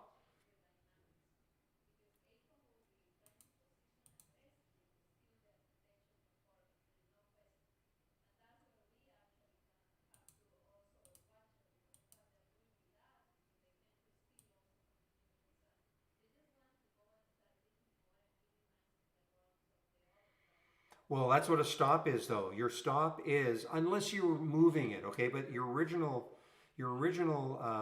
stop is fixed. When you get into the trade, let me just do this.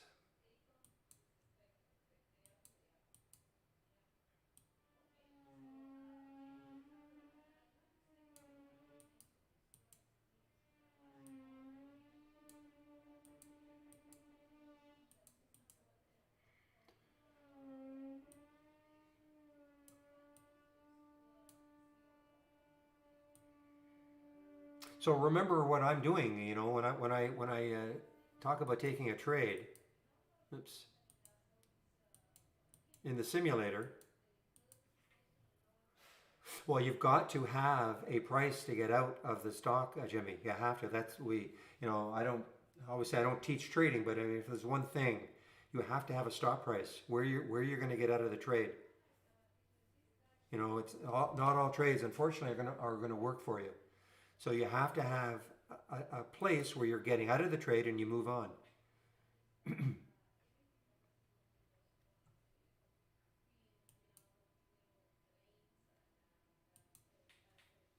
And it should be based, though, on the chart. So for instance,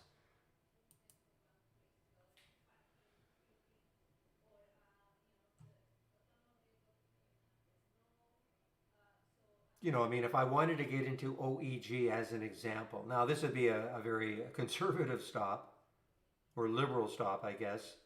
But you see all that support right there around 79 cents. To me, that'd be too far away. But imagine if the stock was only up here at, say, 90 odd cents. And I'm looking at the chart and I'm looking at the 5-minute chart. And to me, it looks like there's pretty decent support around 79 cents. So that if it went down below 79 cents, I should be out of the trade. So I put my stop, say, at 77 as an example. That's where I get out of the trade.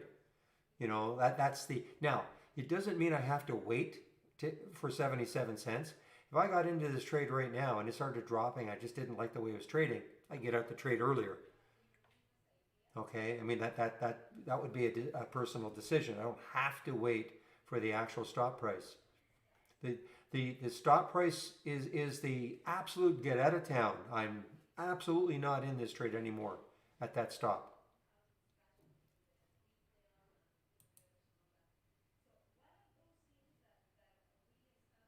Ay, ay, ay, ay, ay, exactly, Jimmy, yeah.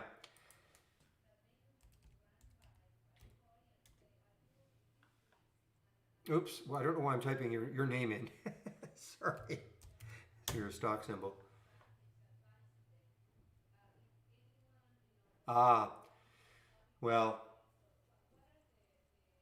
one thing a lot of us in the room will preach is always have a stop. Always, always have a stop. The other thing is that you should only be risking about the same amount for every trade. Now you might say, well, how do I know then how many shares to buy? Because you're not going to say, well, every stop is 10 cents away. It has to be based on something that the chart is telling you. Okay, so I mean, that's another thing that people do. Well, my stop is always 10 cents. Well, it's not based on anything.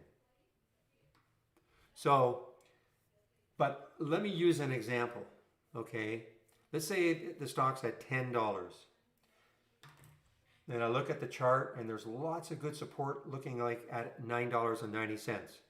So that happens to be 10 cents away. So that I would say, well, if it broke down through 9.90, I got to be out of this trade. So, but let's put the stop right at 9.90. I'm in at 10, and you should always risk about the same amount for every trade. So let's just say you were going to risk $100 a trade. How much you're going to risk per trade is going to be based on your account size. If you have a $5,000 account, you're not going to risk $1,000 a trade. So let's just say you want to risk $100 a trade on that particular setup. You're getting in at 10 with a 10-cent stop. You just have to do some pretty easy math. You could, in theory, buy 1,000 shares. Okay? And you have a 10-cent stop, so 1,000 times 10 is $100. So you're risking $100 on that trade. If it hits your stop, you're out, and that's all you're going to lose. Okay? Meanwhile, I should have been buying this OEG. Holy smokes, look at this thing go. Well, I hope you're kidding, Jimmy. You're always going all in. I mean, if you're going to do that, then you may not last very long. Seriously, I mean, I don't know if you're kidding or not.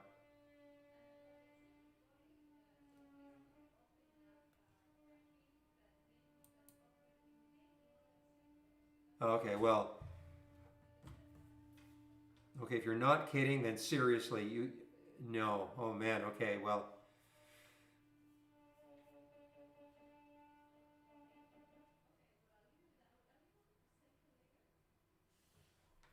The other thing too, when you get into a trade, you should have a realistic expectation of at least, some are going to say 1 to 3. I will say 1 to 2, at least when you get into a trade. So what does that mean? So let's take again our scenario, getting into a trade at $10, and there's a stop 10 cents away because it's based on the chart. And you look at the chart, and there's really no resistance. There's no resistance on the chart till say 1040. So we're not saying you're going to get to 1040, but you could have an expectation of you're risking 10 cents to maybe make 40 cents. So a 1 to 4, which is excellent. Okay? So, but if I looked at that chart and I wanted to get in at 10 and I have a stop at 990, but I look at the chart and there's all sorts of congestion at 1010, like a dime away, it's not a good enough risk reward. You're risking 10 cents to maybe make 10 cents. Not good enough. So when you get into a trade, your expectation should be at least 1 to 2. And I know others are going to say 1 to 3.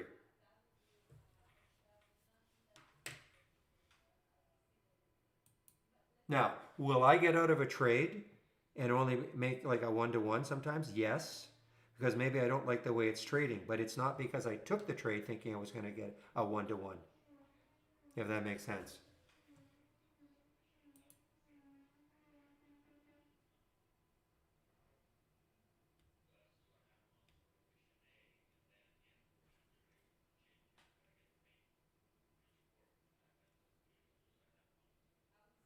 Yeah, as Frank says, I mean, capital preservation is the key to being. If you want to make this, you want to do this seriously.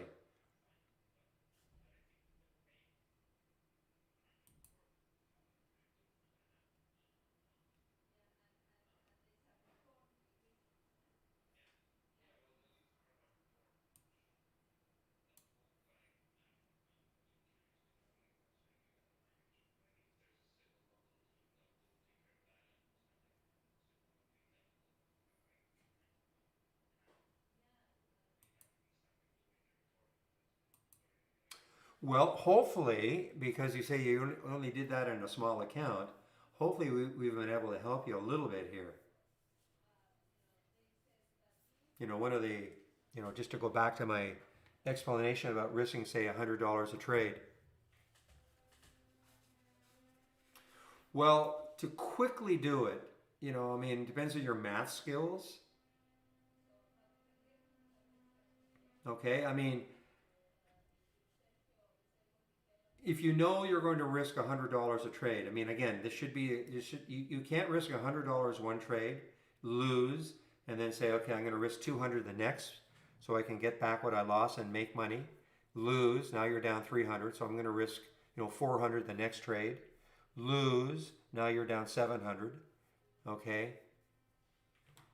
So quickly determining it, I mean,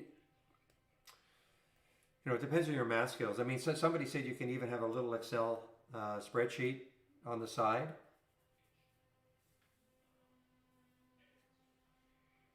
So if you're going to risk if you're going to risk $100 a trade, and your stop is 13 cents away, you could quickly, you're dividing basically 13 into 100.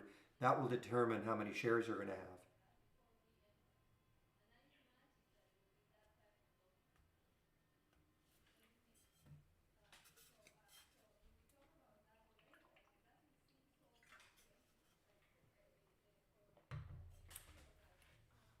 Yeah, I mean, you can quickly do that. I mean, I'm reasonably good mathematically, so I mean, and listen, if I use my example of $100 a trade, is it going to be 100 every time? Will it be 105? Will it be 95? Will it be 101? Will it be 107.50? Yeah, but I mean, it's not going to be 100 one trade and then 200 the next. Now, the only thing, and I think Real may disagree with me, the only thing I will do, but again, it's not going to be a huge multiple. It's like playing blackjack to a certain extent. When you think the cards are more in your favor, you bet a little more. I mean, that's the whole idea of blackjack, right? If you've ever played blackjack. So, for me, certainly there are some setups which I probably like better than others. Or certain situations that I might like better than others. The market's moving great in my favor. I'm in the right sector. A lot of positives. So, instead of 100, maybe I'll go 125. Okay, as an example. Now you can do it within B plus. Yes, as you can set up. And if even in the simulator, you can set up your own buying and shorting parameters, which will automatically assign the number of shares. And if you're interested in trying something like that, even in the simulator, just have to watch this. I didn't talk about it because, if you're new, I don't want to overwhelm.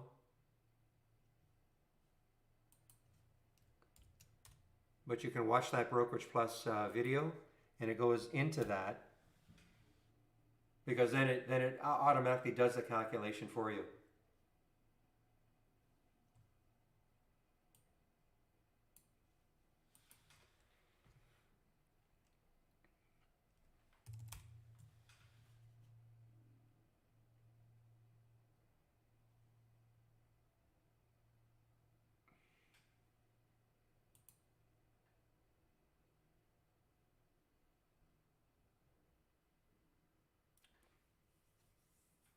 So that's why we're saying, you're brand new, practice trading first. If I threw you the keys to my jet, well, I wouldn't expect you to be able to fly it. You're gonna have to go to flight school, okay? So I'm gonna throw you some money, and I wouldn't expect you to be able to invest it wisely, unless you have some idea about what you're doing.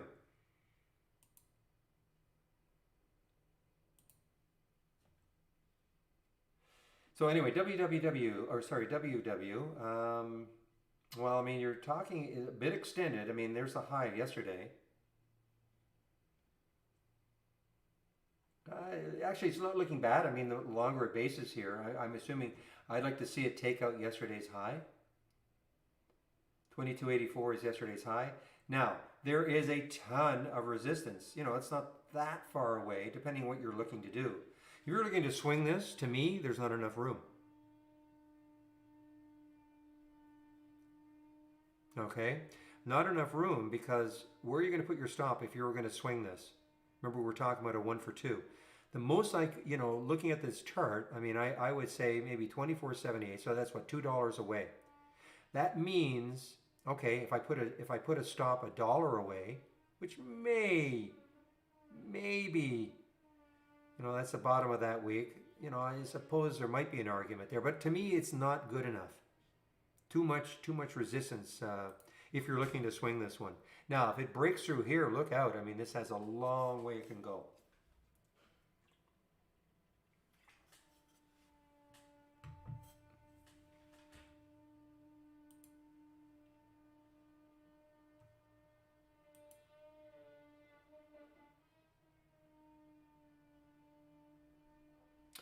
So, like in the example I gave, if you get into the stock at $10 and your stop is 10 cents away, okay, it's at 9.90. And again, not just because you said I want to have a 10-cent stop, because you look at the chart and that's where there's a lot of support.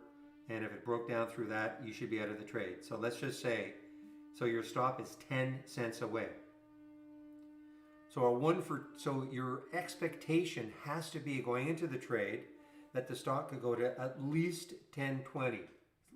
Doesn't necessarily mean it's going to get there, but now you're risking 10 cents to make 20 cents. In other words, 1 to 2, 1 for 2 on a ratio basis. Make sense? Risking 10 cents to make 20 cents, 1 for 2. Risking 10 cents to make 30 cents, 1 for 3. On a ratio basis, yes. That's why you'll hear Real and others will talk about an RR. RR. I made 2 RR or 3 RR. I'm not a pirate.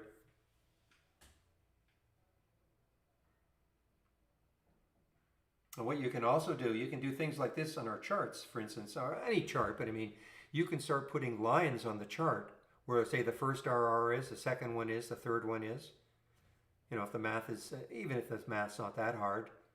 So again, if we use our example of getting into the stock at $10 with a stop 10 cents away, so you could put a horizontal line, a markup with a horizontal line, you know, at 10.20.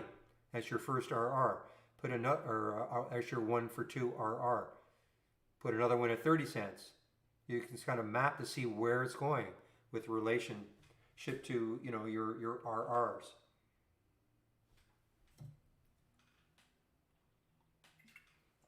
So it makes it pretty visual. So sometimes you get trapped in between, you know, and so if you start to see the stock declining, there's maybe a time where you say, you know what, I don't want it to go right back down through that one, so maybe take some off.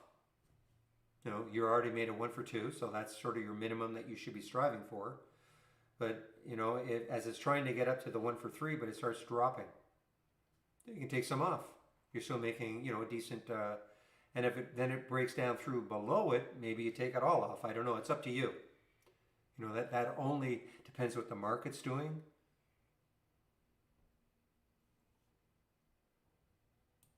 I mean, there's a lot to trading. I mean, it's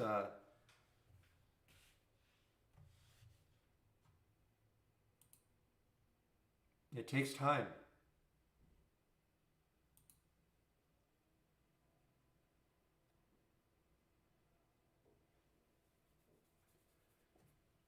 You know, watching the SPY, what is the SPY doing? You know, the SPY is a great overall barometer of what the market's doing. So look what the SPY is doing. So if you're going to get into a long trade right now, you know, depending what it is, of course, but I mean, at least you've got the SPY in your favor. You know, the market is moving higher. You know, you don't want to get into something. You know, I mean, we always talk about alpha stocks that are kind of trading on their own, not really caring what the overall market's doing, not caring what its own sector is doing. Okay? Within reason. So, I mean, but if you're getting into a stock that is kind of, you know, tracking what the market's doing, the market better be moving in your favor. Bounce plays, for instance, you know, bounce plays can be awesome. You know, stock moves down and you want to play a bounce. If the market is moving down, probably bounce plays are not going to work very well. Things like that. So that's why I have a SPY chart all the time.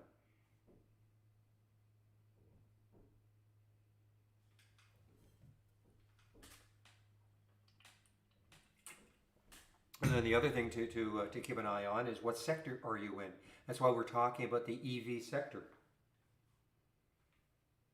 You know, this is a hot sector right now. And this is where the money wants to go. For traders, you know, who aren't into trading Facebook and Amazon and Google, you know, the more expensive ones, the more traditional stocks. I mean, this EV sector is obviously super hot. You can get fantastic gains, but you know, you've got to be very careful. Because a lot of them are low float situations.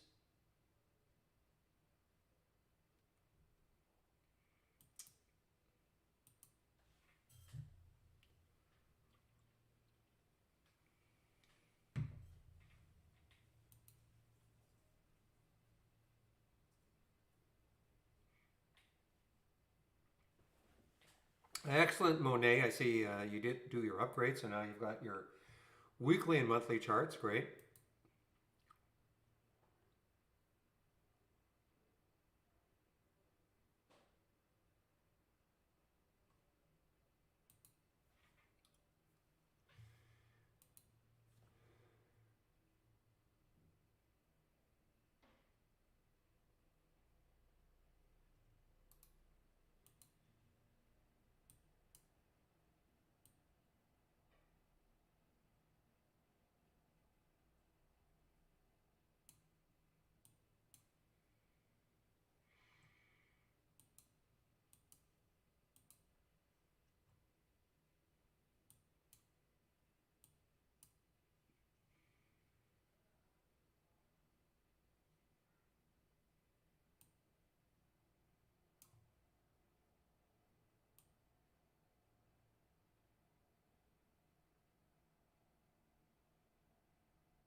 All right, just want to get rid of one of these.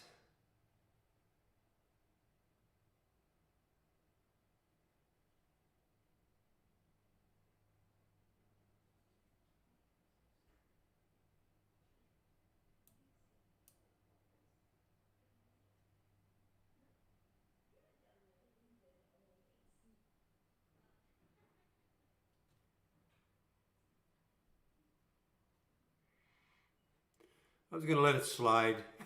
Real. I knew you'd get it though.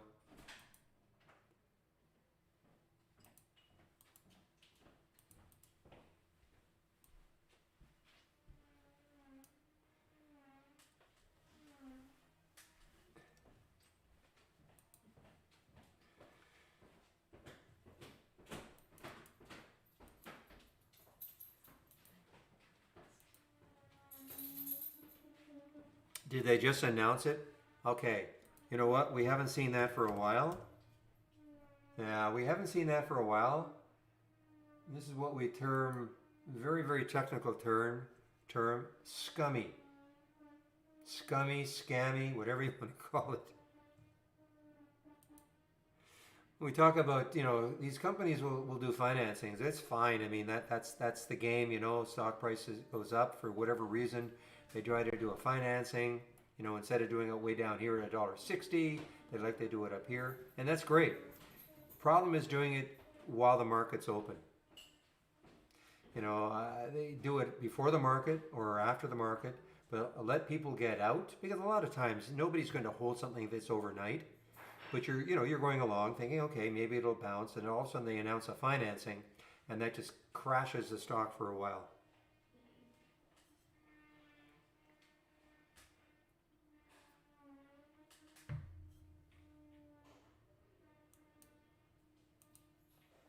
Excellent. How am I going to pronounce your name? Oh, Third Zion. Okay, I was trying to go Third Zion. That makes more sense. Third Zion. Okay.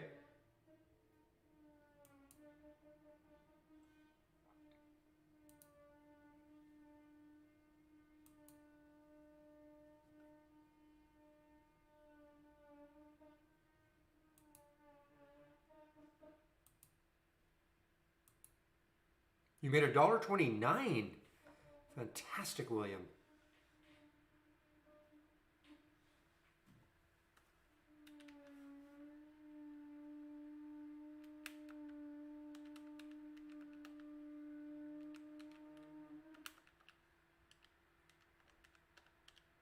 Well, if you don't take a day off and you trade every single day this year, you don't take one day off, you could be up $330. Excellent.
There's that financing.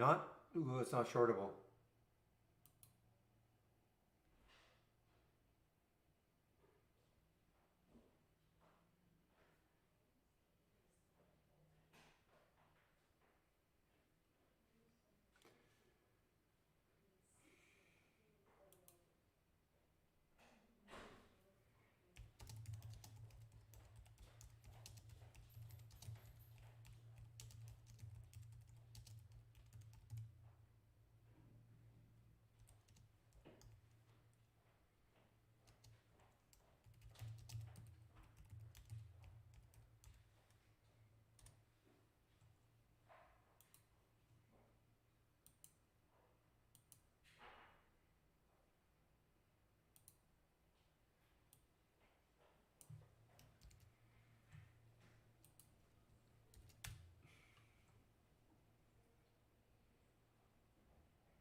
Just a second, guys. I'm having to answer an email.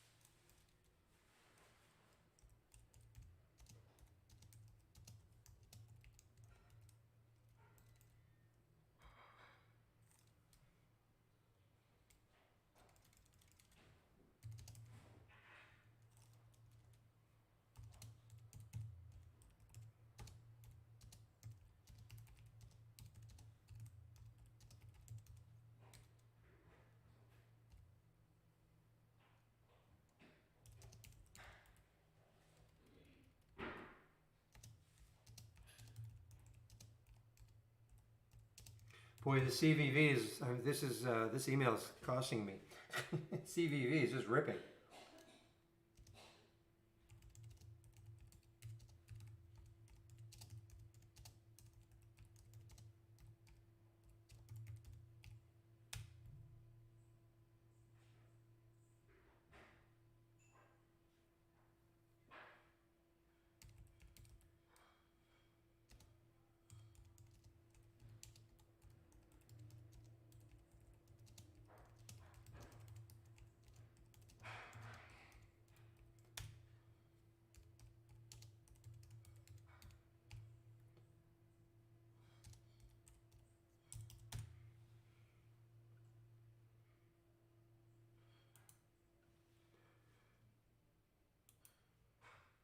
All right, so this was ringing over and over and over again. CVV. Again, looks like COVID equipment, CVD equipment. I'm sure. Again, I said this a lot earlier. 100% sure they did not when they chose their symbol. They did not realize that that's what people would think.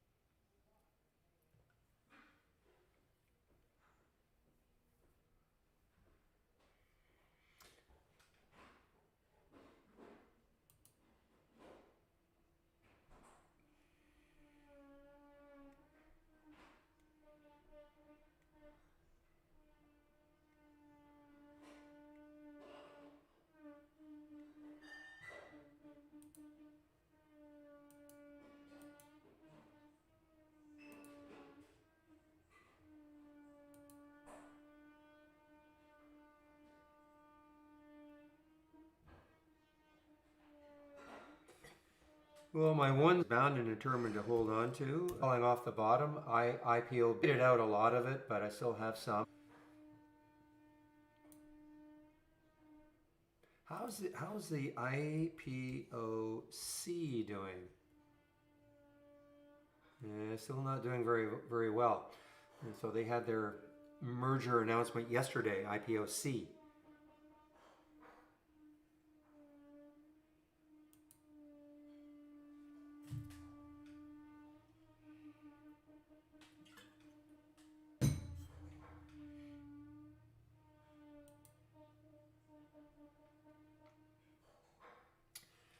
Yeah, solar. My goodness, solar, solar, solar. So this was an IPO. It looks like this was an IPO back here, MAXN, and it has had a nice week, coming off the bottoms the last 3 weeks.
All right, guys, not getting too many more new alerts.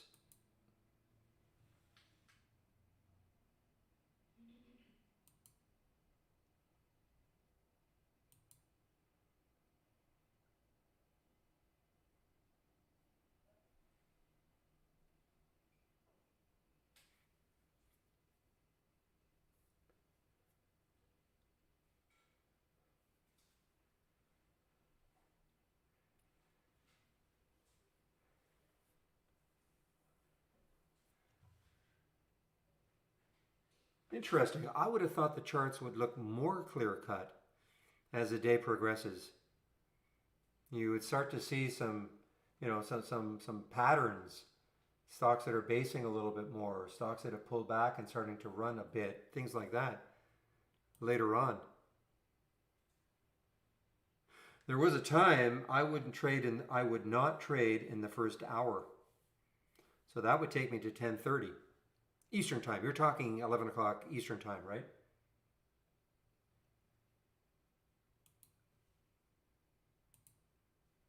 Interesting.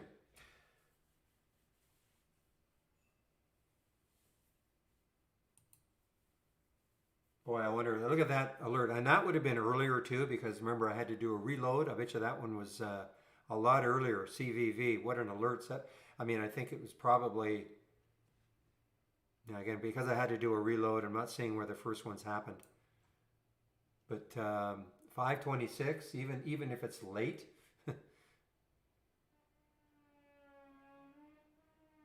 Well, okay, it depends, it depends what people mean by the best. Absolutely the most volatile. Absolutely where you can probably make the most money. Absolutely where you can lose the most money. Okay. So yeah, I mean,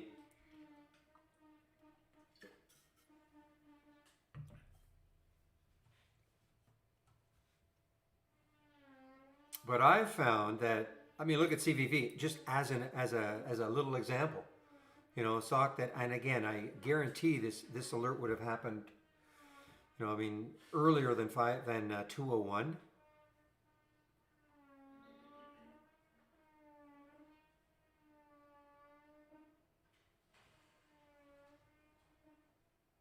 See if it would have happened. Well, even if that were the alert at 526, I mean, it got up to 586. I mean, that's tremendous percentage gain, even though the stock was already up probably 75% or 70%. But I'll take a trade like that all day long. So yes, you've missed all this, but look, it's kind of based a bit, and then you get the pop.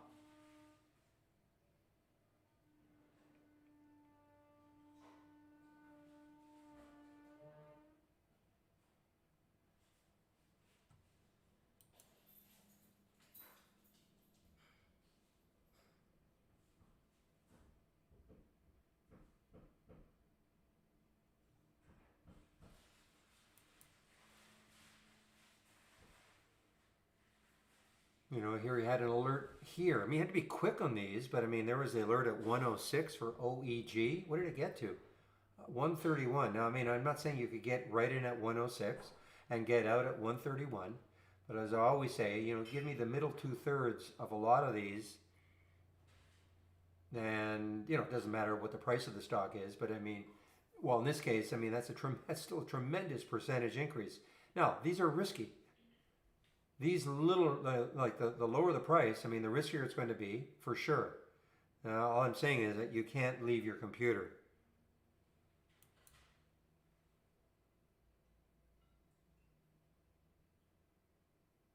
Yeah. Well,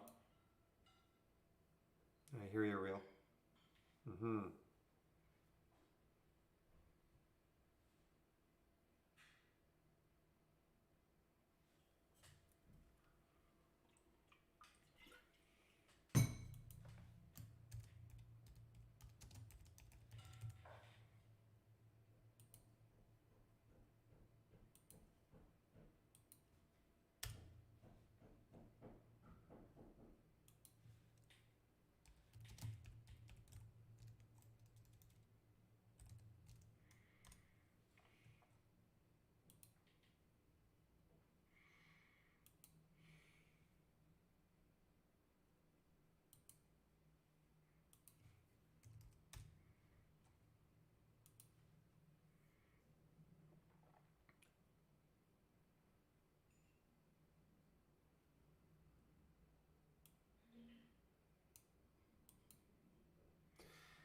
Okay, this AXGT, which I mentioned many times earlier, and talked about that 200-day moving average. There it is, 346, getting closer and closer. About 14 cents away, that area of the 200-day moving average.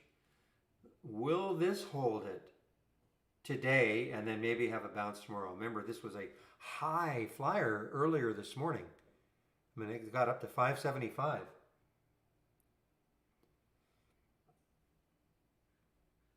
There's the pre-market, and then all of a sudden it just, you know, just completely traded off.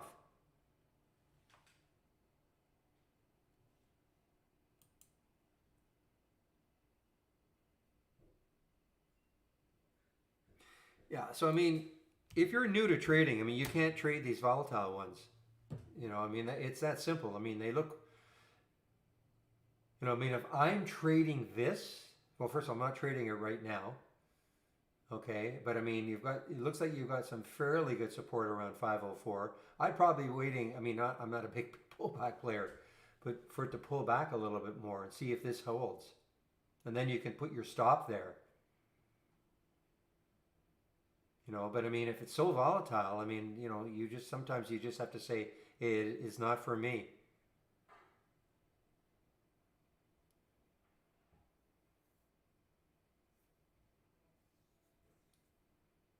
You know, I mean, it's been pretty good on the 15. I mean, it's been a pretty steady move up. So it all depends on the time frame you're looking at too.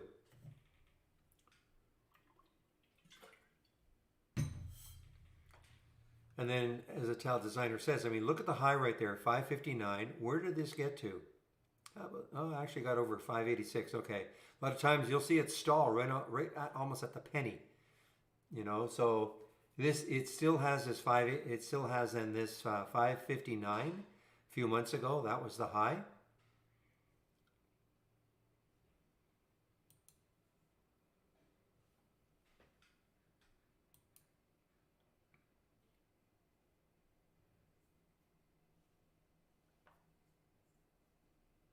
I see U1 is getting active again. It's having its day again.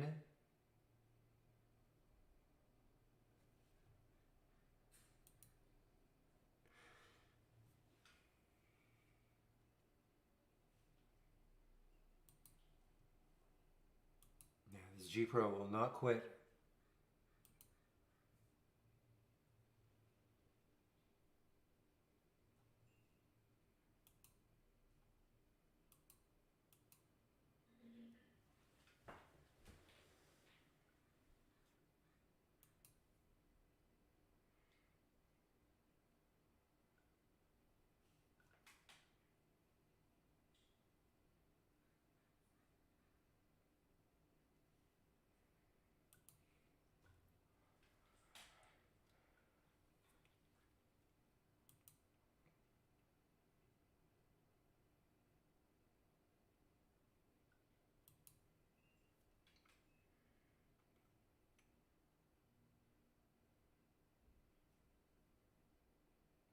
You know what? This actually wouldn't have been a bad short. The short was at 864. There's the candle. And it got down to 826 before it bounced. So that wouldn't have been a bad short. Again, you have to be paying attention.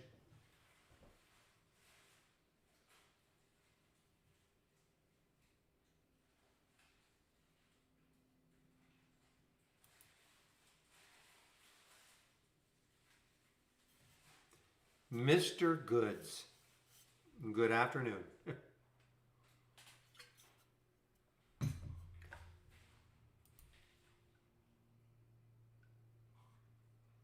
All right, so you're back into these. What about the U1?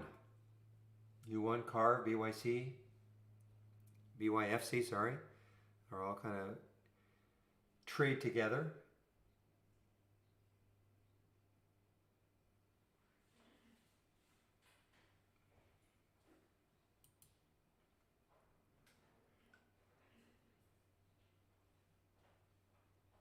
So the market is still strong. Wow, 500. NAS is, let's see what the NAS looks like right now. The Qs, what is it? What do the Qs look like? Yeah, not that far really from those all-time highs right up here. Coming back.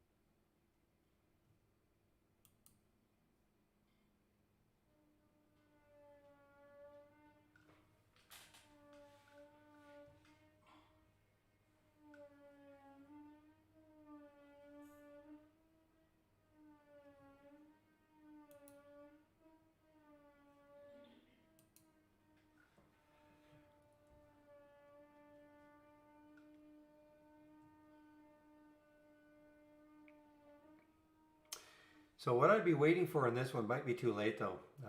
This is probably where, you know, we talk about, that's why that's happening.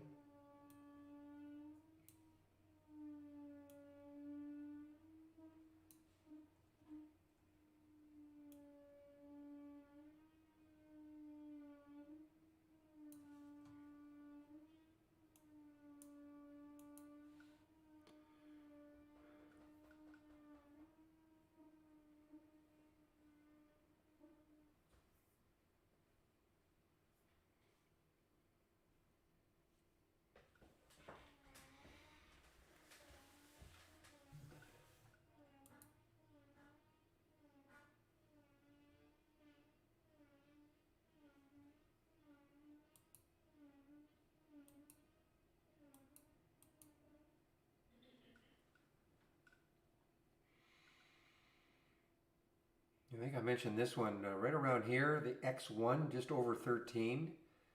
You know, it's moving up. Lots of room here. Look left, lots and lots of room. Actually, okay, maybe not lots of room. On the weekly chart a couple of weeks ago, it was 1338. That's what I was saying. Gets through that though, boy, they got a lot of room. And that's the X1. IPDN.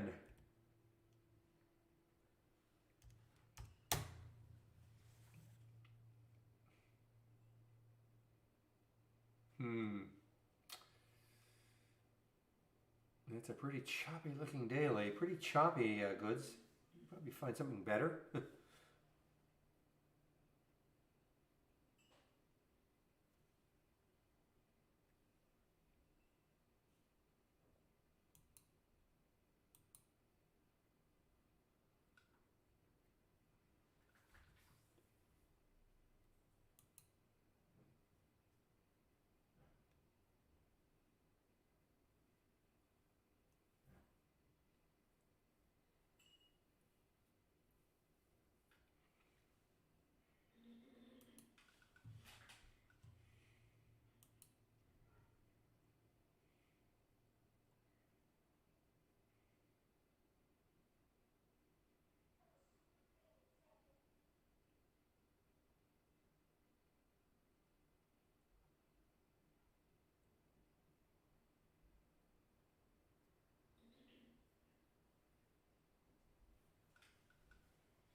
All right, William. Let's see if this thing stalls right at 603. Got it as high as 603.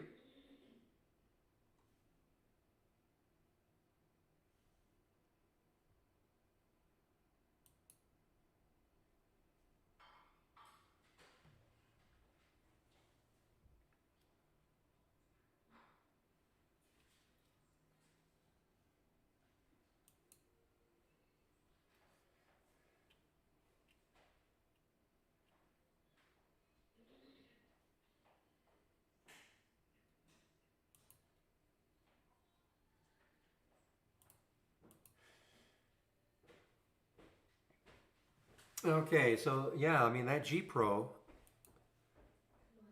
is just stalling here at 6. So strong though,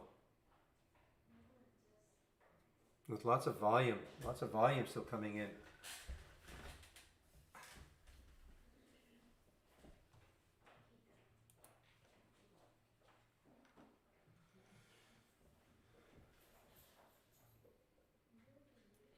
Market, look at this market.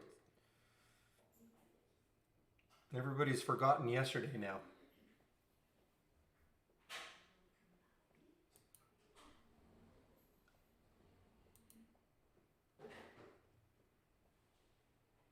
So here's another thing to Johnny as an example.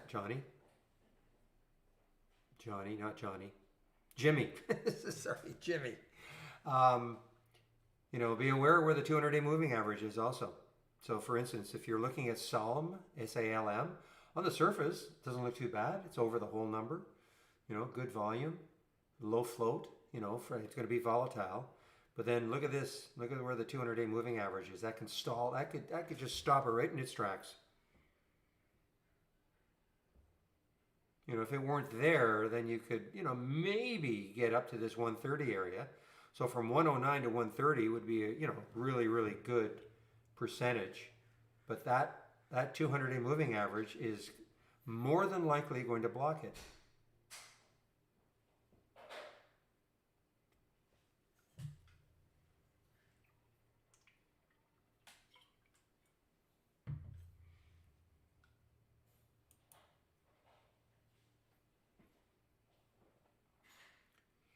As opposed to, look at flux. Now look at flux, it's over the 200-day moving average. At one point it was below it.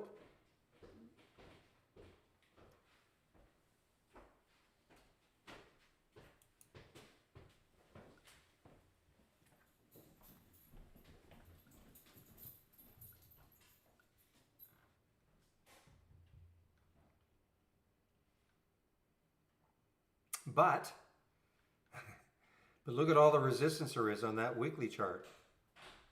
There's a lot of mess right here for flux. So, for me, that's just a no-go.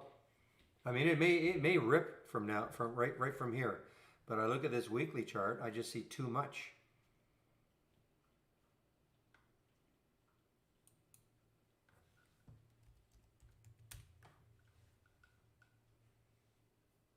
Home. I didn't see home at all today. The reason being, the relative volume is low. Meanwhile, CVV is continuing here. What a pop.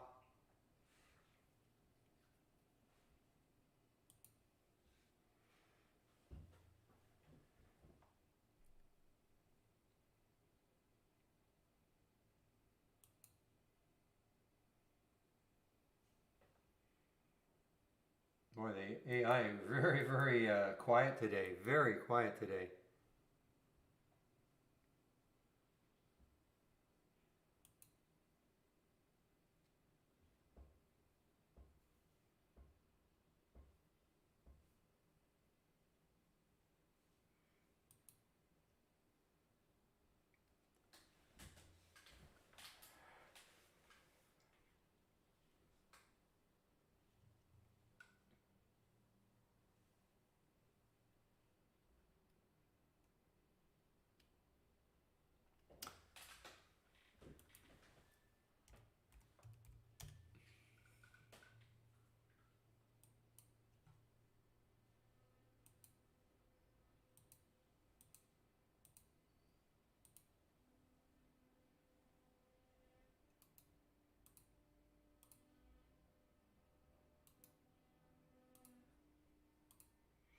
All right, guys, I'm going to just put myself on mute for about 2 or 3 minutes.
All right, guys, I'm back into the home stretch. I'll be shutting the room down around 3 o'clock. Today's my long day, as I always say. Wednesday is my long day. I'm in the webinar at 5 o'clock.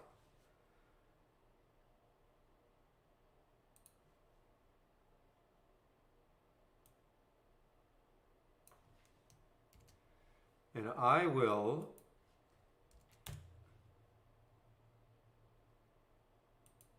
CVV just absolutely cruising now. So let me just go over one last time. Subscriptions to Trade Ideas, and I'll look at CVV. Holy smokes.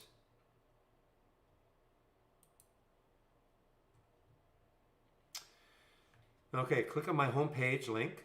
Barry's homepage. There's the link right there. You want to subscribe to Trade Ideas. There's the promo code Barry for Alpha 15% off. First month only or the entire year. Click on Get Trade Ideas.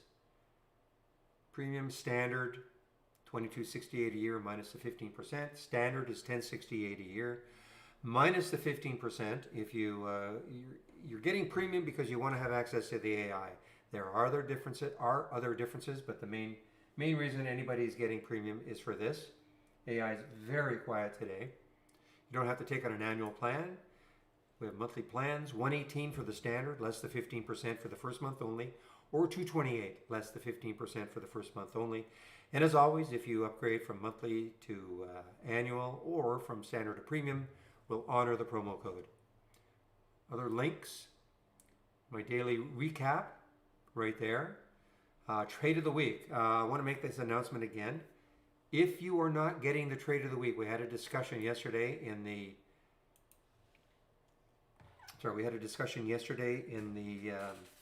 marketing session.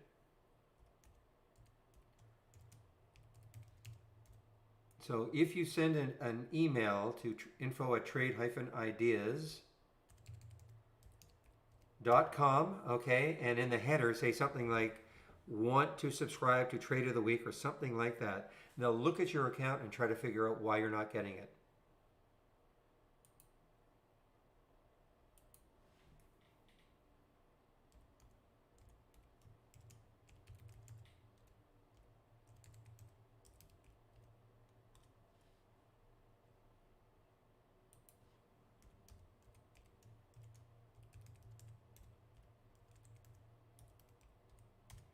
Okay. And trade. So there's the trade of the week, and all these. This is a great learning link. Click here on for daily webinars. Also, though, the 20 lessons in 20 days. If you're new to trade ideas, please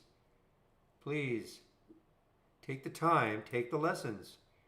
They'll show you all the basics. You know how to create a top list, how to create an alert window. If you don't have trade ideas, you can click on this and you can at least see what you're able to do. Some of the basic things you're able to do in trade ideas. The daily support sessions, we talked about that earlier, between 12 and 1 on the YouTube feed.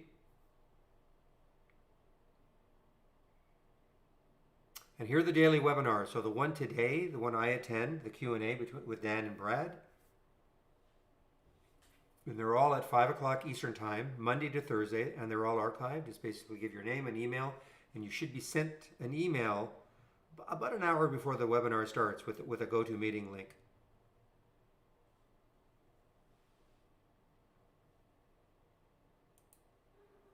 And then last, a lot more educational videos right here. And some trading books. Anything else? Yeah. Okay.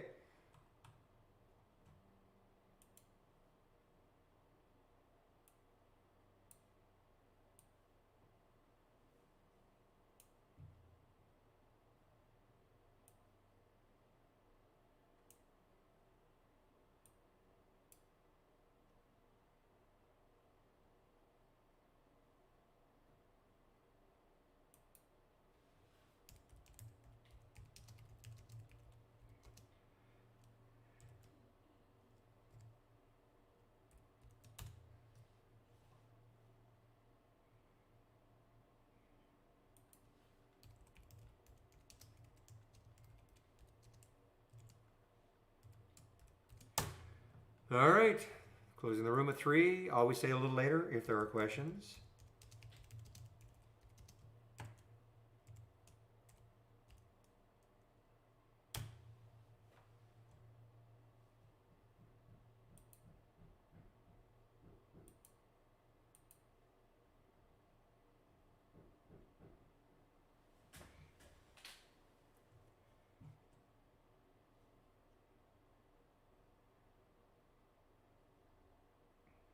Looks like this is trying to actually cross. If that EMA, well, maybe not.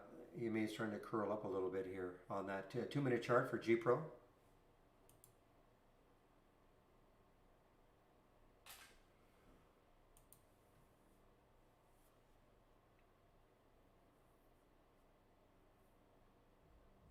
Boy, CVV. I don't know.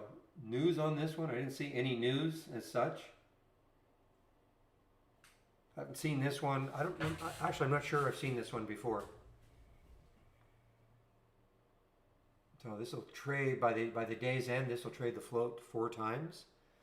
5 million in the float. 20 million already. Just a minute, please.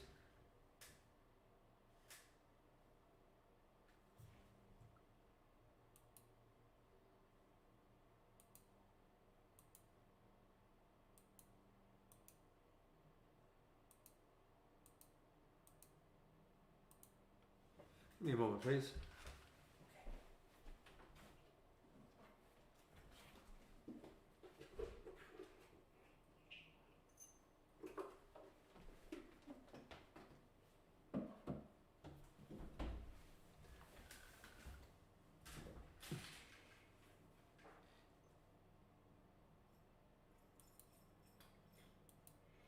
Yeah, so see Torino, if you click on my homepage link, do you see it up ahead or up on top? See if it's still the link. Yeah, so if you click on my homepage link, one of the education links has got a lot of the third link. It's got a lot of education in it, including the 20 lessons in 20 days, educational videos, etc.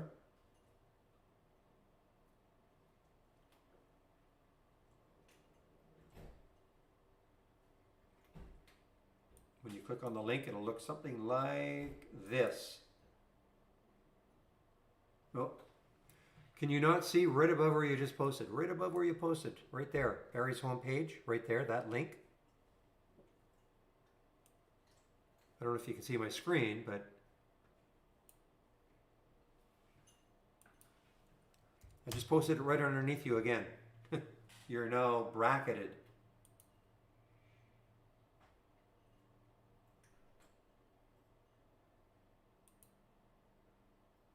So when you click on the link, now let me just get rid of these.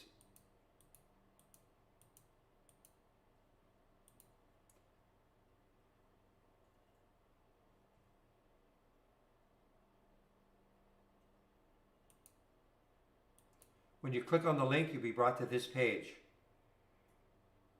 Okay, that's my home page. And right here, Monday through Thursday, sign up for the free daily webinars or education link. They're both kind of the same. And then you will see a lot of good links within this link. Okay?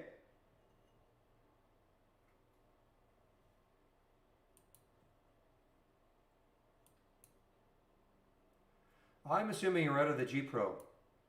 This is strong.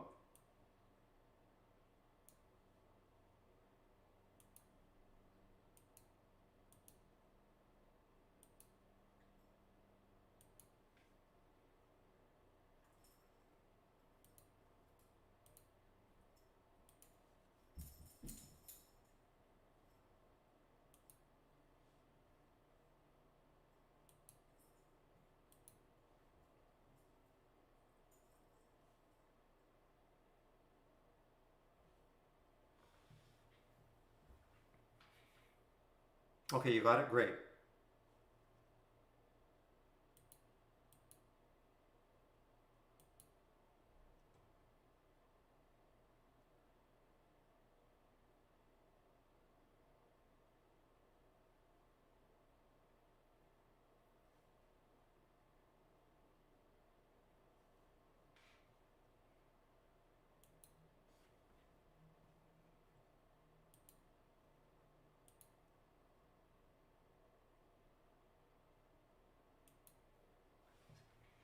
Okay, Third Zion, nice to see you in the room. What do I consider to be low float? Me, 20 million. You know, and then obviously the lower the better if it's in play and there's lots of momentum, etc. The better in that you'll get those huge percentage increases. But again, you got to be careful because as fast as they go up, they can go down even faster. So you got to be so careful. Why is this one moving like it is? 5 million shares in the float.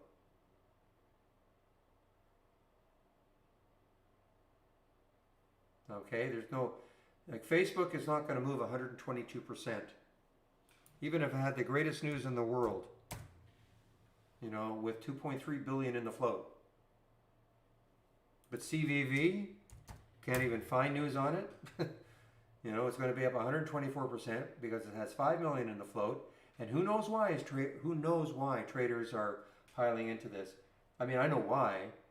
It's because it's the next great thing for today. I don't see any, I really don't see any news on it. There must be something going on somewhere, but well, every time I get an alert, it's at a high of the day. So yeah, I mean, the reason I'm going to get into a stock, not just because, I mean, I'm not going to chase something, okay? Had I seen this right here, you know, probably could have taken it right there, held on, and rode this a bit. But it's also, yes, looking on the daily, weekly, and monthly. Where is the next resistance? I mean, it's great that a stock is making a new high for the day, but what if a lot of resistance was nearby on either one of these time frames, daily, weekly, or monthly? Then I'd say no.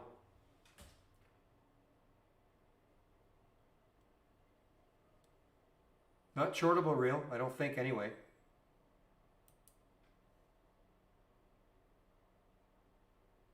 Well,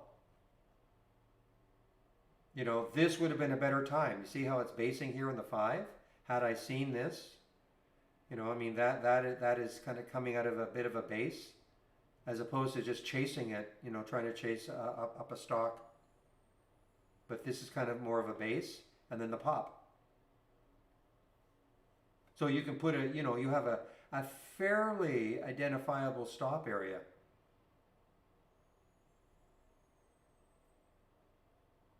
Well, no, ideally, I would have had this maybe thumbnailed somewhere and said, okay, let's put a price alert just at the top here, okay, and then see if it takes it out, but on volume. I mean, this met the 2 criteria that I need.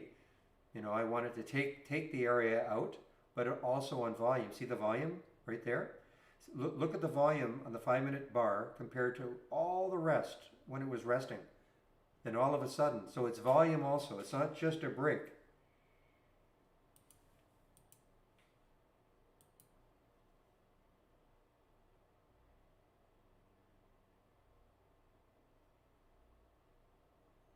Account volume? I don't know what you mean by that. What is account volume?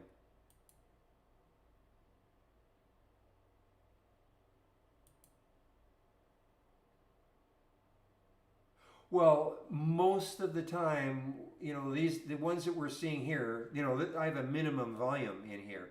Most of the time, these are going to be trading like crazy, 23 million shares with a 5 million float is insane. So most of the time, that's what we're going to see. And the relative volume, yes. So here, I think I have a minimum of 3 as an example. I must have lowered it to 2. But it's got to be up 4%. Things like that. I mean, these are most of the stocks that I see are going to be way above that current volume, way above that volume, way above that 4%. But that's the minimum that I want to see. This is more for the start of the day.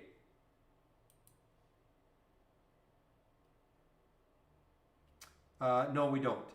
See Torino, no, we don't.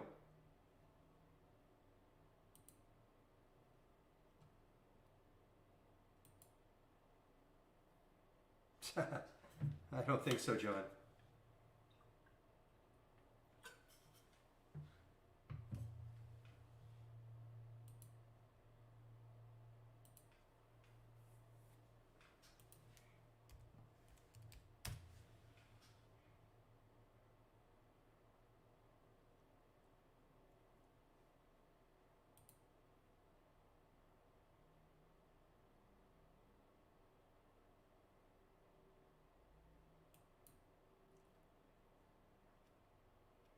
Yeah, and that's another thing. Yeah, it's a good point by Calvin. No floats, no shorts available either. So again, if you if I'm looking at that CVV, there are no shorts available for me anyway at Interactive Brokers. I mean, there's a question we get. It's amazing. We probably get this question 5 to 10 times a week.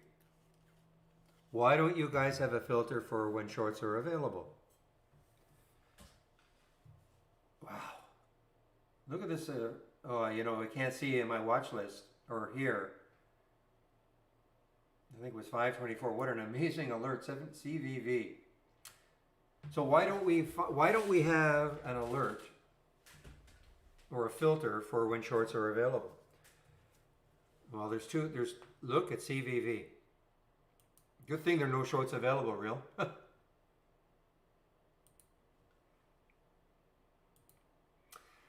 The main reason is that I may look at my broker, which is Interactive Brokers, and I may look and there are no shorts. Somebody else in the room might pipe up, oh yeah, but Fidelity has shorts. Okay, so number one, that's why we can't have a filter like that. How can we possibly do it? Every broker can be different. Number two is I may have shorts available in Interactive Brokers, and then a half an hour or 5 minutes later, they disappear. They're all snapped up. So, because somebody said, well, because you're linked with Interactive Brokers, why don't you, why don't you have something like that? Still very hard to do, but the bottom line is if you're auto trading or something like that and you try to send an order and there are no shorts available, it just won't go through. So there's no harm.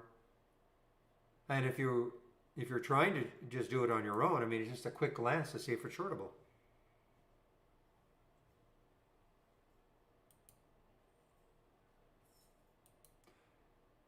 I never thought this one would do this, obviously.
Kind of watching this G Pro right here, guys. See if it get some sort of end-of-day momentum again.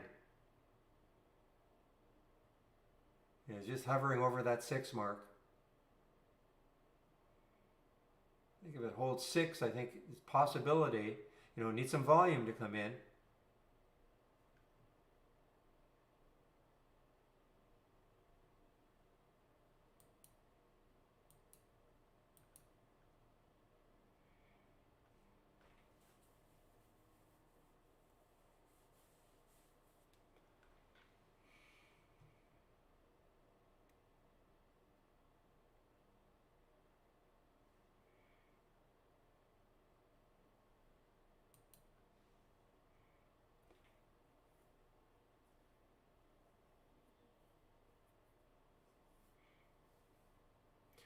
Okay, guys, so we're getting closer to 3 o'clock. Are there any questions before I do start shutting the room down?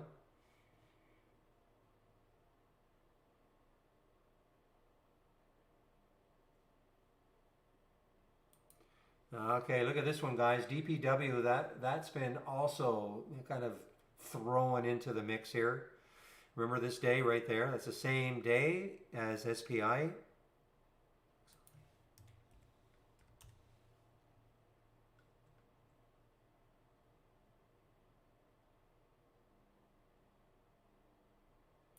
I'm wrong. I'm sorry, I'm wrong. This is the day, I guess.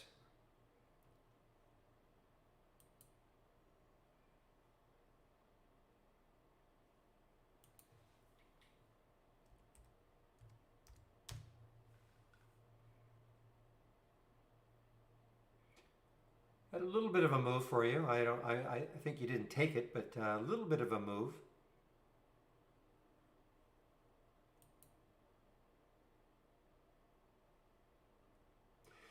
U2KG.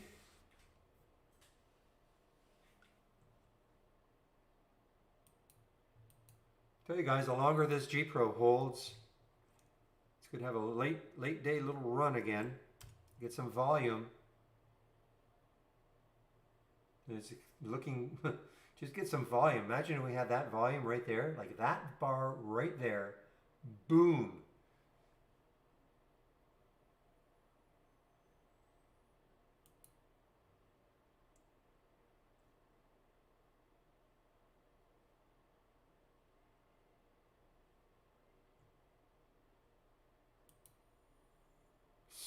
Stop it, goods. Stop it.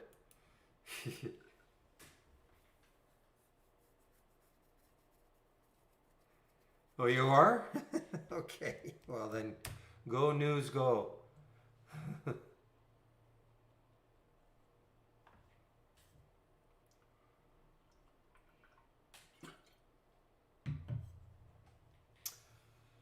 Okay, for 5 minutes, this will turn into my favorite stock. Go News Go.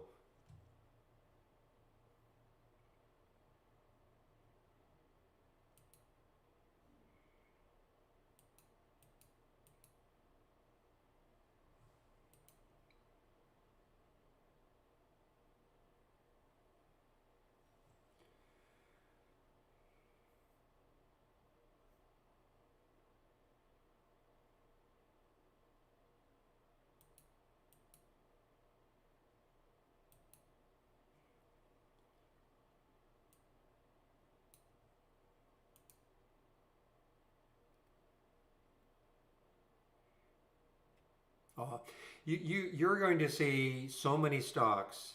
In fact, I saw one earlier that was doing really well with a class action suit against it. I mean, these lawyers, I'm not, listen, it's never a good thing. You never want to see a stock, but some of these things can drag out for years, months and years. These lawyers, they'll just file class action suits, and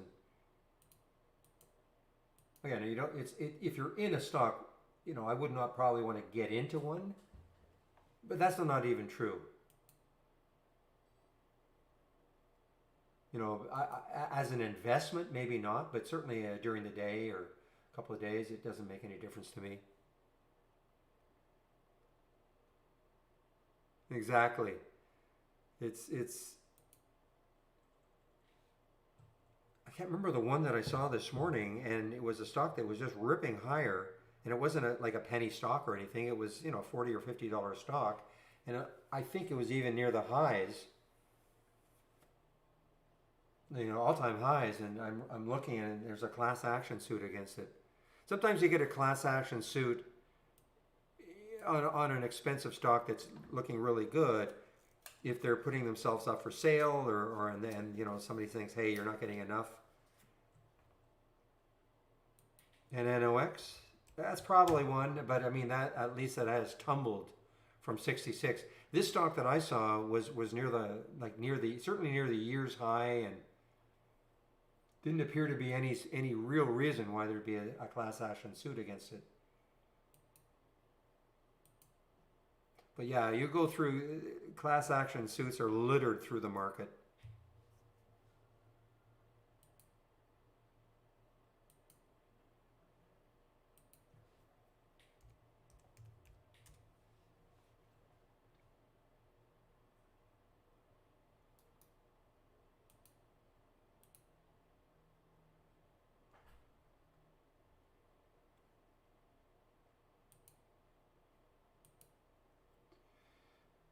Yeah, look at this market. Yes, high of the day, absolutely. Look at this.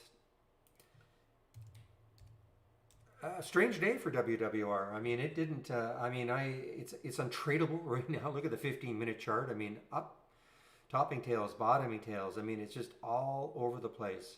I really don't have an opinion on it. I mean, it was a high flyer for 3 days, though yesterday, like a lot of stocks, of course, sold off at the end of the day. Today, in the pre-market, it was really dropping in the pre-market, whereas a lot of the other ones, the LACs and the Sun Ws and all that, they were ripping higher in the pre-market. So, yeah, maybe they just need a rest. This seemed to be the weakest one, though.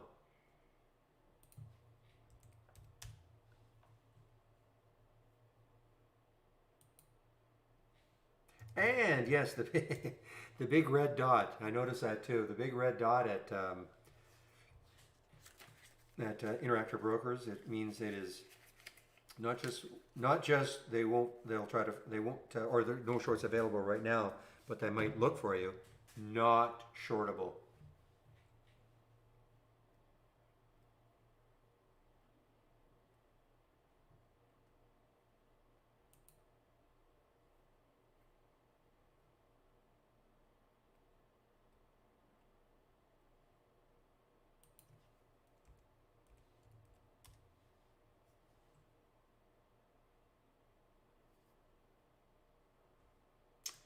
I don't know.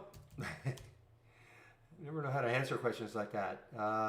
Well, okay, here's some support down here, maybe, on the 5-minute chart. couple of candles right around here, 615. Let's see how close it gets. You know, I mean, if it bounces off that, it could have another run. But that is a big topping tail, you know. I mean, remember now, the buyers had it all the way up there, and the sellers have knocked it down to here. I mean, that's a big drop. That's a dollar drop on a $6-7 stock.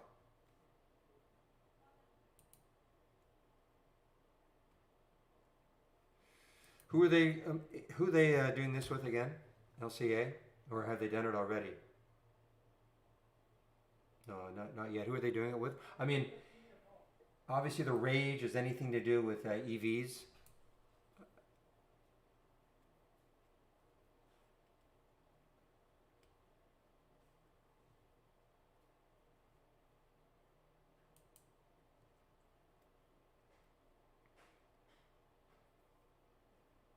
So I don't know. I can't remember who they're merging with, or is that the? I mean, I know one is merging with a casino, and there's just so many now.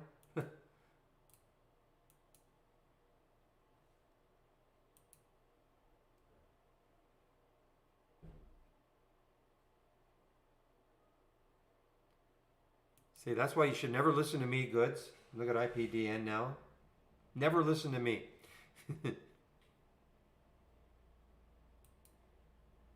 OCUL making a new high also.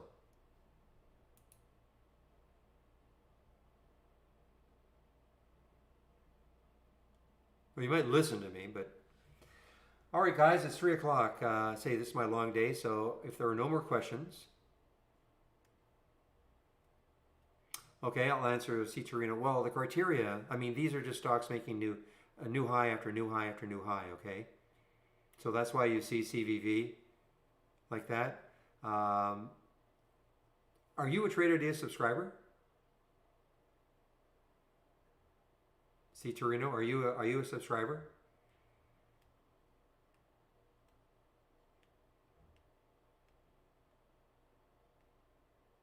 Because this is one of the scans I'm sharing. So you're not a subscriber to Trade Ideas. You're just a trade, I mean, which is fine. Okay. Yeah. So I mean, I have a minimum volume requirement. I think it's 300,000 shares. It's going to be way more than that. That's mainly for this beginning of the day. I think they have to be up at least 4%. Relative volume is, I think it's 2. So it means it has to be trading at least twice as much as normal. Just stuff like that, okay? So these are going to be very active stocks all day long, typically.